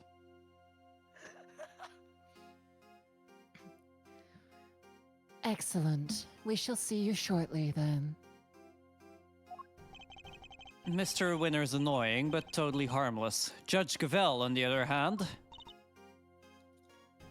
No. Knew she was gonna do that. Miss Bound, perhaps you could explain why traces of ubiquium were found in your teapot. I had no idea there was anything like that in there. Perhaps it's one of the ingredients in the dishwashing soap I use. So you're telling the court that you did not intentionally put ubiquium in the teapot? Yes, exactly. Why would I? Until today, I had no idea that it could even be used to make poison gas. You're a trained actress, are you not, Miss Bound? I'd have thought you would be a more convincing liar. What do you mean? You have access to the Ultimate Cookbook, correct? A book that just happens to contain instructions on how to create the poison gas used in the attack. Meaning it's perfectly possible for you to know exactly how to make it. You're very well informed, Mr. Edgeworth. Miss Bound, is what Mr. Edgeworth said true? The book does contain information on how to make the poison gas, yes. But the fact that I have seen it doesn't make me guilty. Can I ask exactly how the gas was triggered? The victim used the blowtorch to heat the lid of one of the display cases, thereby melting the ubiquium. I see. But he locked himself in the room too, didn't he? Surely that, and the fact that he triggered it himself, wouldn't it point to it being a suicide attempt? So she's not willing to admit to anything. Furthermore, where would I have gotten hold of the Infesticide Ultra? Oh, I don't know. Perhaps you stole it? You know, I did bump into Moody Judy a week or so ago. And that very evening, I noticed my Infesticide Ultra had gone missing. Judy, surely you didn't. Delicia, you carry your bag of pharmaceuticals with you everywhere, don't you? There would have been any number of opportunities for someone other than myself to steal it from you. That's true. And I don't have any hard evidence that it definitely was Miss Bound who stole it. Judes, there's clearly something you're not telling us. Why don't you just come clean, huh? We all know you'd never hurt somebody for no reason, so... Not you too. You think I'm guilty as well, Mr. Fender? Can you blame me? We've got one wing disguised as another, a gas trap in one of the display cases. And you're the proprietor of the establishment. It's looking a lot like you did it, kiddo. You've got this all wrong. You have to remember the gallery doesn't have any security cameras, nor any security personnel. If some ill-intentioned person or other wanted to get in undetected, I don't think they'd have much of a problem. Whoa, you're practically asking to be burglarized. You need to be more careful. A great thief could have a field day in here. Cape. And I don't think she's joking. And actually, it seems that Mr. Gusto did, in fact, enter the gallery before it opened. Sheesh! Judy's one tough cookie. She's not budging an inch. Maybe it's time to rock a little technique Gregory taught me back in the day. And what technique might that be? So, hear me out. Everything's connected to what happened 18 years back, yeah? And since we're not getting anywhere by focusing only on the here and now, maybe we ought to approach this from a different angle and look to the past for clues instead. A turnabout in thinking. So my father used this method as well. Alright, let's run this through the old Thinkatron. How is Jude's involved in what happened back then? According to Miss Bound, it was because of her that Mr. Frost's flavored ice sculptures melted. And yet his sculptures are here on display at this very gallery today. Is it possible that she... Thank you, Fender. I think I know what I need to ask Miss Bound now. Don't thank me, thank your pops. Now take it away, Malsey. I'll grab the popcorn. Miss Bound, you say that you were the one who caused Mr. Frost's creations to melt 18 years ago, correct? I'm afraid so. I was young and foolish, and it was a terrible accident. And yet, what you did allowed you to open this exhibit, no? What do you mean? Yes, what do you mean, Mr. Edgeworth?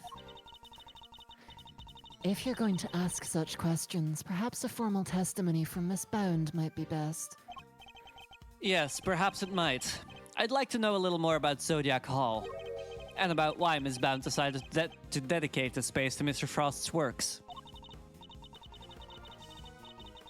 Very well. If you believe it to be relevant to the case, I will allow it. Miss Bound, would you mind? Not at all. I'll do whatever it takes to prove that I'm innocent. Then please, if you could give us some background on Zodiac Hall and the pieces on display here. It's the fucking Alfira show right now. Jesus Christ. I'm sorry. It took 18 years, but at long last, I was finally able to buy Samson's home back a little while ago. But a place like this is expensive to maintain, so I decided to turn it into an art gallery. To that end, I collected as many Paul Halik pieces as I could from around the world. Because, if I'm honest, it's always been something of a dream of mine to open a space dedicated to his work. Thank you for your testimony, Miss Bound. How wonderful it is that you were able to fulfill your dream. Well, Mr. Edgeworth, everything seems entirely above board to me. Judge Gavell, that was simply the witness's preliminary statement. As you surely know, the value of that testimony cannot be evaluated without due cross-examination. Ha ha. Spoken like a true attorney. Very well. You may do what you must.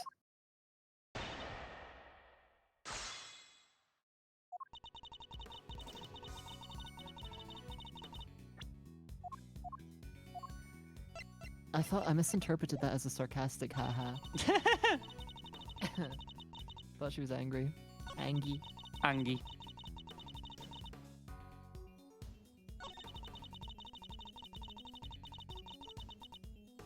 Hold it! Tell me more about this dream of yours, Miss Bound. Well, what I really wanted was to open a gallery of Samson, of course. A gallery of dance, a gallery of song, a gallery of gaiety and candy all day long. That was the idea, anyway. And here I thought art was to be appreciated in silence, not accompanied by musical numbers. Alas, Miss Tangaroa transgressed against the edicts of the goddess of justice. And as such, that part of your dream may go permanently unfulfilled. God damn, what a... No, Samson he's innocent. That awful prosecutor refused to listen, but it's true. He never hurt anybody. Mr. Tangaroa gave a false confession in order to protect Miss Bound. The two of them really did what they could to protect one another, didn't they? The sculptures in the Winter Wing weren't replicas. They're the very ones from 18 years ago. I need to show her I'm aware of that, or I'll never get to the truth. Okay. Oh, the cart, right? Yeah, maybe. She used the cart to wheel them around. But it's not like we really have anything to present that to, I feel like. Okay, fair. Hold it! Bal Halik. That was Mr. Frost's pseudonym, correct? Yes. He adopted it while he was working as a sculptor in France. I see. I'm curious about some of the pieces in your collection. More specifically, how you were able to acquire the Taurus and Gemini sculptures. It was my understanding that Mr. Frost died before he could complete them. Yes, I was able to create replicas for the Winter Wing based on photos of the sculptures he made. Really? Perhaps you could go into some more detail on that?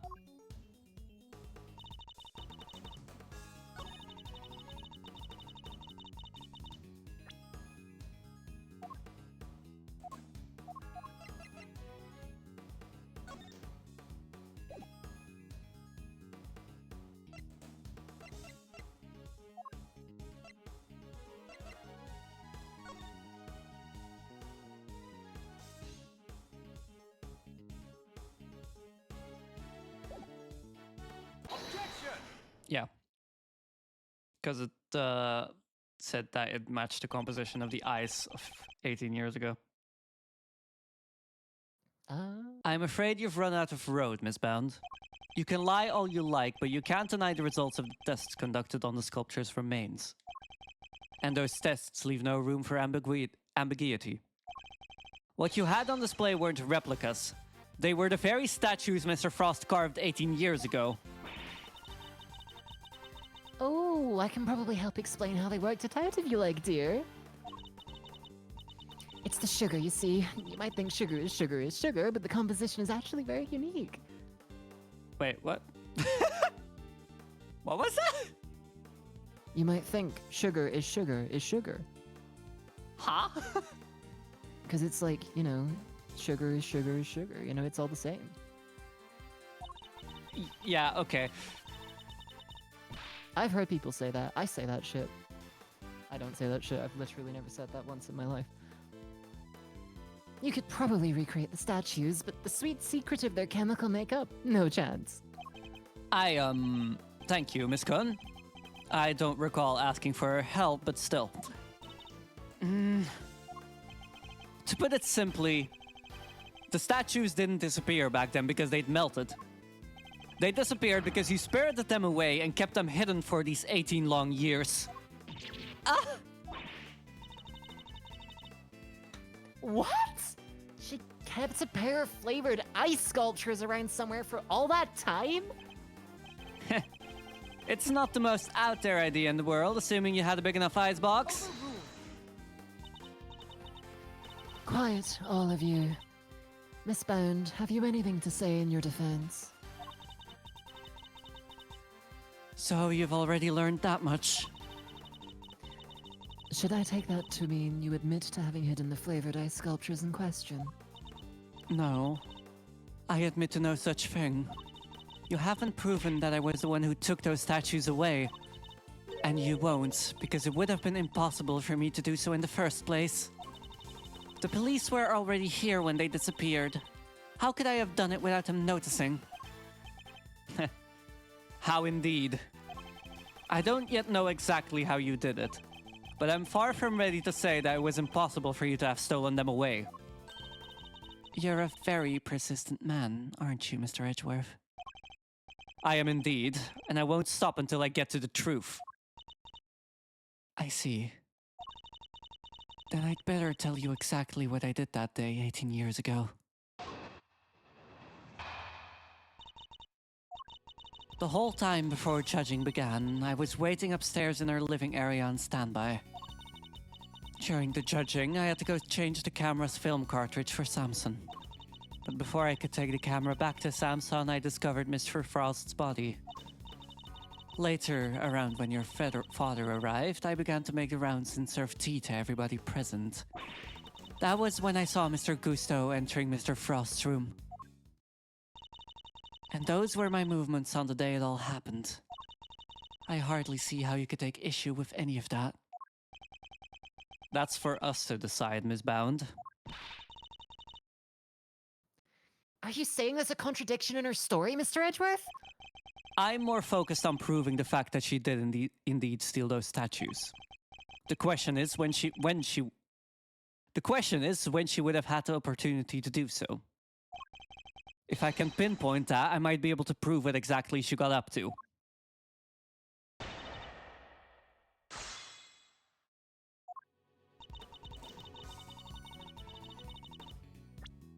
Don't know if we have anything for that right now.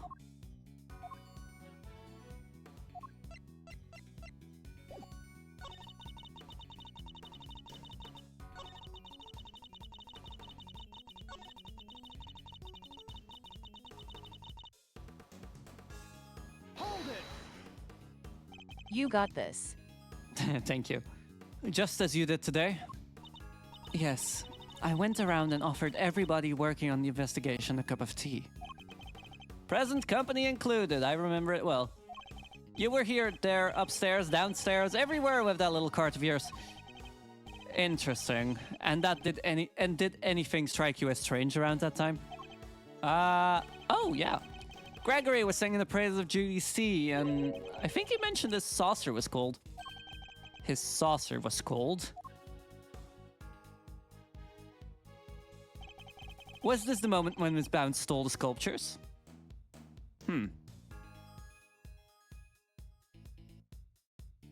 It could have been. Did she put the thing over the sculpture? I don't know. Miss Bound, I believe this was when you stole the sculptures.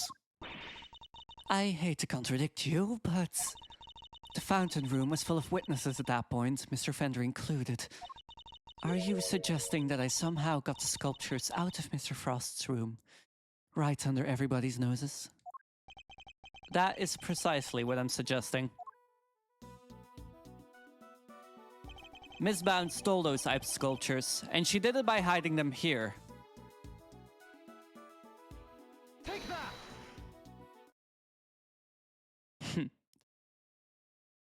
My father and Fender had no idea that one of the sculptures was mere inches away from them.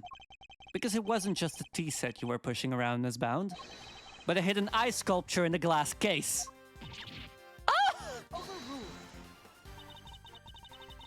Surely such a thing would have been impossible.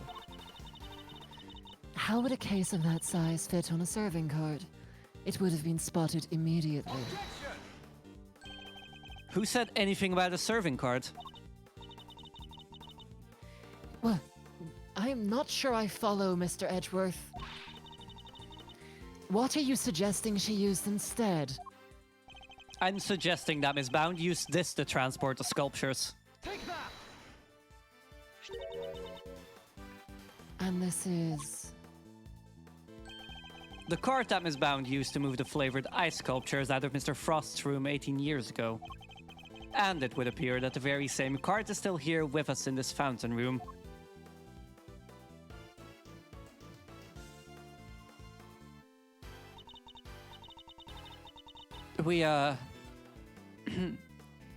We originally bought it for use in the contest. And you're saying that Miss Bound loaded Mr. Frost's sculptures onto this cart and carried them off? I am. As you can imagine, all one would need to do is lay a case on its side, add a tablecloth, and it'd look exactly like a normal serving cart, thus allowing her to move the sculptures around freely.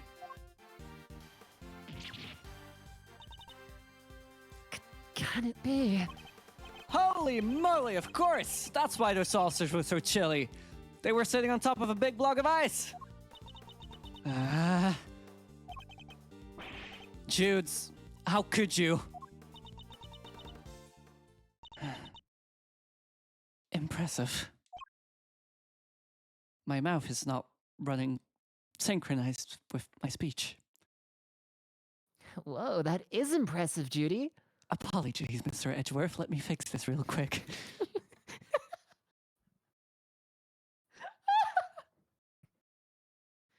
I'm starting to understand what you mean when you say you run out of breath voicing Cavell like this. Your accusations have slapped me up silly style.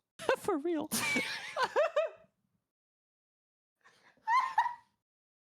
If I'm ever in court, I am going to say that. No, do you know what? I'm going to go out and commit a crime right fucking now, just so I can be in court and say, your accusations have slapped me up silly style. I think the judge would immediately slap you with perjury. Well, I mean, maybe that would be okay. No. Then again, you are Mr. Gregory Edgeworth's son. I should have expected no less. There isn't a scrap of evidence that I stole the sculptures all those years ago now. And yet I knew that no matter what I said or did, I'd always be under a cloud of suspicion. So you admit it. You admit that you stole them from Mr. Frost's room. Yes, I do. I took those sculptures and their glass cases out of that room 18 years ago. As Mr. Edgeworth correctly deduced, I dressed up the lift cart as a serving cart to do it. And slipped in and out of Mr. Frost's room while I was going around serving tea to everybody. In the end, I'd removed not only the sculptures, but the flavored ice zodiac blocks as well. Zodiac blocks? I feel like I've seen them for myself before. There's a huge block of ice on display here. It must be incredibly heavy, though maybe not, but with it being hollow on the inside. If the Winter Wing really is an exact replica of Mr. Frost's room from 18 years ago, then even though my father never saw them because they'd already melted, the Zodiac blocks must have been in the victim's room back then as well. When I had finished moving the 2 ice sculptures and the 2 Zodiac blocks out, I took 2 fresh, empty cases to Mr. Frost's room and put them where the original 2 had been. Only the sculptures had been kept in glass cases, you see, to prevent them from being damaged. The blocks were a little more robust, so they had been displaced as is. As stated in the contest rules, we were responsible for providing all display materials, including cases. Meaning it would have been easy for her to prepare those empty spares she swapped in. Mr. Frost's room contained quite a few other flavored iceworks in progress. I figured if I melted them down somehow, the resulting puddle would look like it came from the sculptures. And that is how the sculptures from 18 years ago came to be in the Winter Wing today.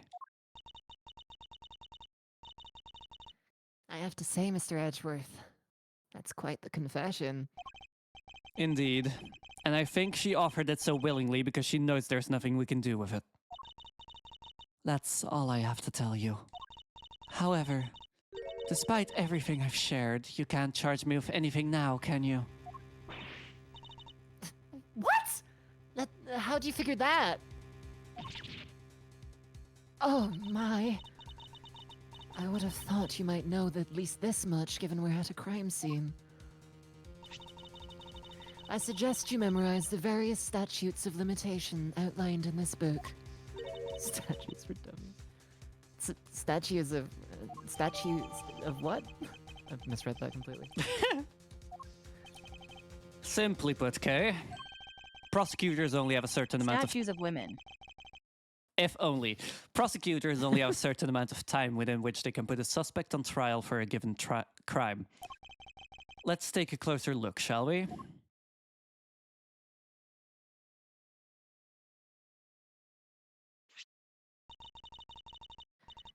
So it's different for every crime. Murder, 15 years. Theft, 7 years. Ah! Yes, Miss Bound stole the ice sculptures 18 years ago. So it's too late to have her arrested for that crime. I don't believe it. Theft is a serious matter, especially when it involves the removal of evidence from a crime scene. However, as you yourself just pointed out, Miss Bound can no longer be prosecuted for her crime. I completely misparsed that one. Rendering your revelation rather pointless, wouldn't you say, Mr. Edgeworth?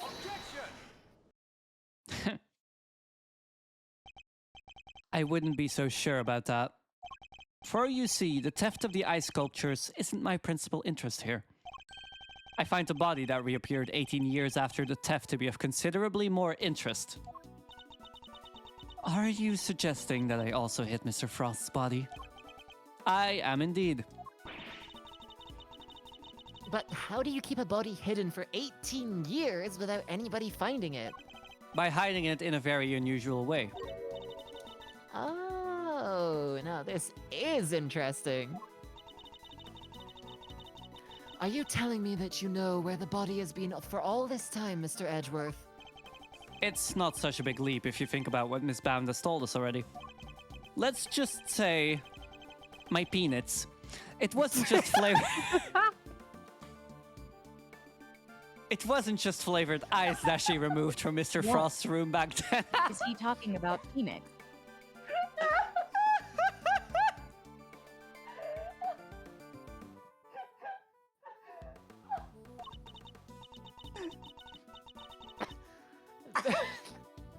His brain went God. back to his husband Phoenix again.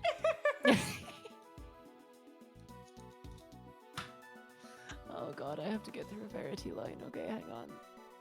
Okay. Okay.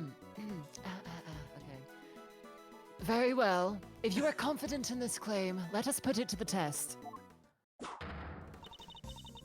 Tell me, Mr. Edgeworth, where exactly was Mr. Frost's body hidden?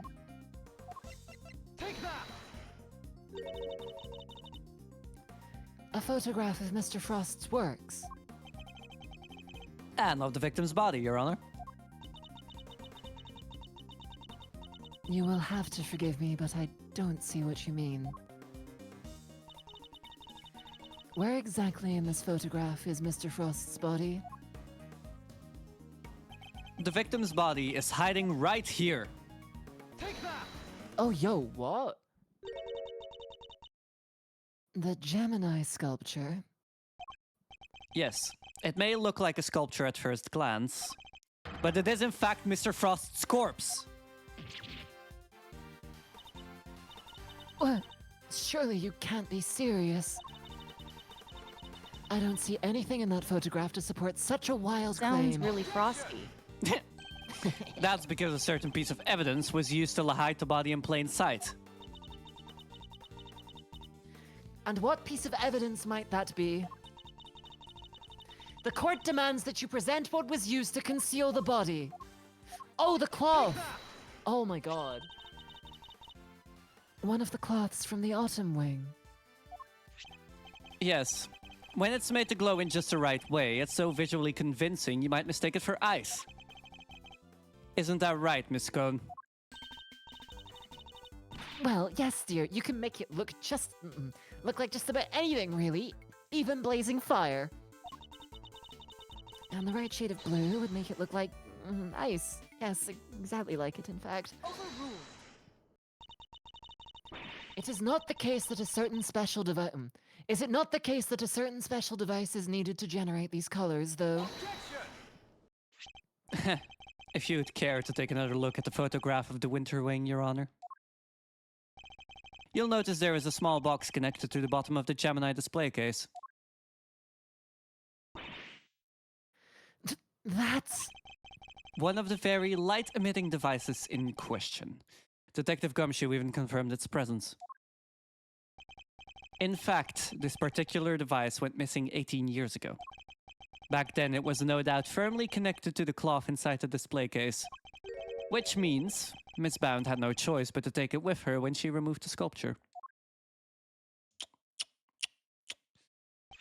So you see, this cloth and the light-emitting device were being used to create the illusion that Mr. Frost's body was in fact a statue carved from ice. No, this can't be. Wait, so you're telling me that when we took that photo of us in the winter wing, yes, we were standing right in front of the body. But the body and the cloth were both recovered from the fountain. Why were they found there if the body was supposed to be in the winter wing, disguised as a sculpture? Because there would have been no mystery as to how the body had been hidden if we had found it as is. Miss Bound needed to remove Mr. Frost from the winter wing in order to throw us off the scent. Ridiculous. I don't recall her sneaking around behind our backs to throw a body in the fountain. No, and she didn't need to, because she had another method at her disposal. Her trusty lift cart, the same cart that had proven so useful in executing her original theft. What? I believe she wheeled the body into one of the other wings and floated it down the stream to the fountain. The frozen body, being quite solid, probably got stuck somewhere along the way, which is why only the cloth appeared at first. The cloth Miss Cone discovered. And then the body followed afterwards once it had thawed enough. It's an ingenious theory, Mr. Edgeworth. But can you prove that it was me? It seems a little unfair to expect me to accept your accusations without proof, don't you think? What about an eyewitness? Do you think somebody might have spotted her when she was moving the body? As a matter of fact, I do. And the contradiction in the piece of evidence I was provided will shed light on exactly how Miss Bound moved the body as well. Well, Mr. Edgeworth, do you have any evidence to support your allegation? Of course. I have a piece of very compelling proof right here. Then please present it to the court. What evidence do you have that proves Miss Bound acted as you claim? It's Larry's sketch, isn't it? Oh yeah. Take that!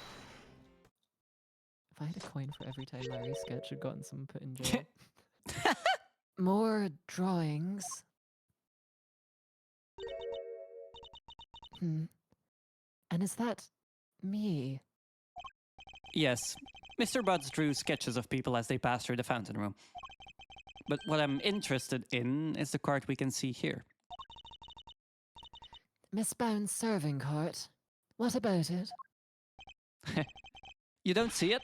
She's using the same trick she used 18 years ago. Ergo, we know that Miss Bound was busy moving Mr. Frost's body when this picture was being drawn.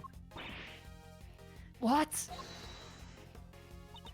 If I may, I don't see Mr. Frost's body anywhere in that sketch. All I see is a picture of me delivering chocolates to everyone. Really? Then allow me to direct your attention to the color of the tablecloth, Miss Bound. I'd originally thought that Mr. Butts had made an error, but he's assured me that couldn't possibly be the case. This tablecloth appears to be light blue. Yes, a shade of tablecloth that Miss Bound doesn't seem to own. The cloth only appears to be light blue due to the body hiding just underneath. What? But the shape of the cart is perfectly rectangular, just as one would expect. Surely it would be immediately obvious if the tablecloth was being draped directly over the body. Not if the body had been placed inside one of the hollow zodiac blocks in the winter wing. Place one of those on the lift cart and it'd easily pass muster as a regular serving cart, wouldn't you agree? Goddess of justice! Miss Bound, surely now you must admit that it was you who moved the body just as you did 18 years ago. I didn't expect you to deduce all that from a single, simple sketch. But that sketch alone isn't really enough to prove your theory, is it? You needn't worry on that front. My case doesn't rest solely on Mr. Butt's artwork. Huh? Once you had disposed of the body, your serving cart became a simple lift cart once more. Which is exactly what we discovered here in the fountain room. And without the serving cart, you had to find some place to put your chocolates. My chocolates? The one I was handing out? As we saw in the sketch, you had originally placed them on top of the cart. But the chocolates you gave us came from your pocket. Oh, yeah, mine was half melted. It was still super sweet and tasty, though. Why did you suddenly feel the need to put the chocolates in your pocket, Miss Bound? It was because you no longer had a serving cart to put them on, that's why. One moment, please.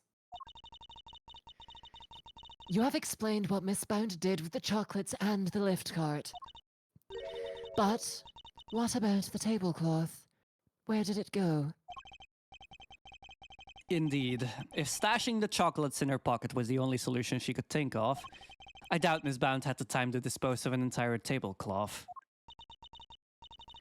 Well, Mr. Edgeworth, do you have an answer for me? Miss Bound didn't hide or dispose of the tablecloth, Your Honor. In fact, it's right here in front of us. Perhaps you would care to enlighten us. Where exactly is the tablecloth Miss Bound used to hide the body? Miss Bound has a tablecloth on her person, and in plain view, as fact. In plain view?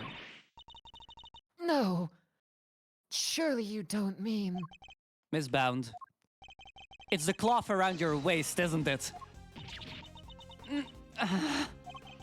And given that the Zodiac blocks weren't kept in glass cases, that cloth would have been in direct contact with the ice. All we would need to do to confirm my theory is test the cloth for traces of the sugar used in Mr. Frost's work. The game is up, Miss Bound. It's time to come clean. You won't need to test the tablecloth. Everything you said is true. I stole Delicia's Infesticide Ultra, and I moved Mr. Frost's body. It was me. It was all me. Delicia, I'm so sorry. Last week, I went into your bag and I took it. And then, I put it in his pocket, hoping to make it look like he had tried to do himself in. I also made sure to leave no fingerprints but yours, just in case the police suspected foul play. Judy, you... Oh, gosh. But Judes, why? Weren't we supposed to be on the same side, all fighting together to free Samson? We were, but I couldn't afford to get arrested. Not yet. Not until I'd finally proven that Samson is innocent. I always planned to give myself up in the end, I swear. I know it's easy to say that now, but... Why do it this way, though? It's not like you. I'm sorry, Mr. Fender. I've caused you so much trouble. I've been the guilty party all along. Ever since that day 18 years ago. Are you trying to tell us that the true culprit in the IS-7 incident was you? I committed a terrible crime. I took those sculptures, and I stole them for purely selfish reasons. The moment Mr. Frost died, they became more than mere entries in a confectionery contest. They became the final works of Samson's favorite artist. I couldn't allow them to just melt away. Not before he came home. And that meant I couldn't let anybody near them. Not even the police. So I hid them. I knew it was wrong, but I just had to. I put them in the cold storage room for safekeeping. But what I had actually done was far worse than anything I could have possibly imagined. Because who would have thought that Mr. Frost's body itself was posing as one of the sculptures? So she didn't know about the body when she stole the sculptures. Samson is a kind man. A saint. He could never kill anybody, never. And yet, because of what I did, the police never found Mr. Frost's body. And Samson was found guilty.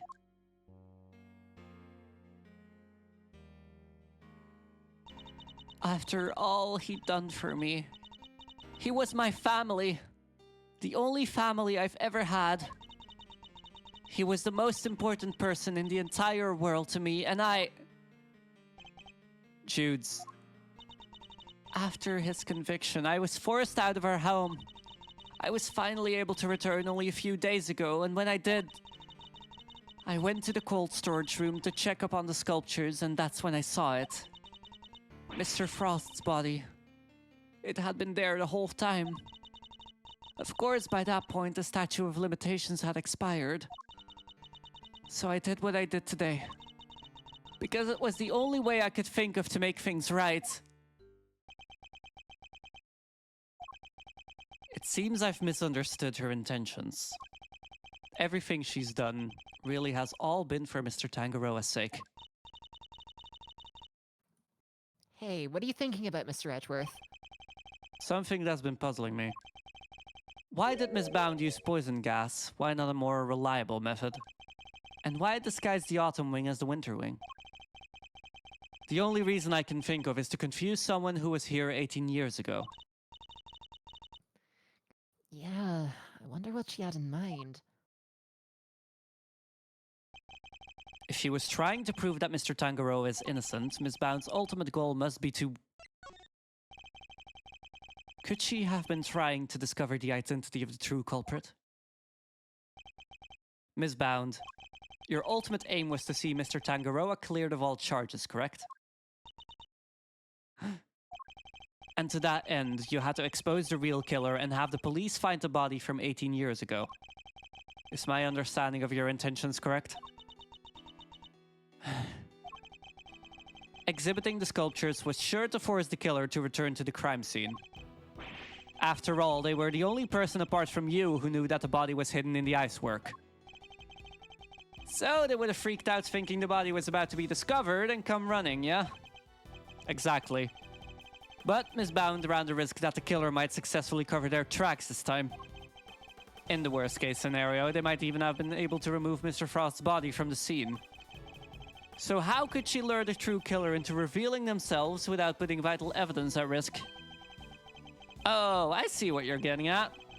You're saying that's why the Autumn Wing was all... winter wingy. I am. You were betting on one thing, Miss Bound, weren't you? That whoever opened the Pisces case you had so carefully disguised as the Gemini case would be the real perpetrator of the IS-7 incident. No. But that would mean the real killer was... Enough! Not another word! Do you realize the implications of what you're saying, Mr. Edgeworth? Are you prepared to stand behind the accusation you are clearly about to make? Ms. Bounds set a trap for Mr. Frost's killer, meaning that whoever found themselves caught in that trap is highly likely to be the guilty party. But I lack the evidence to support such an assertion. To accuse someone without any evidence is not to be done lightly, so... Should I really go ahead and make my accusation and name Mr. Frost's killer nonetheless?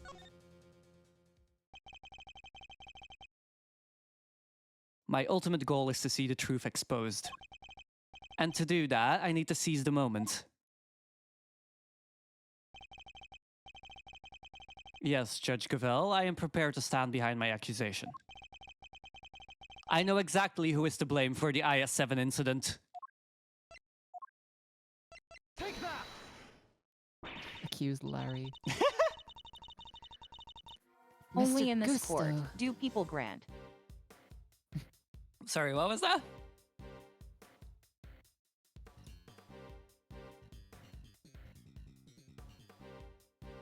I said only in this court do people grunt. True, though. Yeah, for real. They love doing that shit. don't they?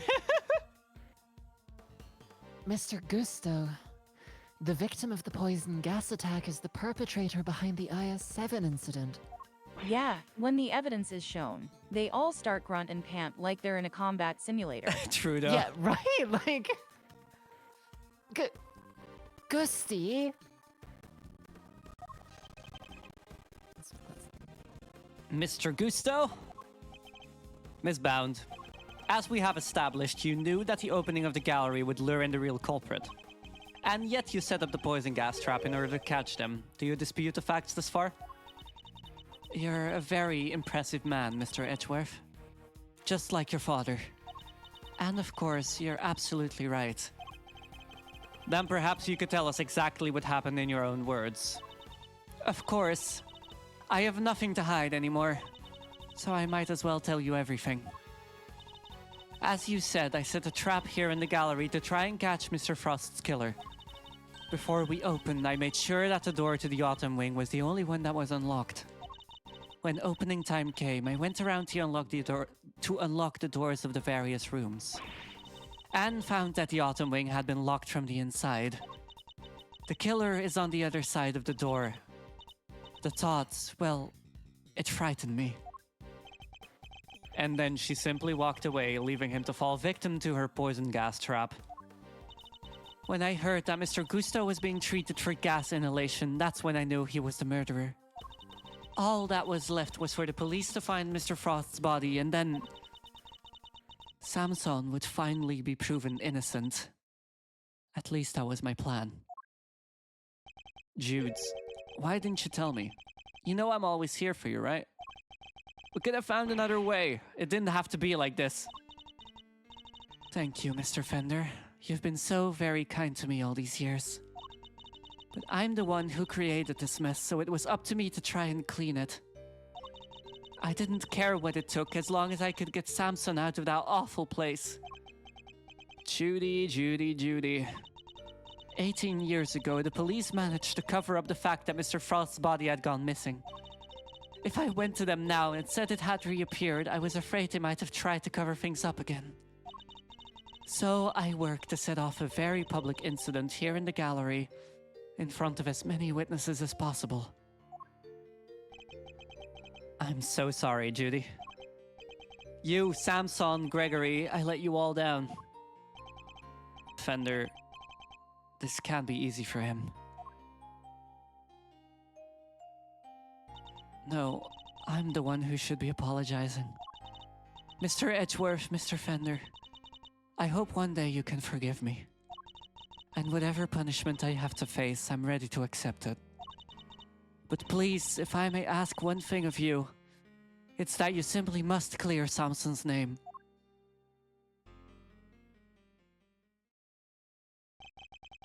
way the truth of these past 18 years had come to light was unexpected, to say the least.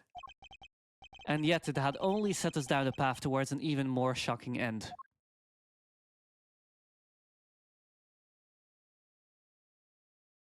Onwards to finding the true killer, huh?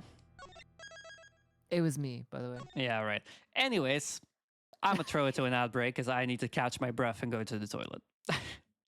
Have fun. Be yourself. I'll try my best. We'll be back in about 5 minutes. All right, last part. Hello? Hello? So what there was one thing we on to say real quick. Mm-hmm.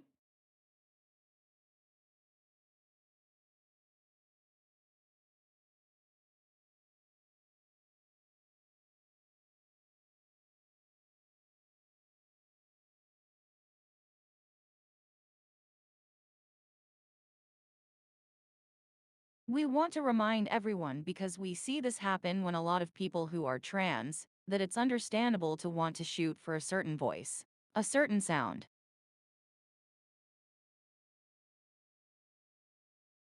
But that every voice is a story. And that your voice is uniquely yours, because it's your story. True. And so at the end of the day, it's beautiful because it's yours. That is true. That's really all. Sweet. And that is very sweet. It's really sweet. It's actually really funny to think about the fact that, on that note, literally every person so far that we have had to voice act this entire thing has been trans or otherwise NB in one way or another. So Woo! my You ent- attract You've a certain selected. crowd. I really do. My entire voice acting cast for this whole thing is all non-cis, which is pretty fucking cool, actually. You've assembled literally the coolest possible collection of people. For real. And I appreciate each and every Andy. one of you for joining. Okay, Ash. Back on that note, back to it. Fuck, I'm sorry. God damn it. And knew we you were gonna say appreciate you for something. creating this. Of course. Thanks for inviting me. I really like being here. I'm glad you guys have fun. Really glad. Ms. Bound. And we like being here too. Everybody here so nice. I'm glad. Ms. Bound, are you feeling a little calmer now? Fuck, I really thought I was done with this. Yes. Good. Then allow me to get to the point. Regardless of your intentions, you broke the law. Yes, I understand. Nevertheless, I understand that you did what you did in order to prove Mr. Tangaroa's innocence. Therefore, if the real culprit really is someone else, then we have a duty to reinvestigate the case.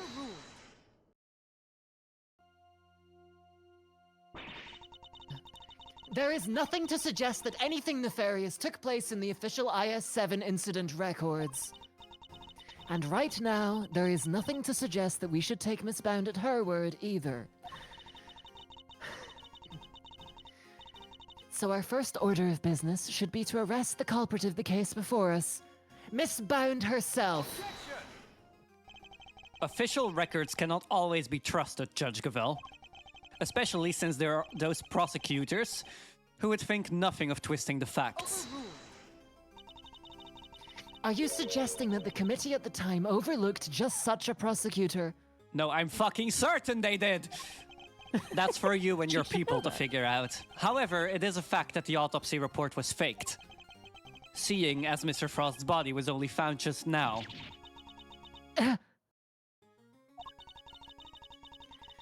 There really is something of Mr. Von Karma in you, Mr. Edgeworth. You will take those words back right fucking now, bitch. Oh, that's cold! How so exactly? By continually denying the will of the committee and bending the truth to fit your needs. That is how. Perhaps it is time you understand how Oh, no, she's the cat. committee sees this case. Yeah, she's very angry.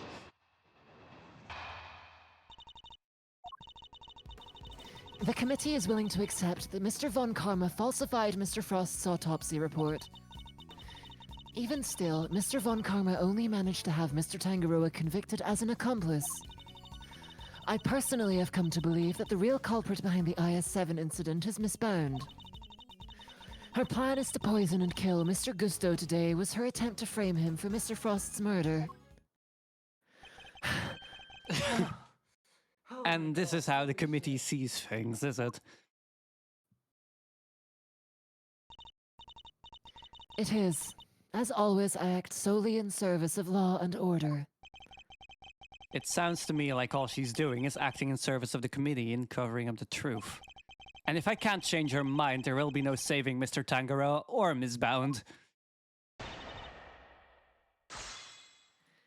I should have given her a fucking Franziska type voice. I like the voice you give her, but yeah. But the breath, It's time for the breathy grunt off of the voice. century.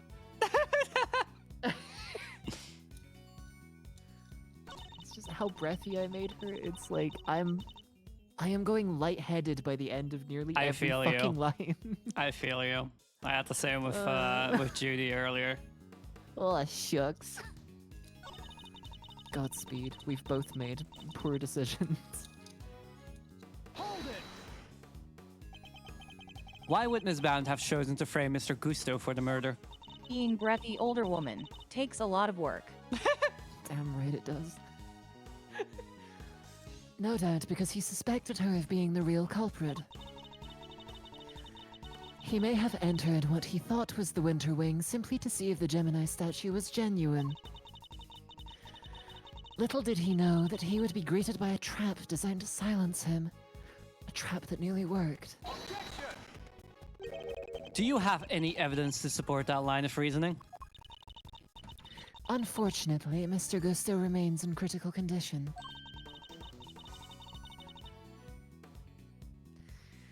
It will be difficult to prove anything until he regains consciousness. In other words, there is little we can do for now. On the contrary, there is plenty we can do. You still have not grasped the situation, have you? Then allow me to spell it out for you.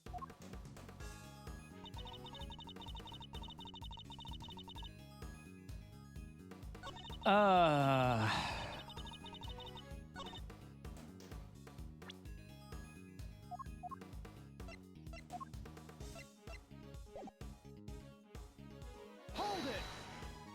it! All the evidence you need. In the matter of the IS-7 incident, we have a body, a murder weapon, and 2 suspects. As for the poison gas attack, we have the sources of the 2 chemicals and Miss Bound's confession. And as for you, Mr. Edgeworth, we also have enough evidence to see that you yourself will have to answer to the committee in a formal hearing. What? What? Whoa, that doesn't sound good. Don't worry, Malzarino. If nothing else, you're always more than welcome at Edgeworth & Co. Your Honor, I'd greatly appreciate it if we could stay focused on the matter at hand. Where we always are finding the edge. Ha ha. Of course. Now, where was I? I'm not sure if that's meant to be a sarcastic laugh or if she's actually like, haha, or something like that. Hold it! I don't know either. You really mean to assert that there are no loose ends left to investigate? None at all? All of the evidence has been examined at length, and there is nothing more to be learned from them. Therefore, I see no need to further prolong this trial. This court finds the defendant. Your Honor, I'm certain there's something that still needs to be examined. The hammer is about to fall, Mr. Edgeworth. Only hard evidence can stop it now. Present what you think requires further deliberation now, assuming there really is anything left, that is. This isn't over yet, not by a long shot. There's still one thing we don't have an answer to, and it's up to me to point it out to Judge Cavell. Oh, but what then?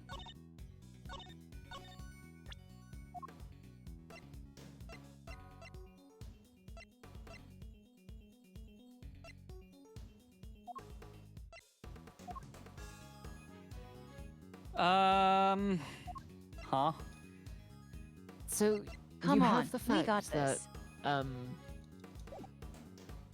you have the fact that Gusto went into the room as the only like sign that he might have been the culprit in the original. And oh no, but she's saying that Also, Judy was the we one who don't did it. fully understand this term. We're gonna put it in the server to ask if it's correct.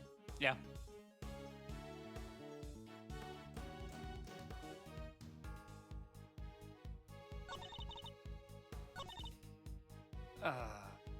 Fuck. They're put in the chat. I believe so. Yes. Yes.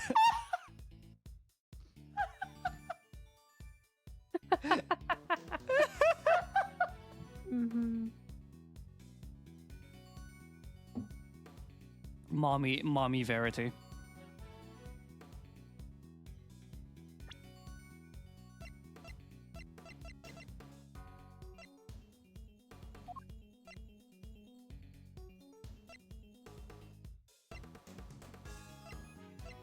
We are always up to date on certain things, but we've heard that term, and we're just like, does it apply here? Fair enough. It does. It certainly does, yeah. Fucking hell, I am actually lost on what to... We thought the other prosecutor was kind of a, like, Reddit boy. And that's why we use the term mom for the judge. Fair. It was superb. Mm-hmm.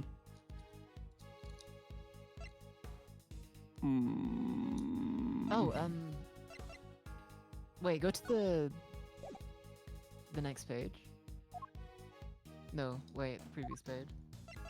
Oh shit, what was I gonna say? Oh yeah, Manfred, like, straight up falsified the incident report. Oh, right? yeah, wait. That case file.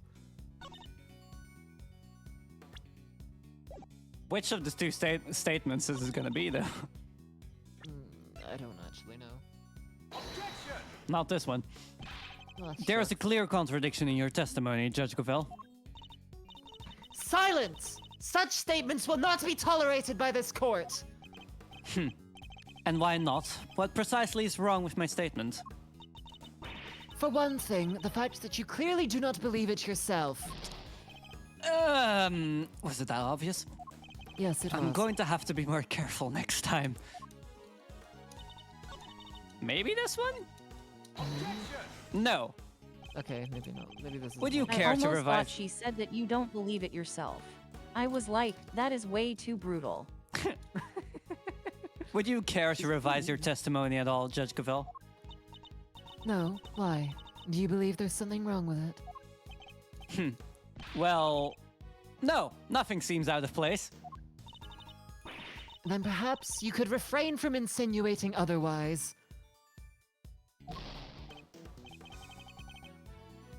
Well, that blew up in my face.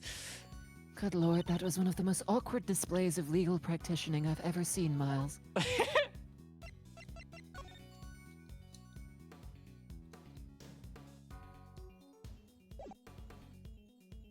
That was worse than when you tried to ask out Phoenix. I wonder how that went. Okay, so I looked it up. I think this is a very good example of how stupid this game gets sometimes. No. It's the fucking case analysis results. No, that makes sense, because we haven't explained how the blood got into the mixture, right? No, because we don't know whose blood it is yet. Oh, that's stupid. That's so stupid. But we do! Like, of course it's going to be the victim's blood. This I'm- case is like politics. It's not facts. It's vibes.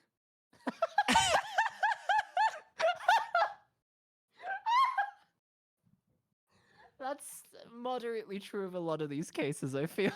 That is true of the entire Ace Attorney series. It's not facts. It's vibes. Vibes-based prosecution. Just vibes-based law practicing in general, really. We're in the vibes business, baby. I'm afraid there is still one question concerning the IS-7 incident that remains unanswered, Your Honor. Nuh-uh. Would you mind taking a look at this? What is it? They're test results carried out on the liquid at the bottom of the Gemini case in the winter wing. As you can see, traces of blood were detected. The question is whose? Until that question is answered, I hardly think you can claim to have all the evidence. There was blood in the Gemini case. Why did I not hear about this from Eustace? Because he's a fucking loser. I agree, Because but Detective- still, he should have told me. Because Detective Gumshoe informed me of the results directly. I was planning to tell Mr. Winner about it myself, of course. You kept this to yourself until now, He's too despite busy having calling no you Mom to jurisdiction tell you here the facts. whatsoever. Needs his mom to tell him the facts. Real. Mark my words, the committee will hear all about what you have done here today. As ever, my interest is in the truth, and if mistakes were made in the past, they must be rectified. Also, she does shit like that to Miles all the time. All the like, fucking time. damn, okay. Pot calling the kettle.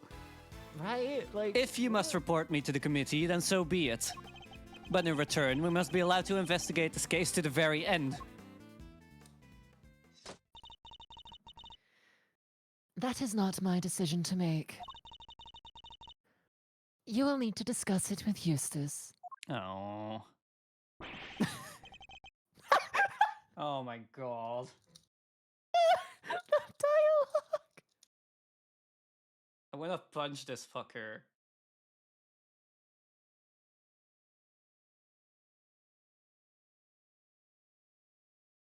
Guess who's back, losers, and with good news to Mom.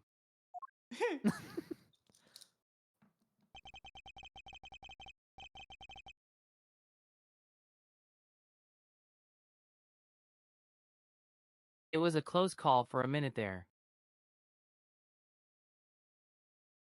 But with some good mouth-to-mouth, Caramel Gust is alive. Huh? Gusto. He made it. Fuck. For real, though. You're the one who found me.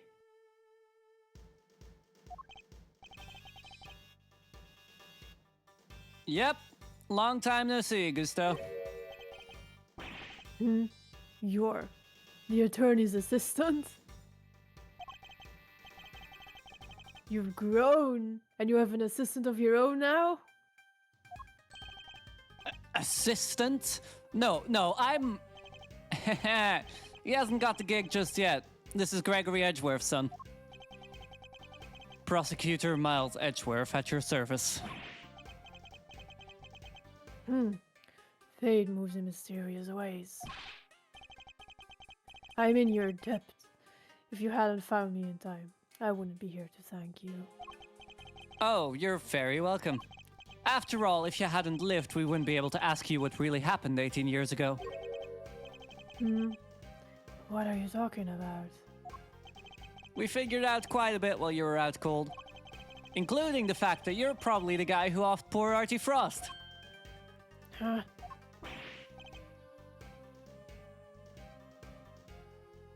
What? Is that true? Is he with the sauce?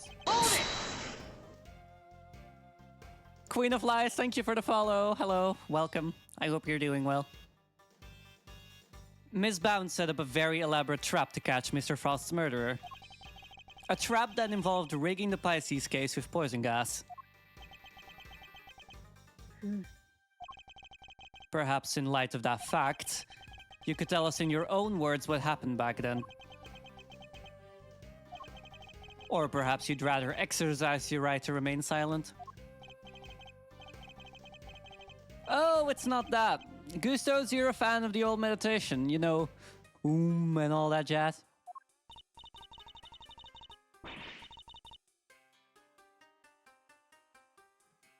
That's alright, my throat just is really fucking dry. Hang on. Lubricate that throat. I did. Whoa, sleeping while standing seems pretty cool. That's one heck of a talent. Except there's no sleeping involved in meditation, okay? Our grandfather used to sleep while stand. Oh, wow. Damn, okay. Hey, Gusto, old pal. How about you snap out of it and tell us what went down way back It's when? military. Fair enough.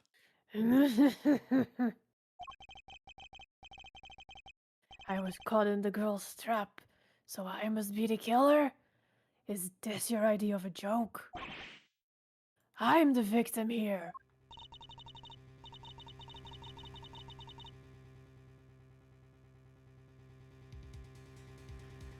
Indeed you are, Mr. Gusto, and there is no evidence that you have done anything wrong yet. Mr. Edgeworth and Mr. Fender are merely speculating. Rest assured that they have no authority here, and that you may pay them no heed. At least somebody here seems to be on my side. Judge Verity Gavel, it's a pleasure, Mr. Gusto. I will assist you in any way you may require.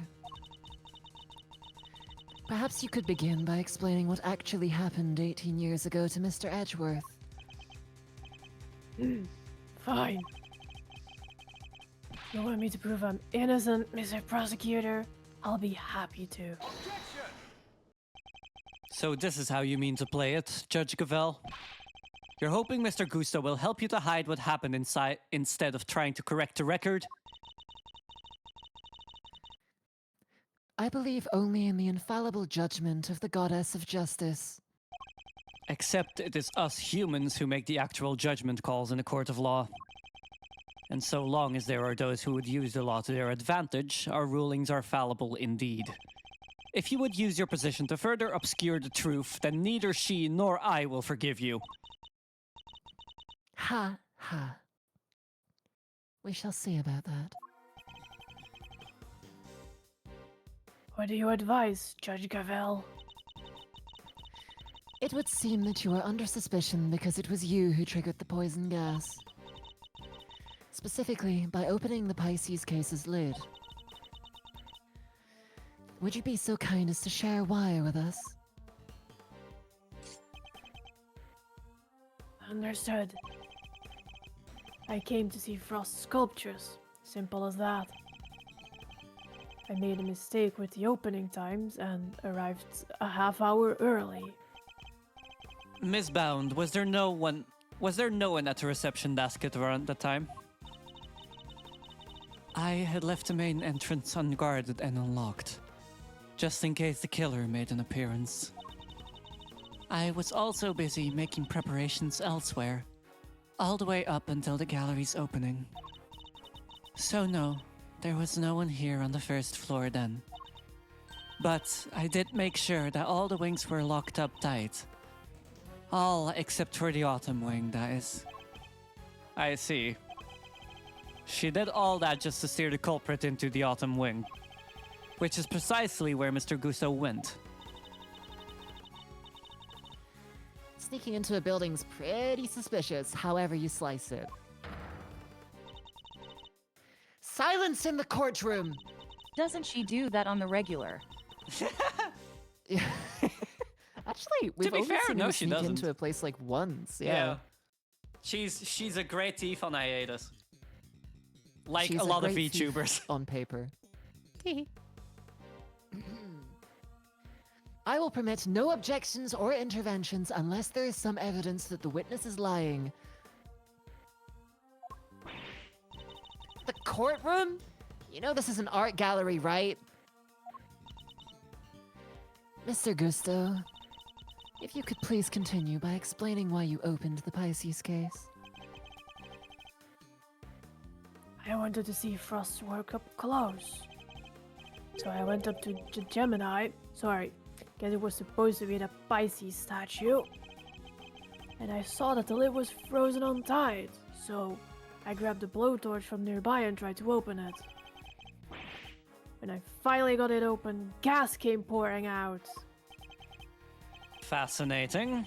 His is the sort of flawless testimony attorneys can only dream of. Yeah, the everything sounds like a lie kind. I am none too satisfied with Mr. Gusto's explanation myself. Alas, there is no evidence to refute it. Come on! There must be something! It's Bound's story you should be questioning, not mine. I am not the one who set up the gas trap. She could have killed anybody with that thing. She turned on the sprinklers as soon as the gas was released. She knew exactly what she was doing. She was gunning for the killer and nobody else. That killer being you, old pal.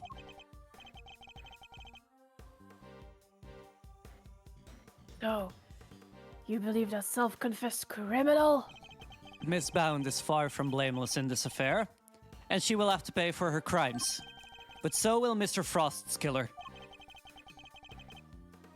You seem determined to pin Frost's murder on me.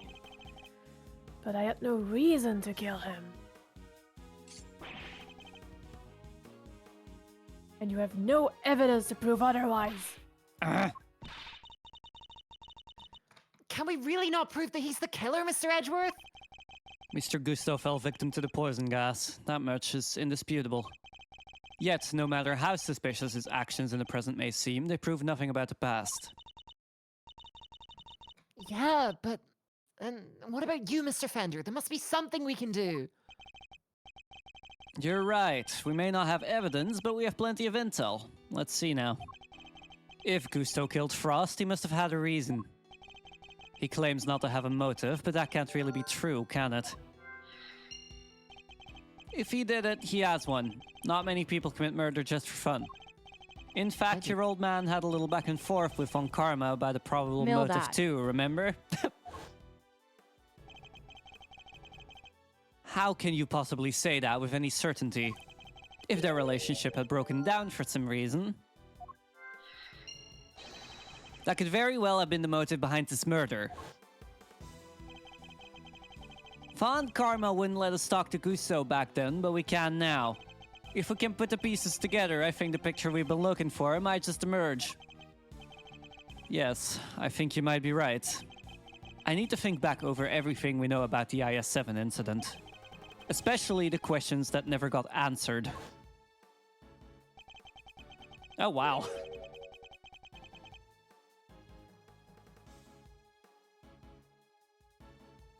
Out.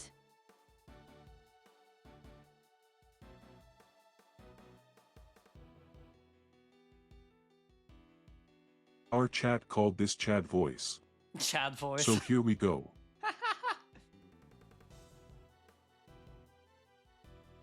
And the finger marks. Were you the one wearing the gloves?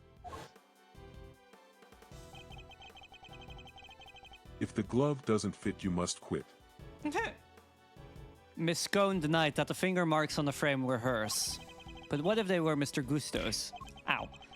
Perhaps he had wanted to take a look through the ultimate cookbook for himself.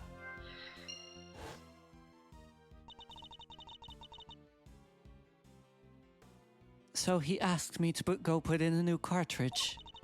He seemed to think there should have been more shots left than there were. In other words, the film ran out sooner than expected. Yes, the number of shots he took didn't line up with the number of shots remaining. But he thought maybe he just lost track somewhere along the line. My father noticed these things for a reason. I just need to piece them together correctly. In the absence of evidence, it's the only way to the truth. Okay, let's think.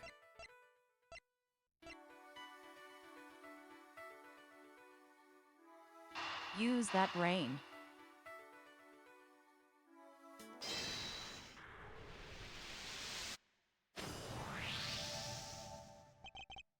Mr. Gusto, you and Mr. Frost Mr. Edge has no joke because he's all edge. No joke.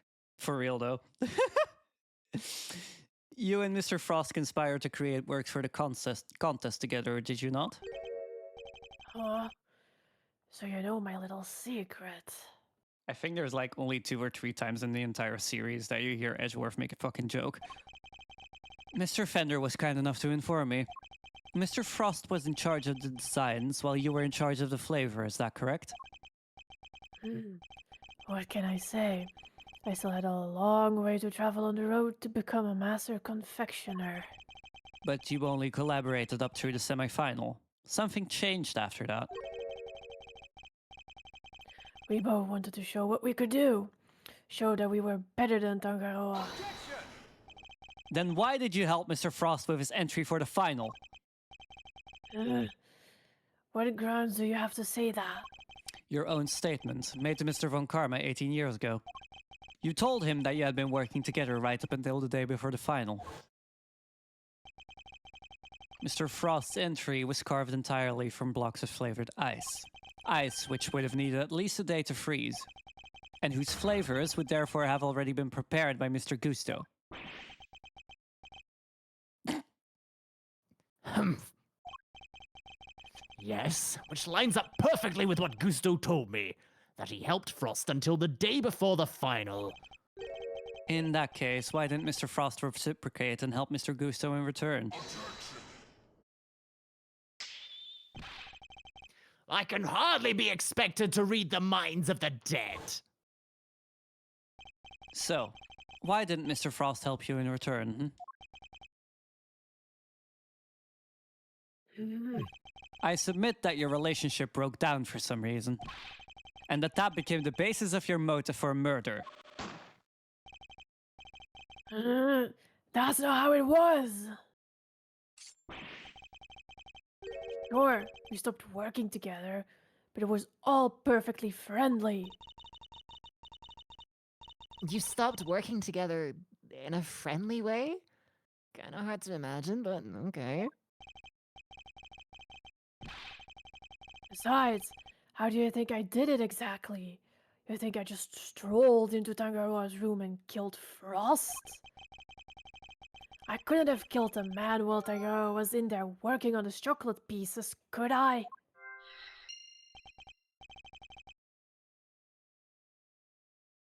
So you see, it can't have been me. I wouldn't be so sure. There must be a window of time when Mr. Tangaroa wasn't in his room. And if I can prove that, I can prove that Mr. Gusto had the opportunity to kill Mr. Frost.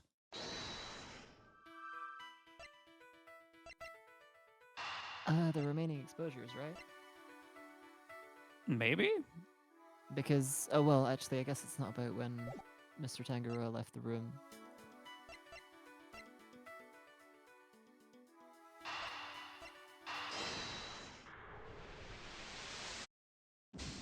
No. That's not quite right. I need to reconsider the information at hand.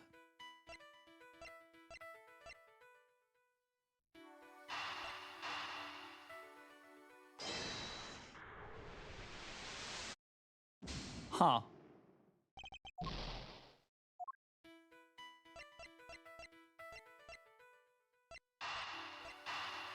This seems so weird, though. Oh, because he stole the camera to take pictures of what was in the cookbook. Maybe, yeah.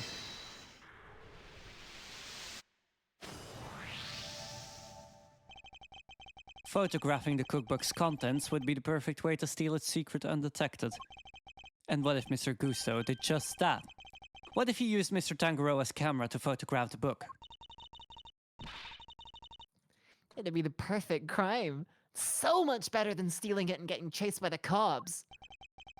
Sneaky snapshot or 20, yeah? That could work. The only question is, when would he have done it? Good question. What about during afternoon tea? Didn't Alicia say that Gusto and Frost had missed out on the little tea party they had? Which brings me to the next question. When do we know for certain that Mr. Frost was still alive? Then, after the contest began, nobody saw hide nor hair of Frost as he had secluded himself in his room. And the only person capable of entering his locked room was Tangaroa, possessing, as he did, the only key.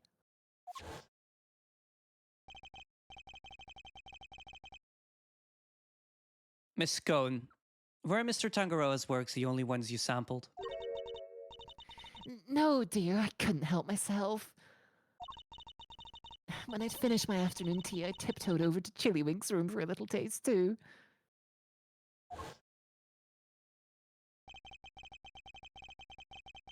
Mr. Frost had kept to himself inside his room after the contest had started.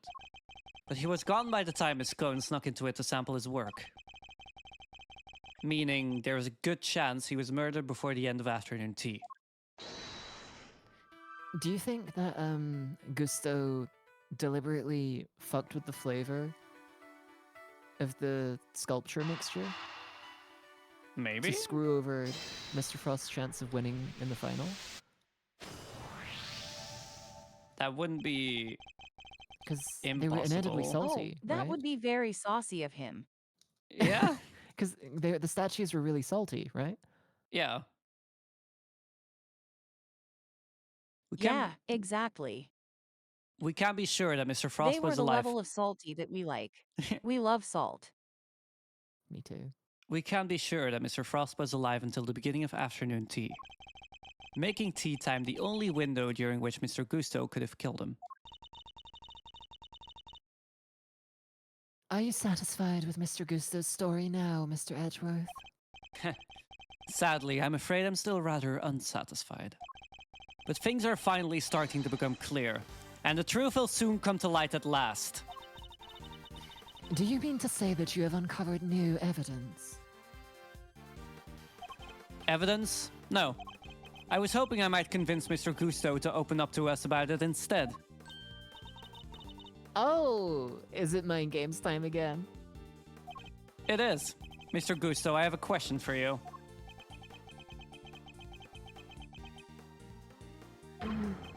I said I have a question for you. Yeah? What is it? You chose to make your entry for the final on your own. I told you, I wanted to test myself. I wanted to prove I was the best in the world. Objection!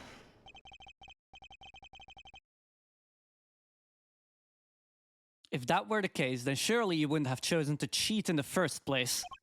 So tell me, Mr. Gusto, why did you feel the need to team up with Mr. Frost?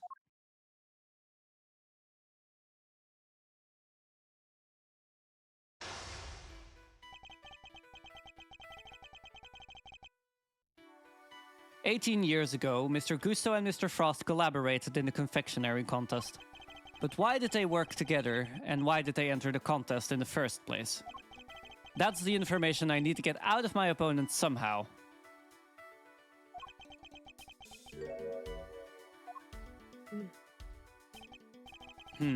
Mr. Gusto seems to have a habit of pretending to be asleep when things aren't going his way. Let's start by focusing on why he chose to work with Mr. Frost. By my hand, now is the time to dig up the truth that was buried all those years ago.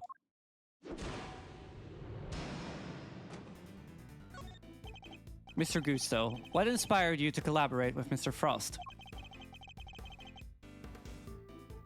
We were acquaintances before we were contestants.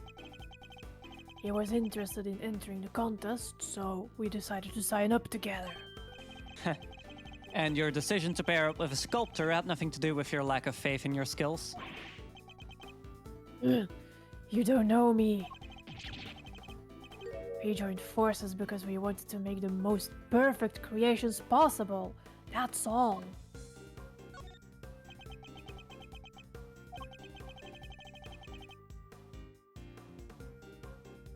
Frost's son and mine were in the same grade at school, so we got along pretty well too. Oh, so you were just two friends who happened to try for the title of world's greatest confectioner?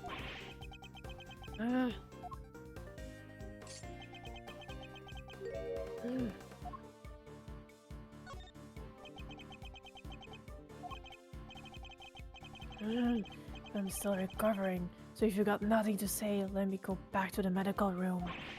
Wait, I may need to be a little more proactive. Oopsie. I need to study my opponent's reactions and pick my own responses accordingly. Oopsie.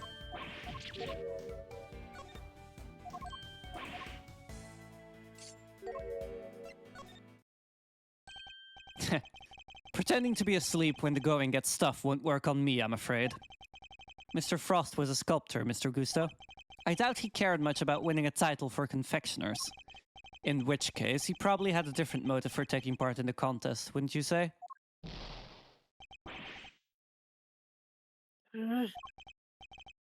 Fine, it was me. I wanted that title. Frost was only in it for the prize, the ultimate cookbook. I see. And since your objectives dovetailed so neatly, you decided to work together. But then something happened. A breakdown in your relationships, perhaps? If so, I want to know why. Mr. Prosecutor, I'm still quite unwell after my brush with death. Push me too hard, and I'll be on my way back to the medical room. No, wait! And you'd better wrap this up quickly. I'm already dangerously low on patience. Mr. Gusto is trying desperately to make his escape, but he's not going anywhere yet. Not as long as he's still keeping things from me, so let's figure out what he was really after next. There's no time to lose. I need to pick the right line of questioning and fast.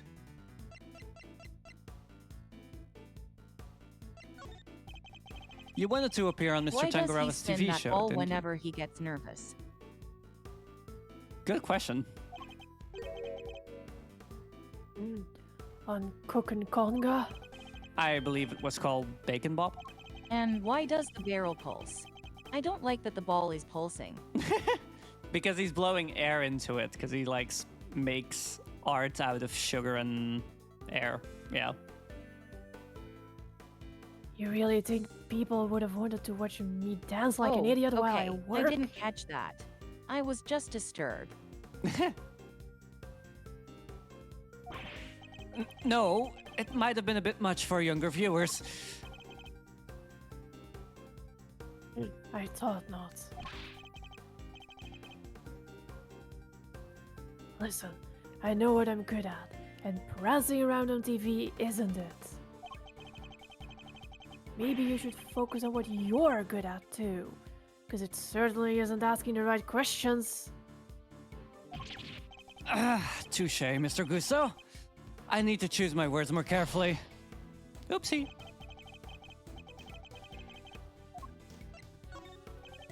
You too had your eyes on something other than the title, didn't you? After all, I'm not sure the title of World's Greatest Confectioner even counts for that much. Mm-hmm. Now you're insulting the way of the confectioner? My goal, my only goal was to win that title. I didn't care about anything else. You have no idea how much it would have meant to me. Mm-hmm. Look, my sense of design may not have been up to snuff back then, but you should see me now. Oh? So you've improved. You bet I have. I didn't do all that training in Zhangfa for nothing. Mm-hmm. I looked up to Tangaroa, you know. Spent hours poring over the designs of his work. Eva used to watch his show with my son. Sounds to me like Mr. Tangaroa's work was especially influential in your early studies. And with his recipe book, you might have even become the best someday. Maybe. The book was a real treasure, no doubt about that. Any confectioner would have wanted it.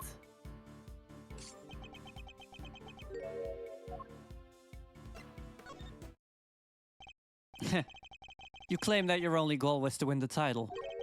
Yet you also seem to have had an interest in the contest's prize, the Ultimate Cookbook.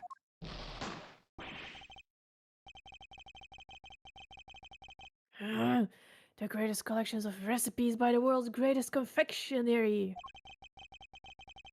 I can't say I had absolutely no interest in it. And even if I did, what exactly is so wrong with that? Nothing, I suppose. Only that the book contained recipes for medicines, not desserts. And everyone who entered the contest supposedly knew that. I feel like I'm finally getting somewhere. I can't let him slip from my grasp now. I just need to stay calm and keep the pressure on. Next, let's find out why he wanted the cookbook.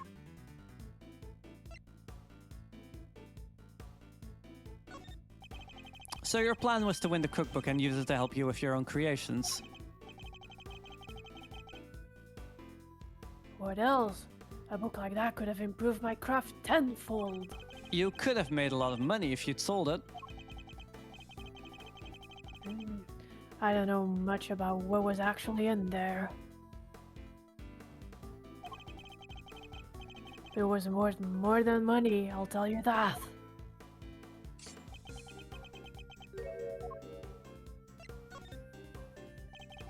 Come now, Mr. Gusto. I think you know more about the ultimate cookbook than you claim.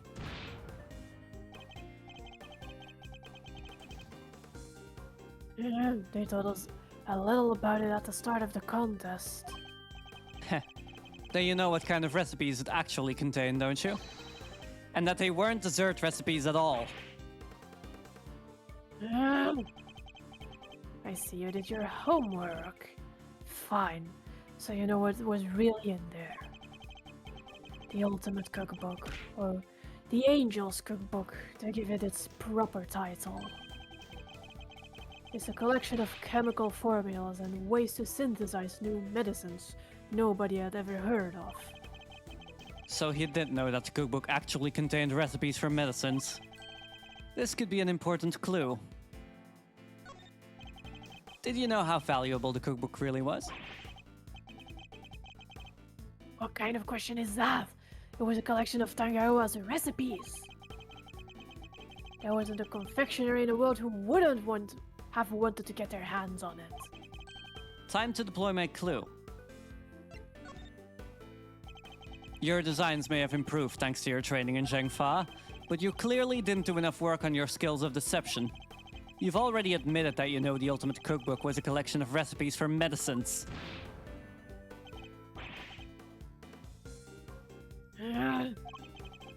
Thereby making your interest not gastronomical, but pharmaceutical in nature.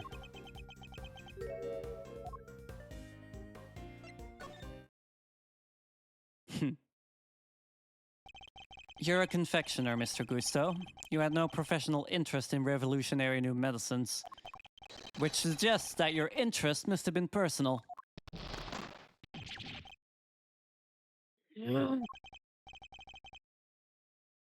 I underestimated you. Fine. You're right. Winning the title wasn't the only reason I entered the contest. I needed one of the recipes in that book. It was for my son. He was sick. He was? Tell me more. That's none of your business. I've told you as much as you need to know. He looks rattled, but I can't let him off the hook. Let's find out what this mystery illness was. I've almost gotten to the bottom of this. I can feel it. Just a few more moves.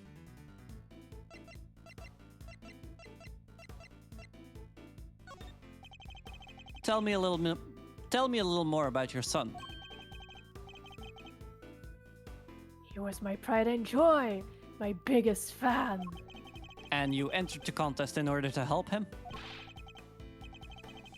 You clearly don't have children of your own. Any father would have done the same. I would have done anything to help him. Anything!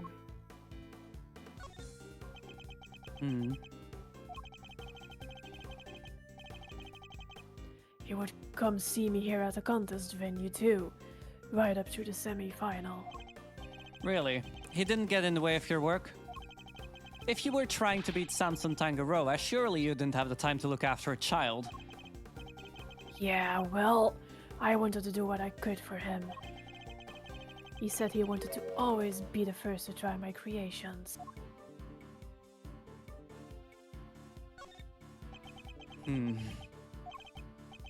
I am what you call an absent absentee parent. Okay. I was being too,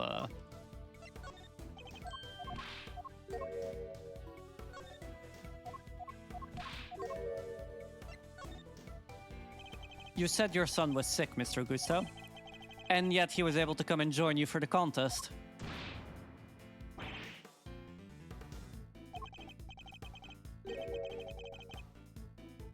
It wasn't that kind of illness. Nothing life-threatening anyway. This feels like it could be an important clue.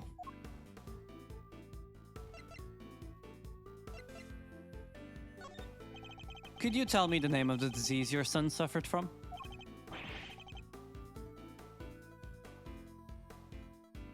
You're a real cold customer, Mr. Prosecutor. Isn't it enough that he was seriously ill?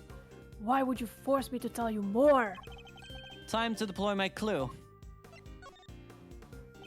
You've already shared with me that your son's illness wasn't Because life-threatening. I don't care about Hippe. So why are you so reluctant to share any further details?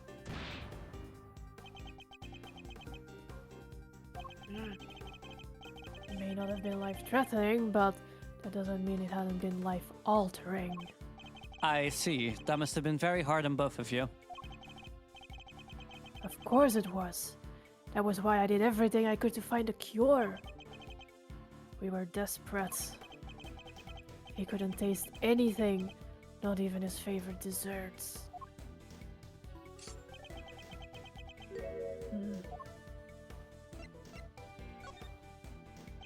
As I understand it, the Ultimate Cookbook contains the recipe for a very particular medication.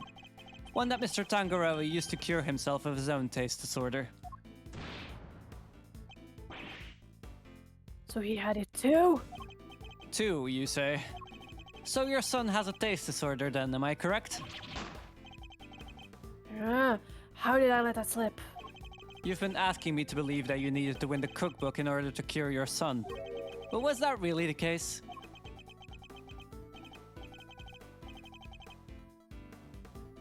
Of course it was. What are you saying? I'm saying that I'm not too sure that's true based on everything you've told me. I don't have a clue as to how to proceed with this line of questioning.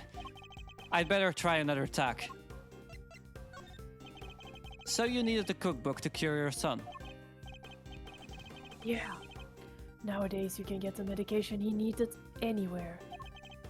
But back then, that book was our only hope.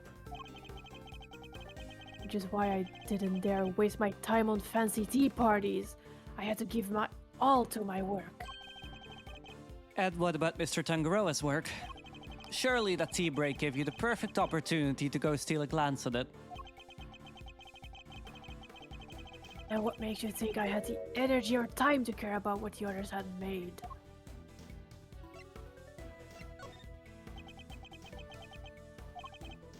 Oh, fuck.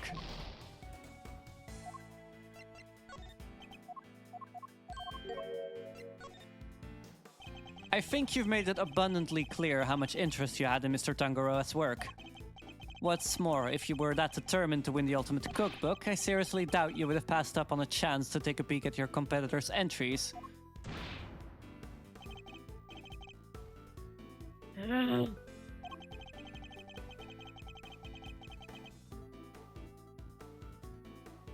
had plenty of chances throughout the contest to see and sample my rival's work, you know.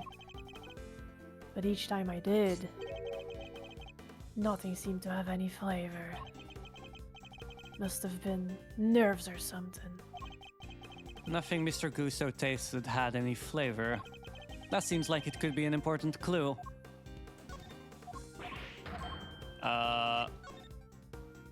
He has the same condition. Yeah.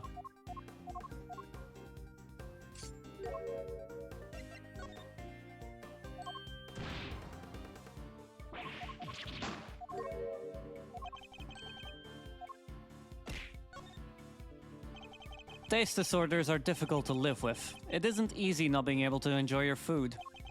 You should know. After all, you just told me you'd experienced something like that during the contest. You said that nothing you sampled had any flavor. Those were your words, correct? Which would seem to suggest that you were suffering from a taste disorder. Huh. A confectioner without a sense of taste? Not exactly ideal. Are you sure it wasn't actually your own condition you were seeking a cure for, Mr. Gusto? I've had enough of your speculations. I managed just fine in that contest. Made all my own entries, no problems.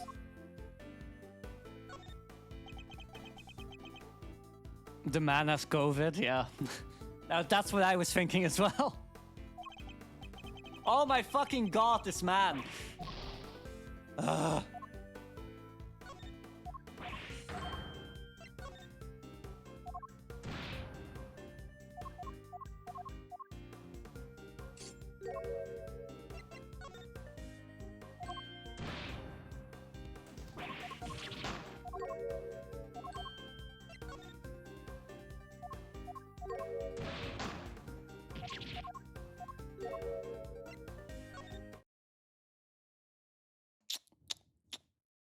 What happens if the barn becomes empty?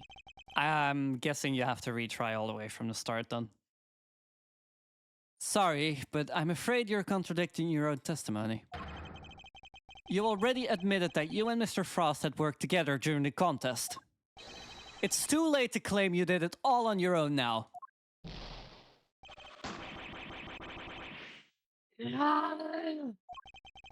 You would have us believe that you are a man of principle, a dedicated student of the confectioner's art. Yet you abandoned those principles and conspired with Mr. Frost to rig the contest. Also, you could cure your own taste disorder. You got me, Mr. Prosecutor. As you said, my sense of taste was shot. My son's was fine. I kept it hidden for so long. 18 years and nobody knew. Sadly, you can lie to others, but you can't lie to me. Both Mr. Gusto and Mr. Frost entered the contest hoping to obtain the ultimate cookbook. For the medicine that would cure Mr. Gusto's disorder, and the money it would bring in for Mr. Frost. Thus, an uneasy alliance was forged. And that, I believe, is checkmate.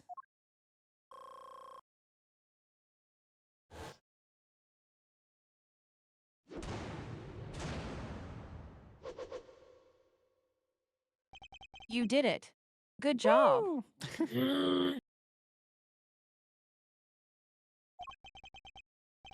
I'll admit it. You're good. I never told anybody any of this, but you figured it all out anyway. It's true. 18 years ago, I developed agwesia? Agwesia. Agwesia. I would have said like Agusia or something, but yeah. What's agwesia? It's a taste disorder that makes it so you can't taste I was about to anything say at a gay all. sauce. A confectioner's worst nightmare. Mr. Fender, is this what Mr. Tangaroa had as well? No, the big man had what they called associated taste disorder.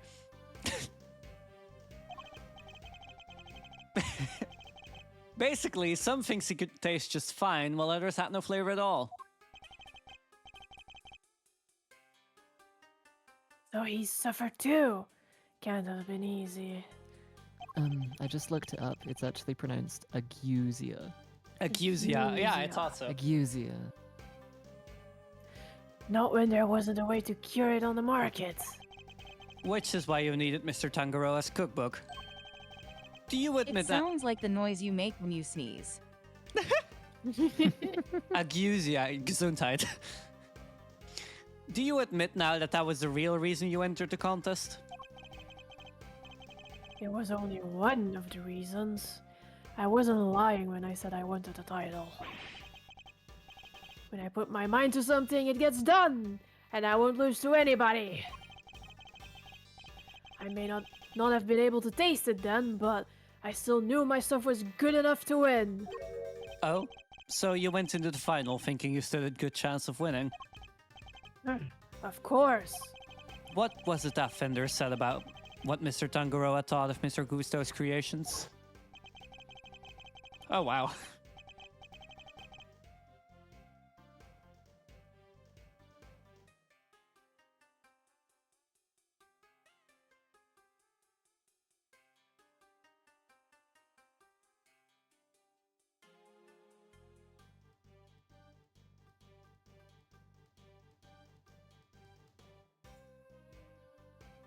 Mr. Gus Creations, we're a perfect balance of flavor and design at least up through the semi-final. Though I was so distracted by my competitors, but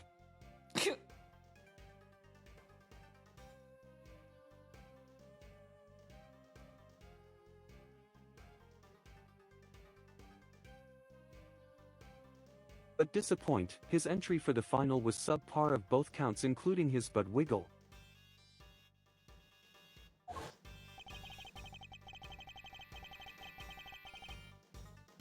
We were told that your entry for the final was far from the prize-winning taste sensation you describe. What happened, Mr. Gusto? What went wrong that day? Fine. You want me to talk, I'll talk. But you're not going to like what I have to say. Kind of reminds me of a baker with a flour allergy. Yeah, same.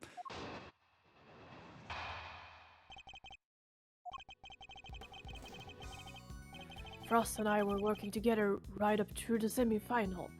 I handled the flavor, he did the design, but I wanted to face Tagaroa in the final on my own. No help, just me and my skills. So I helped Frost with his entry, but mine, I did alone. If it didn't taste good in the final, that's on me. What can I say? I lack training. And that's all there is to it. Happy now? There don't seem to be any obvious contradictions in his testimony. Yep, not that I thought it'd be easy to get anything real out of him. He's managed to not let slip what really happened for 18 years after all. Why don't you try pushing him a bit, Malzarino? See if you can't shake something loose? I think I just might have to, Fender.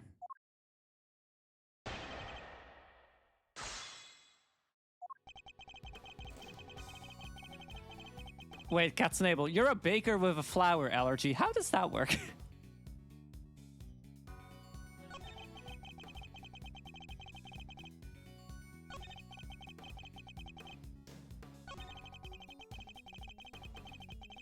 Our girlfriend loves baked goods, but it's allergic to gluten. That's also not very... Yeah, that's not very practical either.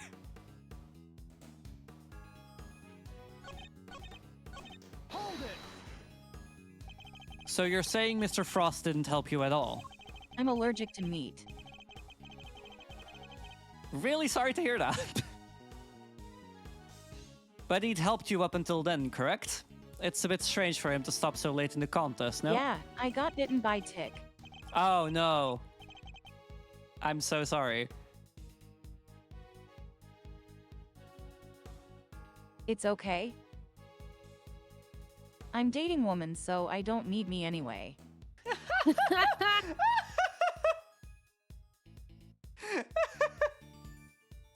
Fair enough. Anyways, Gusto? Strange or not, it's the truth.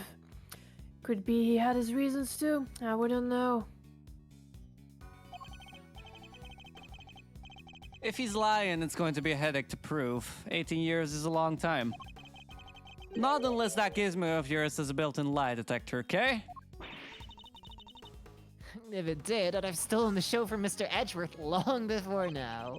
Don't worry, Fender. I can tell when he's lying. No doohickeys assistance required. Please, Mr. Gusto, continue your testimony. It's not a doohickey, Mr. Edgeworth. And yet I heard that your creations prior to the final were scored highly for their flavor. So what went wrong? Was there some kind of cooking accident on that day? No, nothing like that. It was... I told you, I had a taste disorder. My sense of taste failed me. It's as simple as that. But Mr. Frost's entry was complimented on its flavor. Your sense of taste hadn't failed you then. Did something happen overnight? I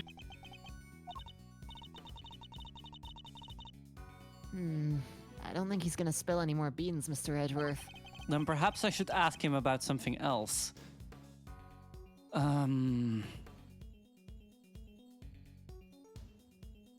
This whole case means a lot to him. Yeah.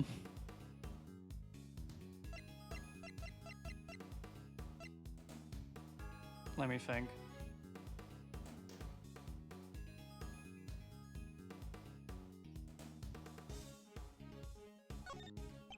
Yeah, don't worry. Use that brain. You got this. Did something change between the semi-final and the final, Mr. Gusto? Not really. Oh, that was... Oh, there we go.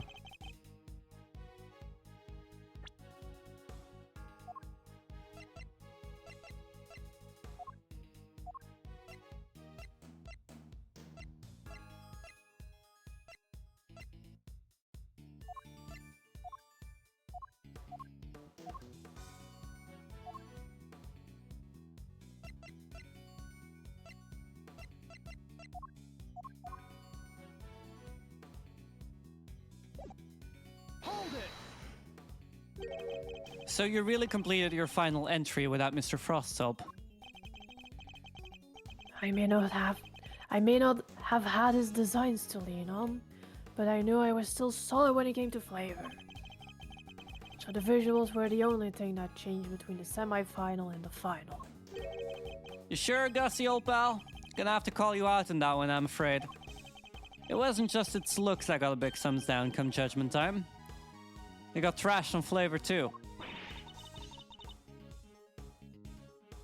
Doesn't sound like a winner to me. Despite his confidence, Mr. Gusso failed on flavor too.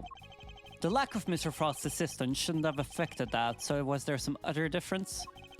An 18-year-old mystery, and the key to unraveling it is finally in my grasp. I just need to remember everything Fender told me about what he and my father discovered. So I do have some kind of evidence, probably.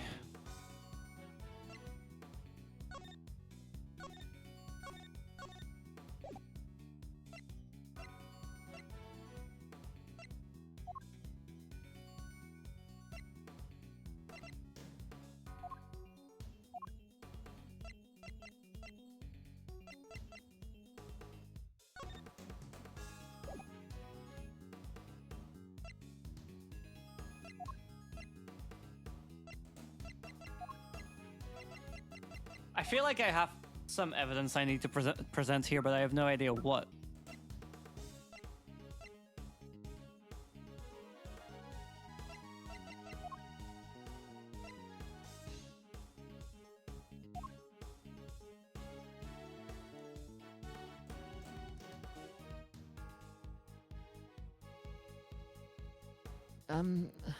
We know that he...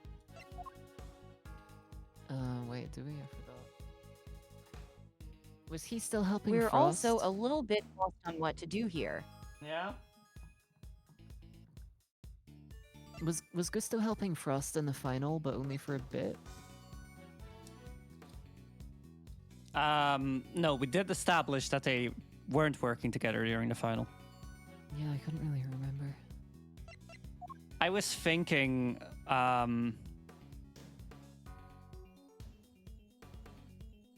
because like his flavor was also different and stuff, but we have no evidence for that. Sketch by Larry depicting the Pisces statue.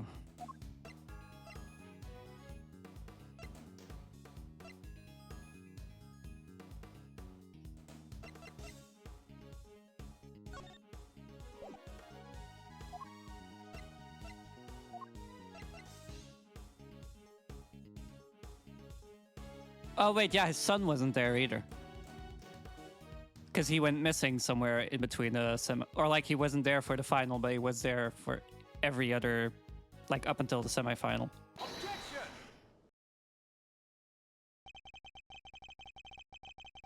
I can think of one significant difference between the semifinal and the final, Mr. Gusto. Your son. This is him in the photograph, correct? You told me he was here with you up through the semifinal. He was... What of it? What indeed? He was here with you until the semi-final, until he suddenly wasn't for the final. And just as suddenly, your work went from being lauded for its flavor to being lambasted for it. I don't think that's a coincidence, do you? He wasn't just spending quality time with his father. He was playing a much more pivotal role than that. I just wanted him to see me hard at work, to show him I was trying my best for us.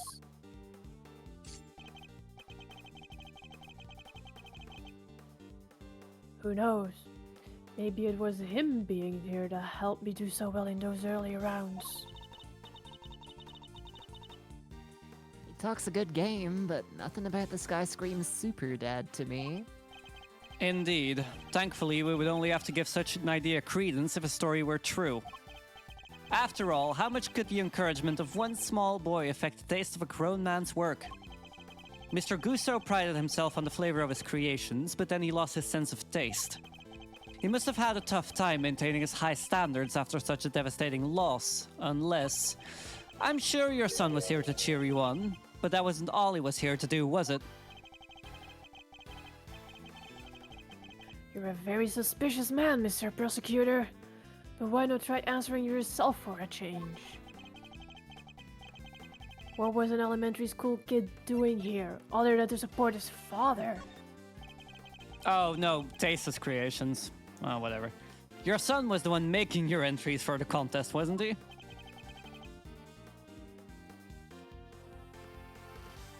My son was no confectioner. He was an elementary school kid. I doubt he even knew how to boil an egg. In my defense, I've seen weirder shit in this fucking series. Franziska being a prosecutor at 13? I was a prosecutor at 13. Okay. It did seem a bit unlikely in retrospect. I'll ask you again. What was an elementary school kid doing here, other than to support his father? Your son knew the taste of your work pretty well, I imagine, Mr. Gusto. He was my biggest fan, of course he knew it. In which case, he would have been a good judge of whether something tasted on brand, so to speak, no?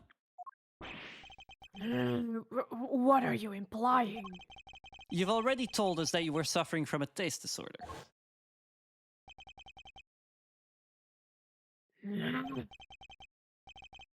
I'll admit it, you're good. I never told anybody any of this, but you figured it all out anyway. It's true. 18 years ago, I developed agusia. I forgot how to pronounce it. Agusia is correct. No one knew about your condition. Indeed, I doubt Mr. Frost would have wanted to continue collaborating with you had he found out. After all, it was your job to make sure his creations tasted good. Therefore, your son wasn't just here to support you. He was helping you by taste testing your work.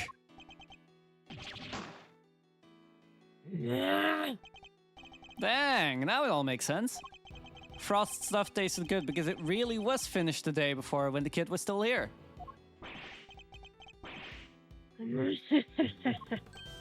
Hmm?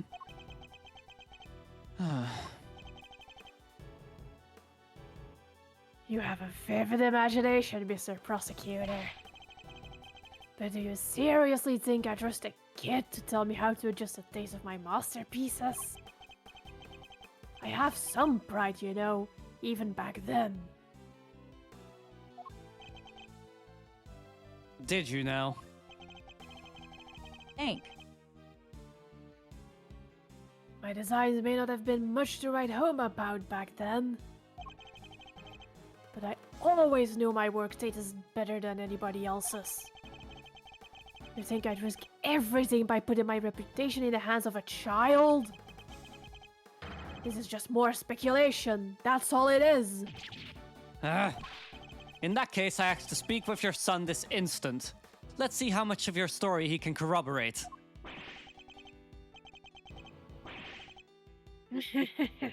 Sadly for you, my son is no longer my concern. What? As soon as I got my sense of taste back, I went straight to Zhengfa to start my training. And cut off all ties with the kid for good. What? You abandoned your own child. And that ain't a half of it. No one knows where he is even now. The cops have looked all over him for him, but no dice. So, still think you can prove your asinine theory? I'd like to see you try. You think I care about anything besides confectionery? Think again. I got my sense of taste back. What need do I have for a son? Silence in the courtroom. Child abandonment speed. For real. While Mr. Gusto's words and actions may demonstrate a certain lack of humanity on his part, the goddess of justice cannot judge him for that. Therefore, Mr. Edgeworth, I believe it is time for you to admit defeat. Yeah, give it up. 18 years is a long time for anything to surface now. Proof or otherwise. Mr. Edgeworth, we have to do something! If we don't, the truth might be lost forever. Where are you, Detective Gumshoe?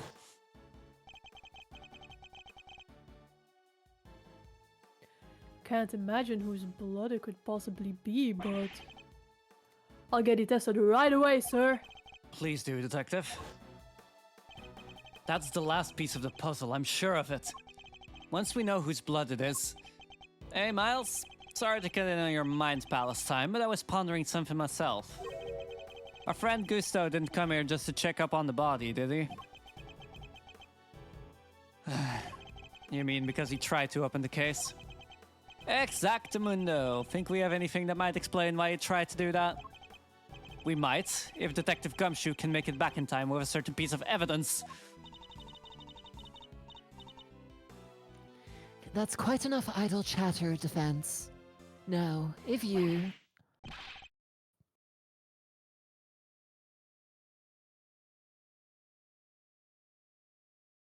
Mr. Edgeworth, sir! Here comes the Sorry hand. to keep you waiting.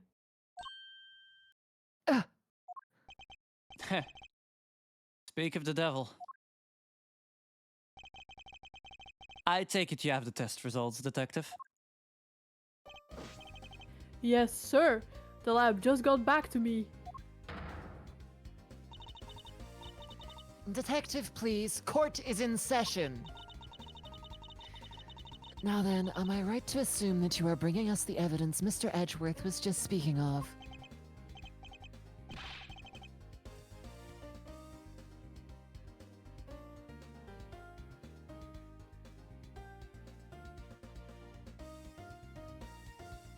What? Hey. No fair. Why didn't Buddy tell me about any of this? Stop their mom.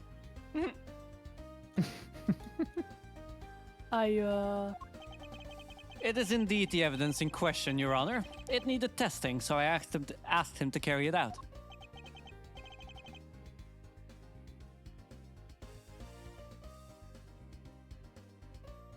What the why is everybody always helping you? Is it because you're gay? It might be. Who knows? I'm supposed to be the one in charge here. That's what Reddit said. Wall Street bets and all that. Mr. Winner, I'm sorry I didn't involve you, but this is important. Can we at least hear what the detective has to say?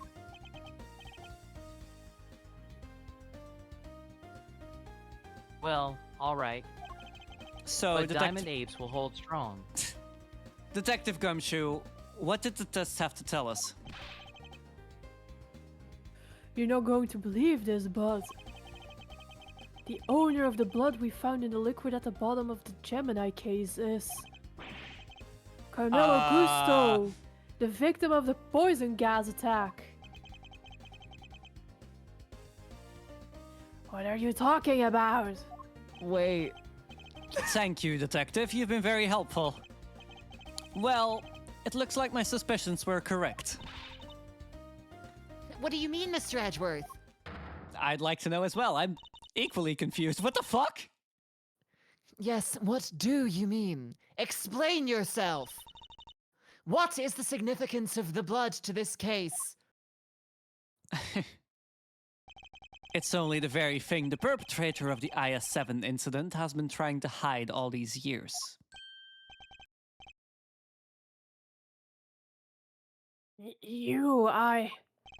The fact that your blood was found inside the Gemini case, Mr. Gusto, is as good as us finding your blood lying right next to Mr. Frost's body.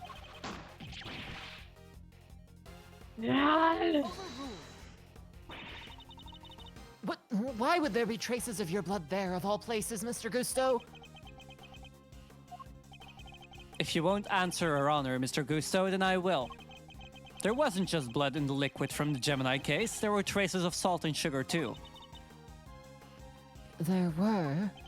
And if you remember, one particular part of Mr. Frost's work was allegedly very salty indeed. Oh yeah! You're talking about what Delicia told us back then, right? What was it again? Did they ever? I never tried ices so scrumptious in all my life. Really? Man, I wish I could have alibi it. Well, it's scrumptious except for the salty bit, of course. That was unbearable. The salty bit. It's in the other photo you've got there. This bit, the harpy thing. Gemini's liar. Yes, the liar, and only the liar, tasted as if it had been flavored with salt. There were no traces of salt anywhere else in Mr. Frost's entry. Very interesting. Then perhaps you can tell us, Mr. Edgeworth. Where did the salt on the liar come from?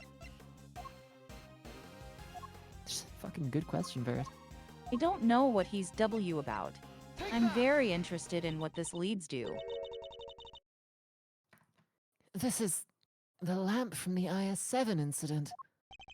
Indeed, and I believe that the salt that gave the liar its flavor came from just such a lamp. Mr. Von Karma had established that both salt lamps were in Mr. Tangaroa's room at the time of the crime. One of them was used to kill Mr. Frost. And it was stained with its blood. But no corresponding pool of blood was found in Mr. Tangaroa's room. Right, because the culprit had chucked a piece of chocolate with that on it into the little stream. Furthermore, aside from the liar, no traces of salt were found anywhere else in Mr. Frost's room either.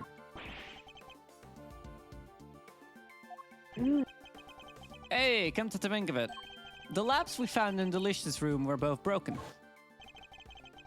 The lamps appear to be broken.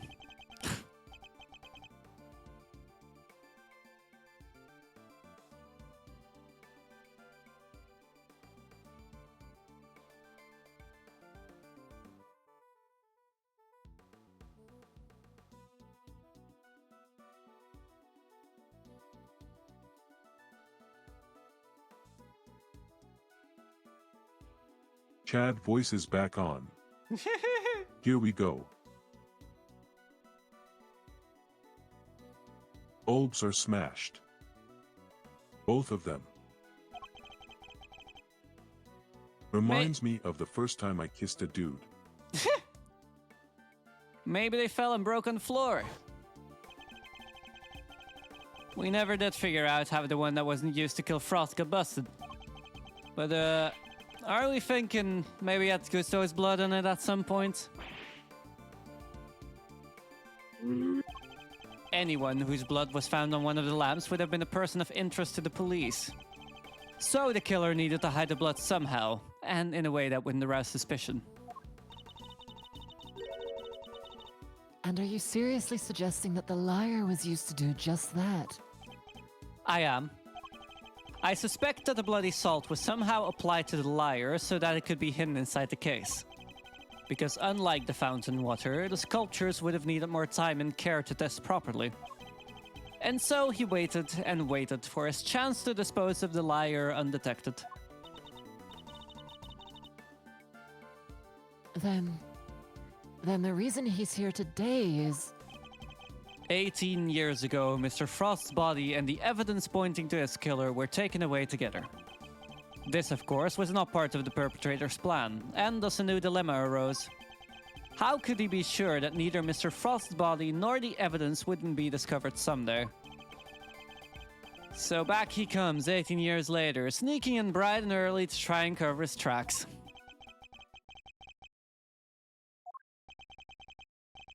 Well, Mr. Gusto, are you finally ready to admit it?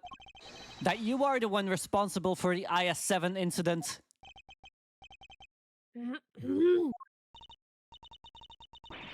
Mr. Gusto, it's all because of you, that Samson.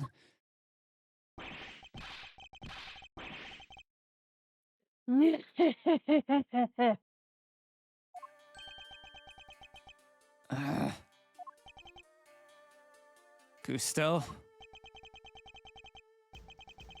So I finally got caught, huh? All these years later? Nobody came close back then. Not even the big shot prosecutor or the attorney. That's some impressive work, Mr. Prosecutor. I have to hand it to you. You admit it then? That you murdered Artie Frost?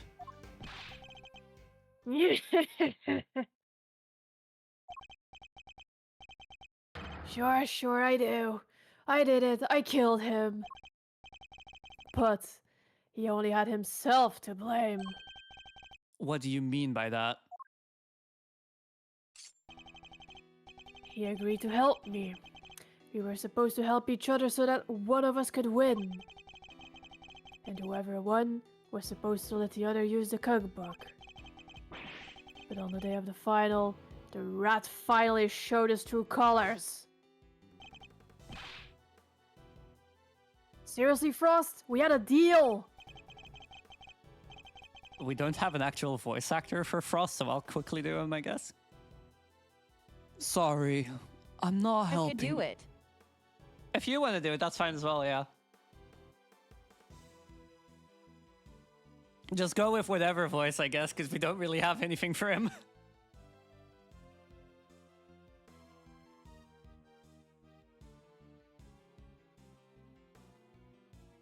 I'm not helping you in the final. Our little agreement is over. But I helped you! I spent all day yesterday making the ice for your pieces!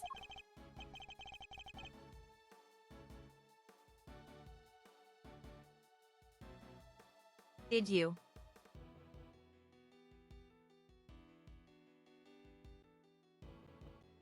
And you can prove that, I suppose.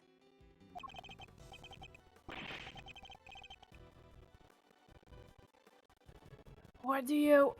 Wait! Were you planning to betray me right from the start, weren't you? After Frost double-crossed me, I had to make my piece for the final by myself.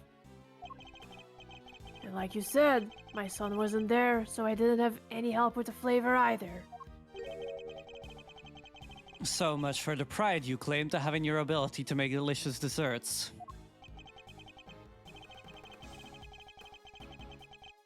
Go ahead and judge.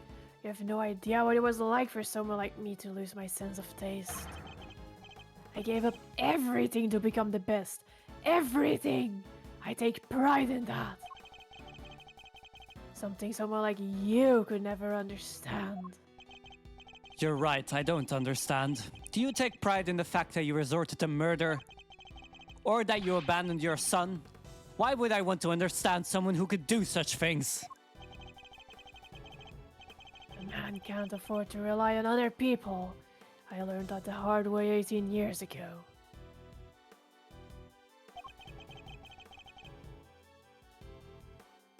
My son never showed up on the day of the final. And in hindsight, I wouldn't be surprised if Frost was the reason why. Why would you think that? What exactly happened to your son? How am I supposed to know? I told you, he's none of my concern anymore.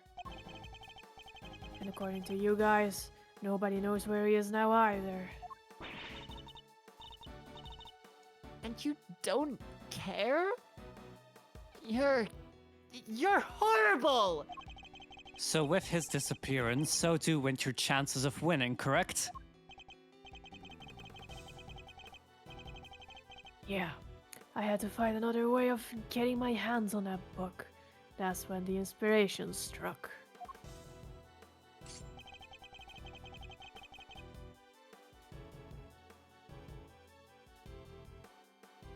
I decided to skip afternoon tea and snuck into Tangaroa's room. It should have been so easy. All I had to do was photograph the formulas I needed and get out of there. But then Frost showed up.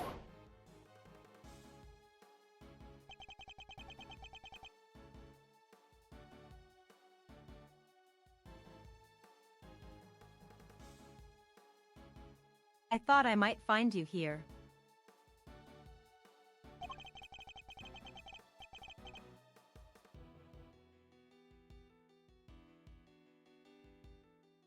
Stealing recipes from the famous cookbook.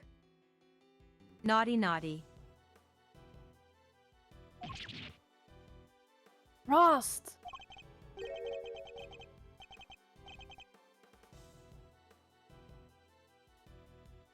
What's this? A cure for taste disorders. Oh, no. That's just a tragic.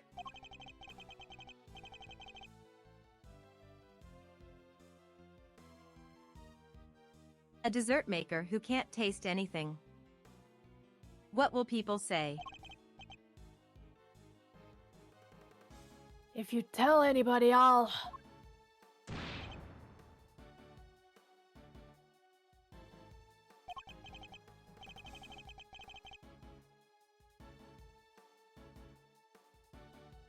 You're what? You can't even hit me, you miserable worm. Why you?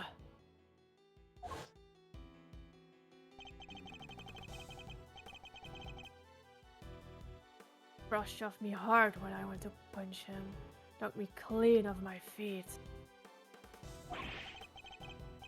I crashed into one of the lamps. Must have been where my blood got on it. So Mr. Frost wasn't the first to get hurt. When it was all over, I realized I had to get rid of that blood somehow, so I scraped off all the bloody bits. I dissolved those salt shaves in some flavored ice mixture and brushed it all over the harp. And that's how you made the evidence linking you to the murder vanish. Frost was going to blackmail me. He would have made me give him money to keep quiet about my condition. So you decided you had to kill him? Yeah, I guess I did. Why would I let him live? Would you want someone holding something like that over your head?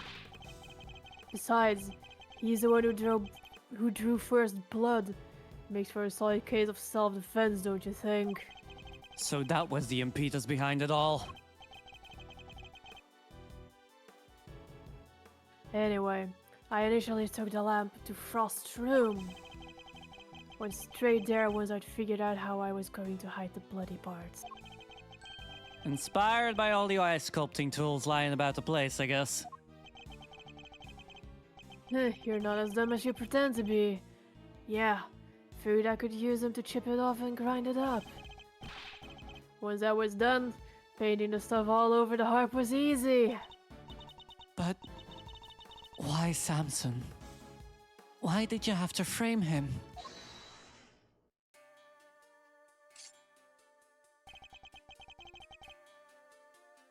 I never meant for the cops to pin it on him. That was your fault. You and the rest of them. Why do you think I went to the trouble of placing the lamps and cloths back in Scone's room? There's only one reason to plant a murder weapon in the room of another contestant. And that's to cast suspicion on that person. What? You tried to frame me, Gusty Pants. Hi, Lane. Yeah. But why? Why poor old me?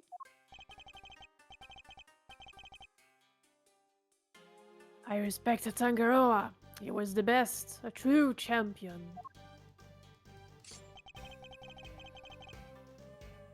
I would never have wanted him to take the fall. But you're a fraud. Your work wasn't even real. You had no respect for our craft at all.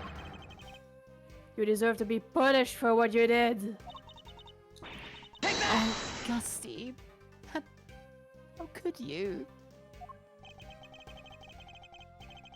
And had you refrained from eating Tangaroa's work, Frost's body wouldn't have been found. I'll take a sip. My plan was to wait until Tangaroa was judging your room. That's when I sneak the corpse into Frost's room and freeze it. But thanks to you, Bout here found it before I had a chance to retrieve it. I don't understand. Why did you need to freeze his body at all? Why indeed? Mr. Edgeworth, surely you must know. Why did Mr. Gusto need to freeze Mr. Frost's body?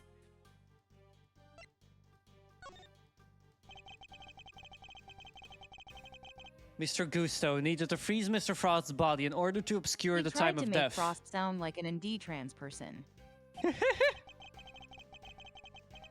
If they determined that the murder occurred during afternoon tea, he would have been an obvious suspect. Bingo.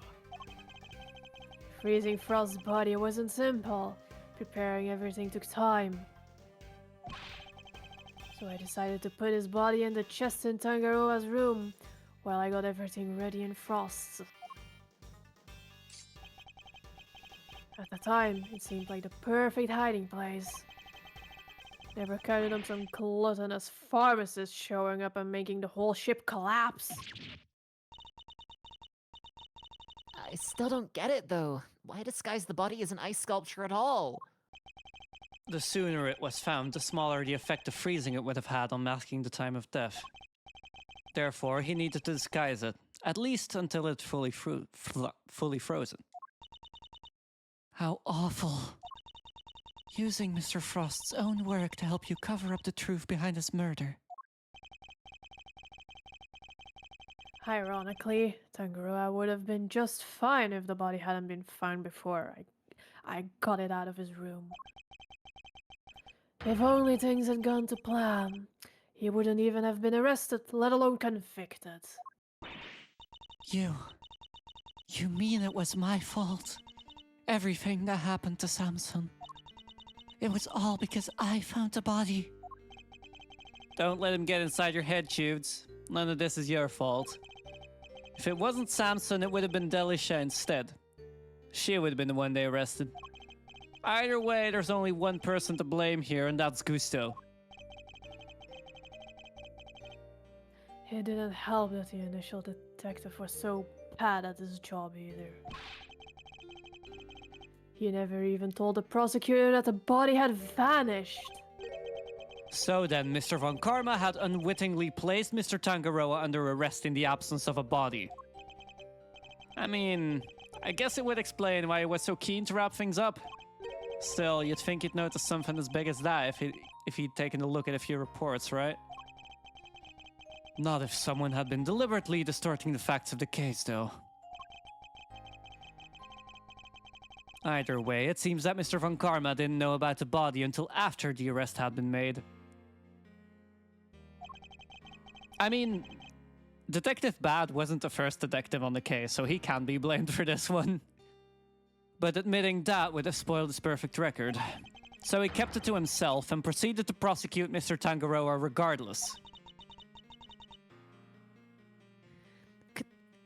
Can this really be true? You don't feel bad at all? Somebody spent 18 years in prison because of you!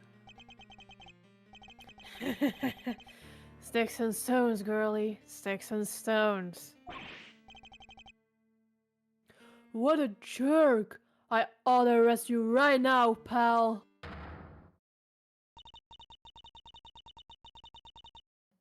I'm afraid I can't allow you to do that, Detective.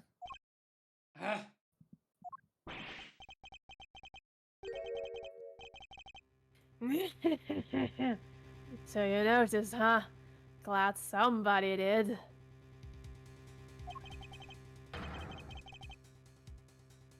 The judge is right. You can't lay a finger on me.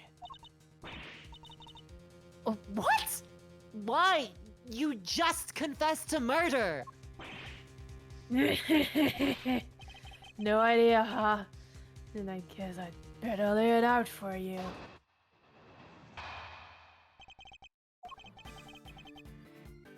I killed Frost 18 years ago. The statute of limitations for murder in this country is 15 years. You do the math. You can't arrest me. You think I'd have confessed otherwise? That's right. The statute of limitations is only 15 years. Is this really the end of the line, Mr. Edgeworth? Once the statute has expired, he can't be charged, so... But...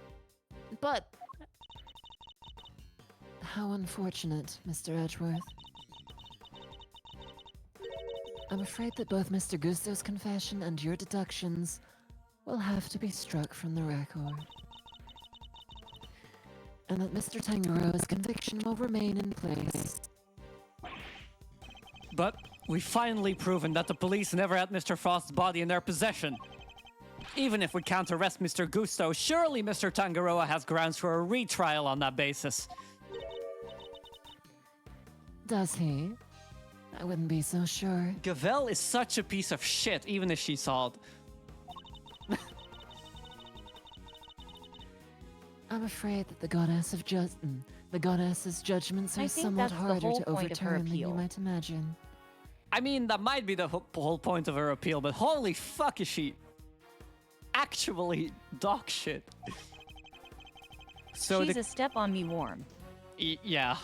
That's what they usually are like that. So the committee means for the verdict from 18 years ago to stand no matter what? Bad luck, Mr. Prosecutor. Must be something we can do. Something to bring Mr. Gusto down.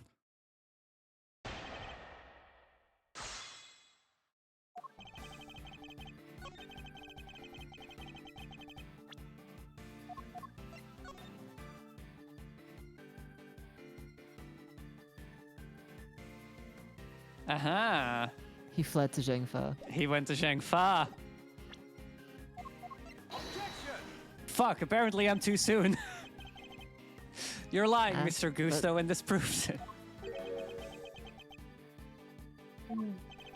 This is no time for meditation. I need you to look at the evidence. Well, I don't need to look at it. It's garbage, and you need to try harder.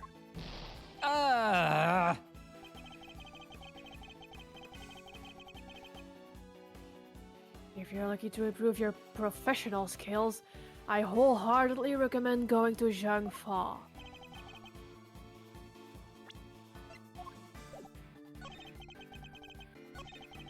Do you have to press him to get him to admit that he fled to Zhengfa? Maybe. Depending on your actions over the last 18 years, the statute may not have expired yet.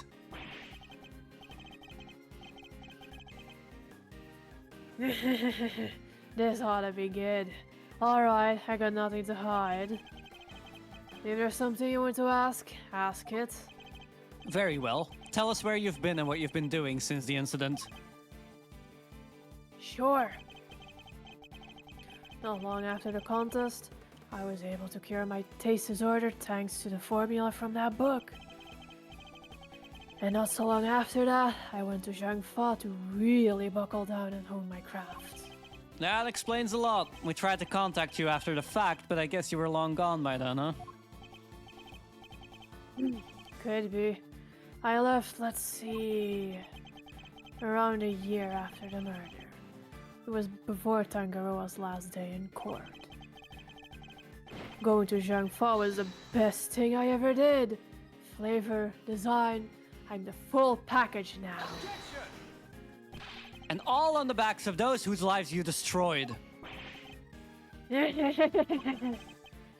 What's an omelet without a few eggs, huh? Nothing, Mr. Prosecutor, nothing! Making the mother of all omelets here, Jack. You're evil. 6 and stones, girlie. You can't arrest me, and that's all that matters. I need more to work with. There has to be something I can get out of him. Maybe I can push him further on the statements he just made. Is there anything I should follow up on?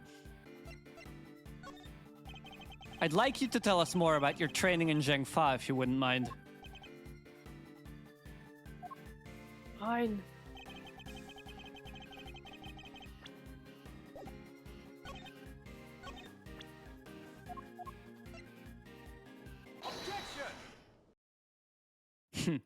Nice.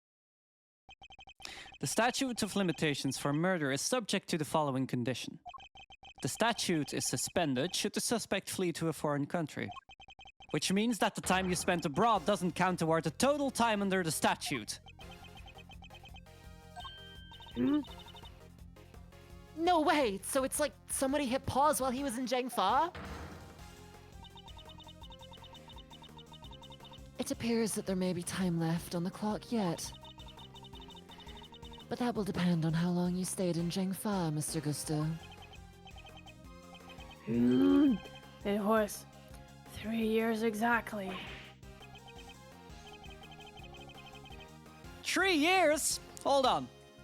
Nobody say anything until I've done the math. The murder happened 18 years back. The statute is 15 years. Add a 3 overseas. 15 plus 3 makes exactly 18, which means... No way! Mr. Edgeworth, you did it! The statute hasn't That expired is at all!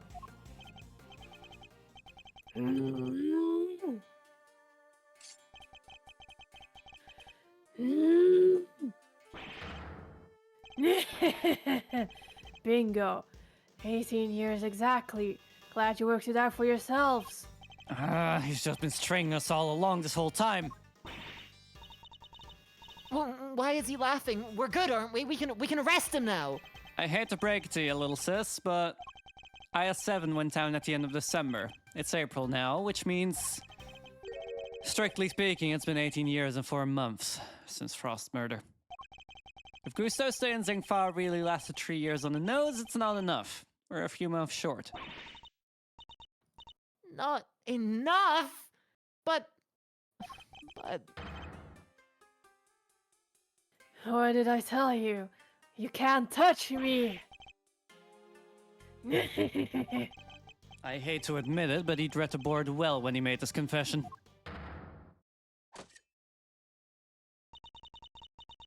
How unfortunate, Mr. Edgeworth.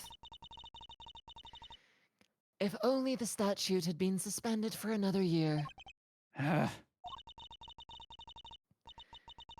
Those who would overturn the goddess's judgment must be willing to pay the price should they fail. And you, Mr. Edgeworth, have failed.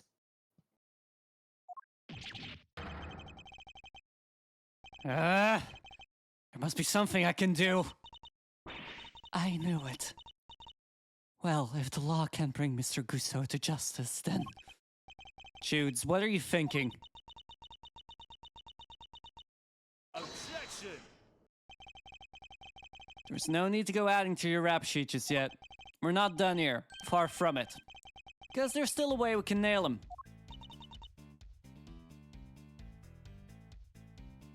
There is? Alright, Mazarino, pep talk. I need you to think back over everything we know about the I case. like that he's telling her don't go cause another crime. Don't do another crime. Gusto's overlooked one critical thing that you yourself were led to believe wrongly about. Which is... he wasn't there for Samson's last trial, remember? Best I can tell, he doesn't seem to know what the final verdict that came down that day is. Which means there's still one way left to us. Crack open your statues for dummies there and take another look. 17 years ago, they really did a number on Samson and framed him like a pretty picture. But if we make good use of that verdict now, we can make Gusto pay in full for what he's done. Fender, are you... Those who would overturn the goddess's judgment must be willing to pay the price should they fail. Samson's my client, Miles, and I can't bring myself to use the source of his pain as a weapon in this fight. So whether we play our last card or not, it's not gonna have to be up to you. It's gonna be have to be up to you.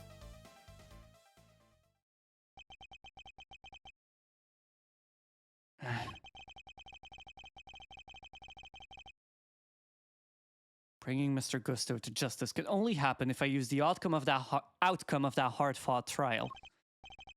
So, should I raise an objection and play that card or not?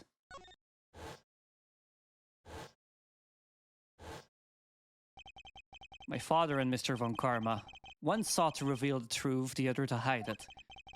I know which path I choose to follow, the one that seeks to reveal the truth. This court has reached its final verdict. The record will state that Mr. Gusto has been found not guilty on all counts. No, Your Honor, Mr. Carmelo Gusto is absolutely guilty. And I refuse to let him walk away. His crimes are too unspeakable to go unpunished. Do you mean to suggest that you have grounds upon which to call for his arrest? I do. Now to show Judge Gavelle something that proves the statute of limitations hasn't yet expired. I guess I could just show the book, maybe? Maybe? Wait. Isn't it that theft has a different amount of time? Yeah, the statute of limitation of theft is even, often theft is even shorter, so that wouldn't work. Take that! It's not just a book, apparently. Consider this piece of evidence, if you will. The court rules the evidence inadmissible, on the grounds that it appears to be entirely irrelevant. Believe me, Mr. Edgeworth, I understand your frustration. It isn't easy giving up on a lost cause. I will not give up. I will see that justice is done. What we mean is that didn't he recently steal something? Recently? I don't know, actually. Mr. Tangaroa's trial lasted a year, and though it ended with a verdict that couldn't have been more wrong, that very verdict may be what finally sees Mr. Gusto arrested.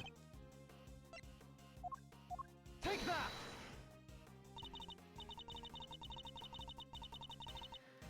Very well. Is there a particular page of the IS-7 case file you would like us to refer to? Not the case overview, apparently. Take a look at the case overview, Your Honor. I'm sure we're all very familiar with the particulars of this case by now, Mr. Edgeworth. And I fail to see how they have any relevance to the statute of limitations. Now is not the time for slip-ups. I need to use a certain so-called fact to finally reveal the truth. Only doubt wrong can set things right. Suspect data? There we go. I'd like to direct your attention to the page concerning the suspect. As you can see, Samson Tangaroa was convicted as an accomplice, and it took around 1 year from his indictment for that verdict to be reached. Yes, that does seem to be the case. The book you gave us details certain conditions pertaining to the statute of limitations for murder. One of them, as I mentioned, is that the statute is suspended if the suspect flees the country. And another states that the statute is suspended from the time of any accomplice's indictment to the end of their trial. What? Tanjiro was convicted as an accomplice? Yep. Guess you were in Zhengfa when the verdict came down. Samson was convicted as an accomplice, not as the main perpetrator. Which is clearly news to you. And not good news neither. Am I right? But how can that be? Tanjiro wasn't an accomplice to anyone. He was innocent, and you know it, Oh, we know it. It's what we've been trying to prove all along. And in a pleasing twist of fate, his wrongful conviction will be the very thing that sets him free. If you spend 3 years in Zhengfa, and your accomplice, Samson Tangaroa, was on trial for 1 year, it means you can still be charged with Mr. Frost's murder up to 19 years after the fact. In other words, the statute of limitations hasn't expired at all. No! The goddess's judgment is infallible. But that of her servants, it appears, is not. It seems the prosecutor in charge of this case may have erred. Unbelievably, we may have no choice but to instigate a full inquiry. No! 18 years. That's a long time to let somebody else suffer for your crimes. It's time to pay the piper, Gusto. And not a moment too soon.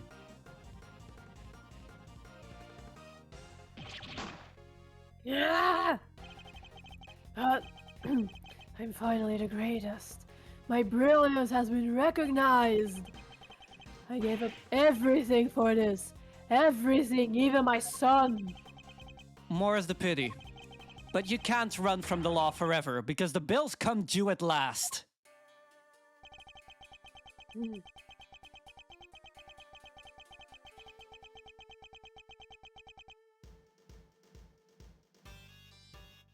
Done, done, done.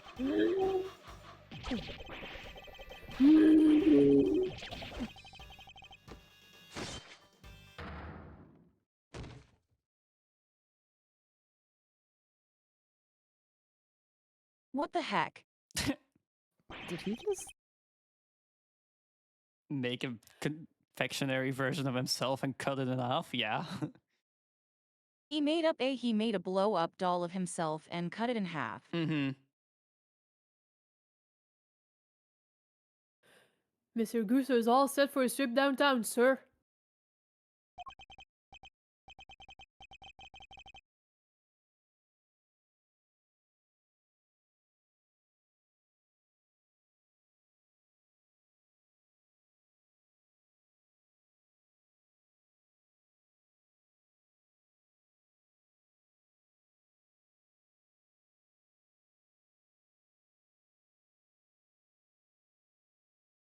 Oh.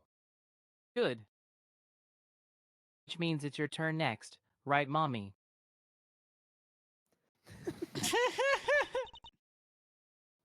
I suppose so. Judes. That's how you refers to all women. I can believe it, yeah. I'm so sorry, everybody. I've caused you all so much trouble. But thank you. Thank you so much for bringing Mr. Gusto to justice at last. I'm afraid there's no escaping the consequences of your actions, Miss Bound. But those actions were born of the legal mistakes that were made all those years ago. We all know that. Bound is really fucking pretty. So allow me to apologize in return on behalf of the prosecution. Oh, no, I have no one to blame but myself for it all, starting with those sculptures.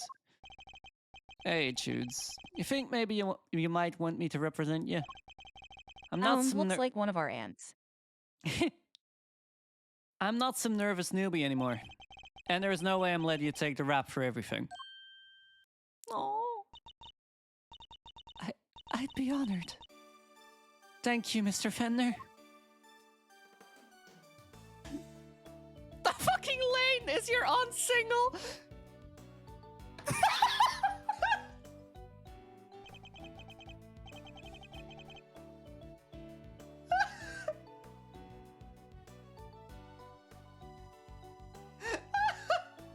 She is, but why?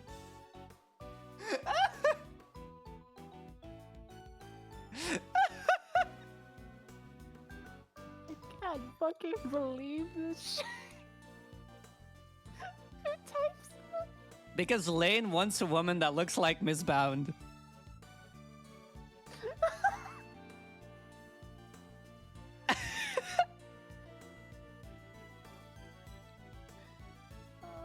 She does look like Lit Misbound. She does.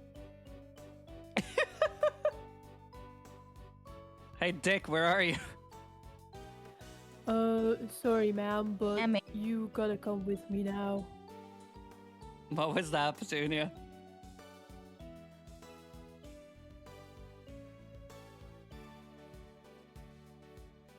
I'm saying that my aunt really does look like Miss Ba. Of course.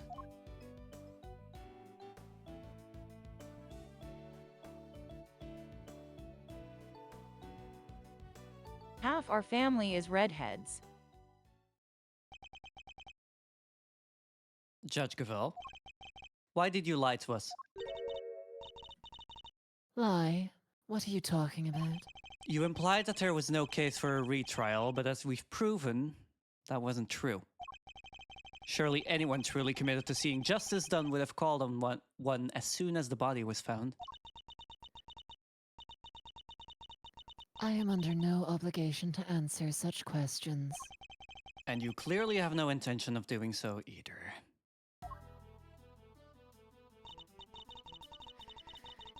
Truly, you are proving to be quite a threat to the Committee for Prosecutorial Excellence. As such, you give me little choice but to report back on your continued transgressions. No doubt you will be called to appear before the committee in due course.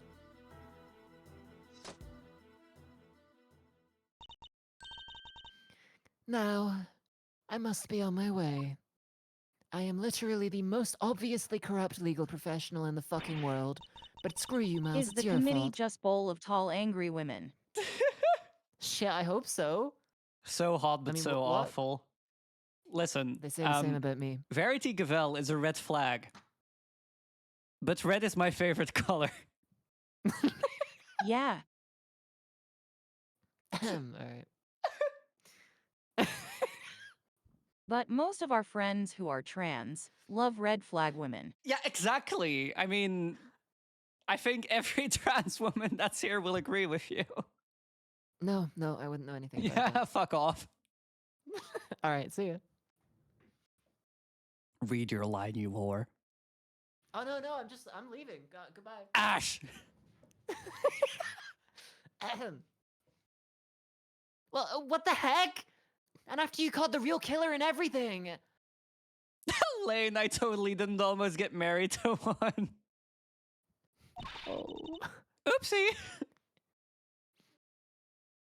Isn't that what prosecutors are supposed to do? Regardless of how it may all play out, I will never regret what we accomplished here today. There is a pattern in the trans community. There really is, yeah. Nuh-uh. Mr. Edgeworth. Oh, Eustace is still here.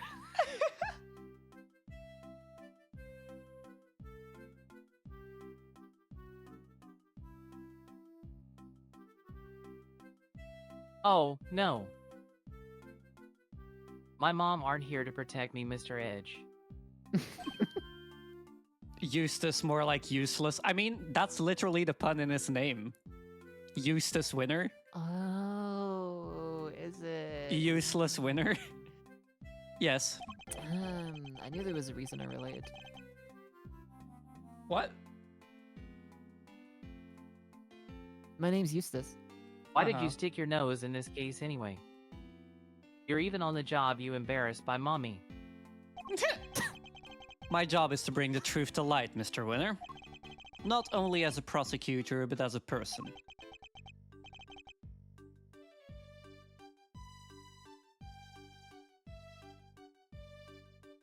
I don't get it.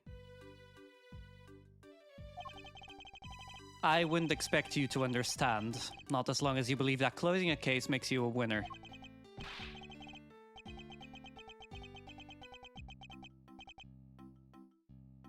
That's going way over my head. At the Sigma Male, I'm going home. He fucking would, though. What was that all about? Eustace still has a lot to learn, is all. Huh? Oh no. Give me a second.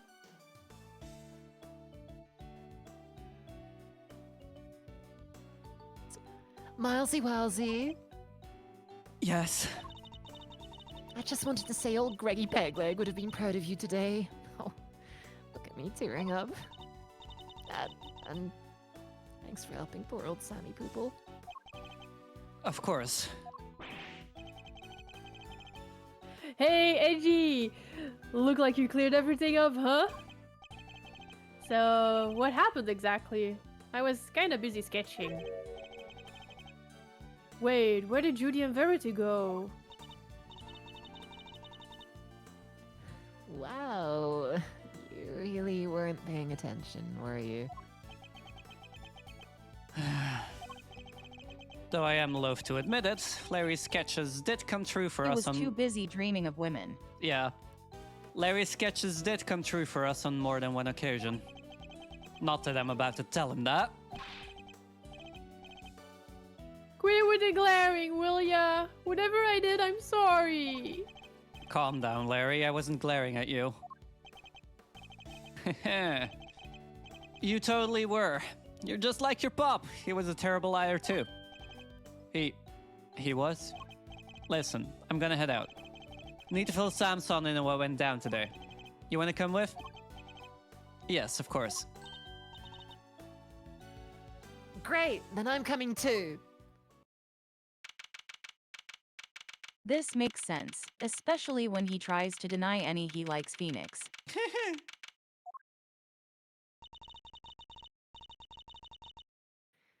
So, what's Mr. Tangaroa like? I can't wait to finally meet him. He's a real sweetheart. You love him. Even while locked up, he can't help but make all sorts of cookies and cakes for everyone. That's why 3 p.m. cake extravaganza is a thing for prisoners and guards alike. Really? That sounds awesome. You think there'll be any left for us to try? Didn't we find a few slices of chocolate cake in the prison the other day? Could they have been some of Mr. Tangaroa's baked goods? Yo, it's a connected universe. Gummy, what are you doing here? I heard you were all coming to see Mr. Tangaroa, so I volunteered to escort him.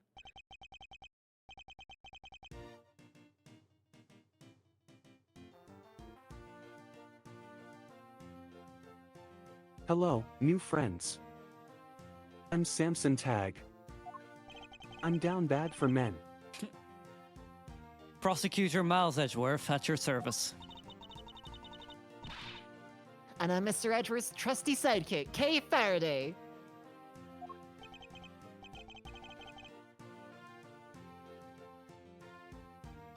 It's very nice to meet you both. You're both much too high energy for me.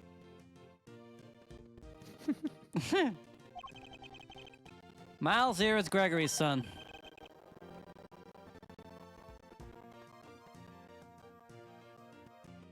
Is that so? Oh, my beating heart.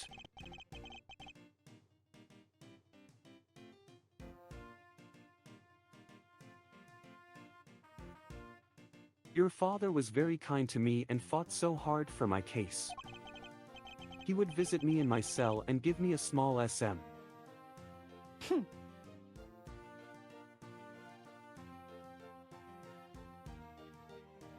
But in the end, I betrayed him. I made a false confession.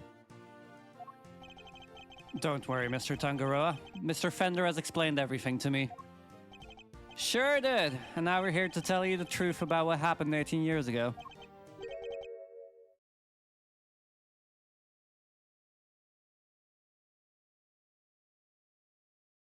The truth, I never thought I would hear those silver words.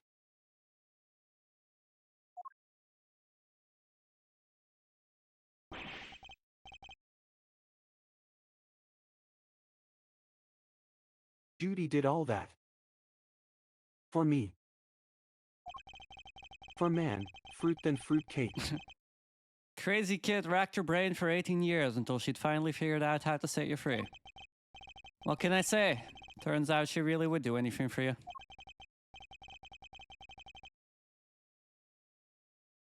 Oh, Judy. I never did anything to deserve such devotion.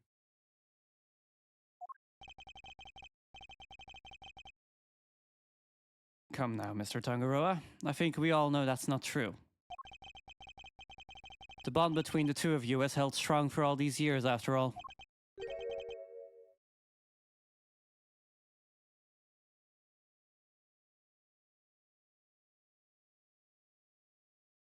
You think so? Oh, that warms my gay heart how it beats. I guess I'd better show him. Which piece of evidence is proof of the bond between Mr. Tangaroa and Miss Boundshare? Chocolates, I guess. Take that!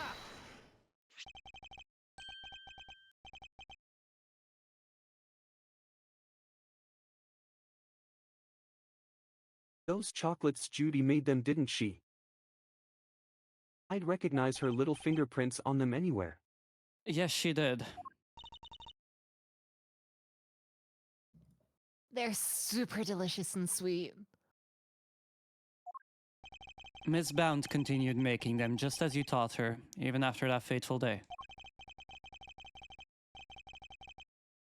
So that there would always be some waiting for you when you finally came home.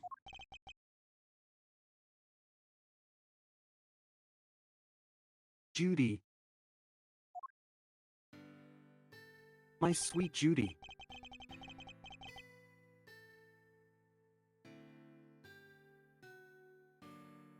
I bet they're beyond super sweet then. Aren't they? I hope I'm able to eat them and kiss my boyfriend again. Very much so, I'm afraid. I only wish we could hand them to you. Don't worry, sir. I'll make sure he gets them later. Which would be a clear breach of prison policy. Not that I have the authority now to stop him anyway.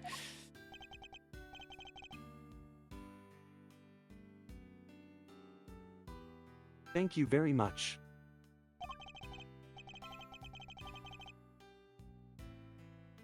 I wish I could give you a SM, but I need a shower.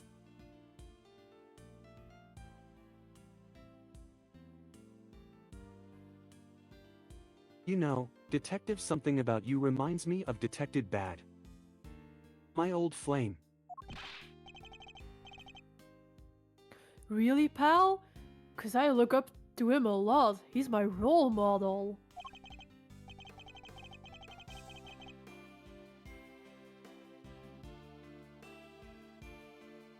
You don't say. It seems fate likes to bring people all sorts together. I study that man's face many a light night. You hang in there, Samson. Just a little longer.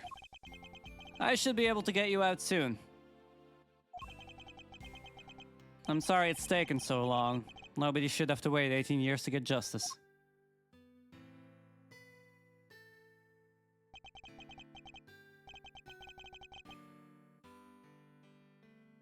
Don't be silly, Eddie. The one who should be saying, sorry. I have been a gay failure.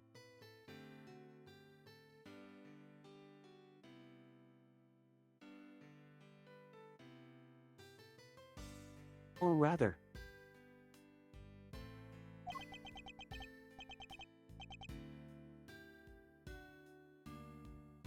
thank you. Truly. Samson.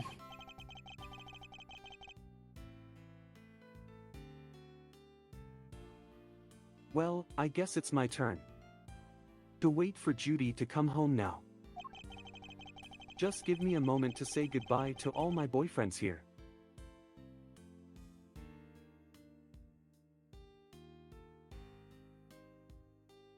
I better make sure there's something delicious on the table for her. When she finally walks through that door, my sweet lesbian daughter.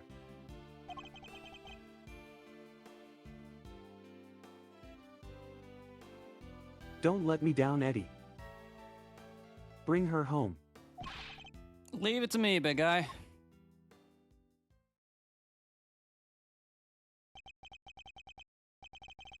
The IS-7 incident. It's been 18 long years, but this case we'd inherited from my father is finally coming to a close.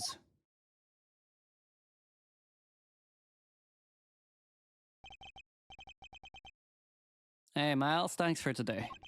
And sorry for forcing you to make the final call like that. Not at all. I simply made the call that felt right to me. Huh? What are you guys talking about? You know how Samson was wrongfully convicted? We had to pretend that he wasn't in order to nail Gusto. But to use his false conviction against him, even to save him, as his lawyer, I just couldn't bring myself to do it. Yeah, I can see that. But now that Gusto is behind bars, I can finally start to get that wrongful conviction overturned. Yes, and I am sure you will. Wait a minute. Does this mean that even if you were only doing what's right, if the false conviction had been overturned before today, Mr. Gusto would have gotten away scot-free? Yep. It's what we folks in the trade like to call a legal contradiction. The law is far from perfect. Because of things like legal contradictions, right? Yeah, but you never know. Things might change. The law is always evolving, just like as humans.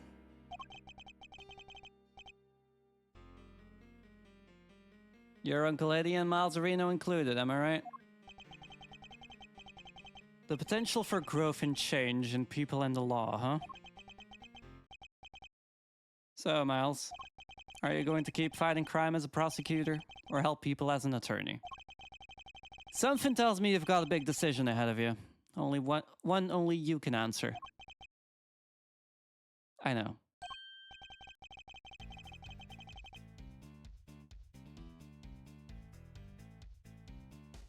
Well, let's just say I won't complain if you show up at the office one day.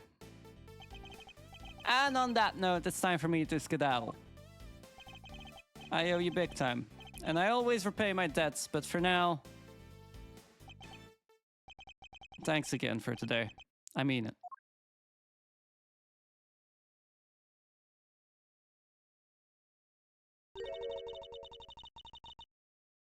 Did he seem kind of in a hurry to get out of here to you? He did. And honestly speaking, I'm the one who owes him a debt of gratitude. After all, he gave me the chance to reckon with my father's final case. When I was a boy, all I ever dreamed of was becoming an attorney like my father. But then, during my time with Mr. Von Karma, I learned the way of the prosecutor instead. Eventually, with the help of some good friends, I found my own voice and a new way to live. But now my career as a prosecutor is at risk of being taken away from me. It may be time to take another long, hard look at how I want to live my life, whether I like it or not.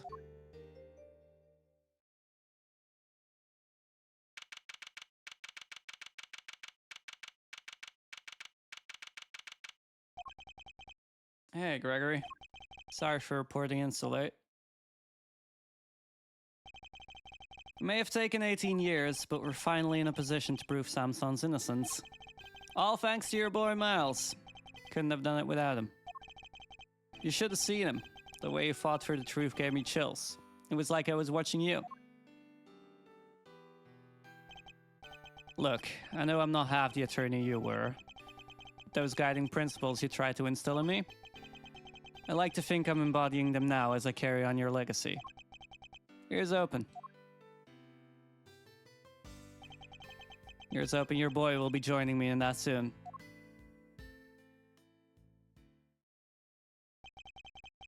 Am I going to fight crime as a prosecutor or help people as an attorney? What is the right answer? Which path should I choose? That was really sweet. That was a good That ending. was so sweet. We did it, team. We fucking did it, team. Woo! Two That more was so cases to good, go. and 4 I more loved days. that case. That was a really good case. I think one of my new favorites, actually. Glebus says hi. That by was the a way. great case. Thank you for having us. Of course, I'm really grateful for all of We you were to be glad here to and make help the me. character super fruity. That was that was fun. That was really fun. Let's see where I can throw you guys off to tonight, so we can all head to bed. Who is still streaming? We had fun making that one prosecutor guy kind of incel. As it should be. Feels right. Uh huh. Oh, God, I Exactly. need water. That's where closing up shop. All right, I'm gonna But quickly. everybody take care. Have a lovely night. Bye now. You too. Bye Take care. bye. Bye bye. Thank you for joining. Bye. Bye bye. Let us know if you need us in the future. We're always happy to help. Yeah, definitely will do. Thank you. Keep it gay. Keep it happy. Drink water. Take care of yourself. Will And do. all the best, everybody. Bye now. Bye bye. See ya. Take care. I'm gonna quickly mute so I can say goodbye to everyone as well. No problem with keeping it gay on Alfira's channel. Probably the realest thing I've heard in a long while. Okay, I know where we're going to be if I and Ash and everyone's around. Literally, if any of my cast is around. I know where the fuck to send you guys off to. All right. Neri, that's Neri Corey, is doing a subathon right now. We're gonna go and say hi to her. Thank you all for being here. I will be back on, let me think, Sunday. Sunday, we're starting the next case. I'm blanking on the name real quick. Don't know why. But yeah, I will be back on Sunday. Thank you to all my voice actors for being here with me tonight. Thank you all you lovely viewers for watching, of course. If you want to stay in touch with me, I will be on Twitter at AlfiraNovaVT. And yeah, I had a lot of fun. We're nearing the end of the game. We have 2 cases left. We're going to be doing the first part of the next case on Sunday, and then the rest somewhere next week. My schedule will hopefully be live somewhere tomorrow evening. But yeah, that's kind of everything. Thank you all for being here. I'm going to go back to my spaceship. I'm going to go to fuck to bed. I am EP, and I need to be somewhere tomorrow, so I need to actually get proper sleep. And I will be back on Sunday. Bye bye.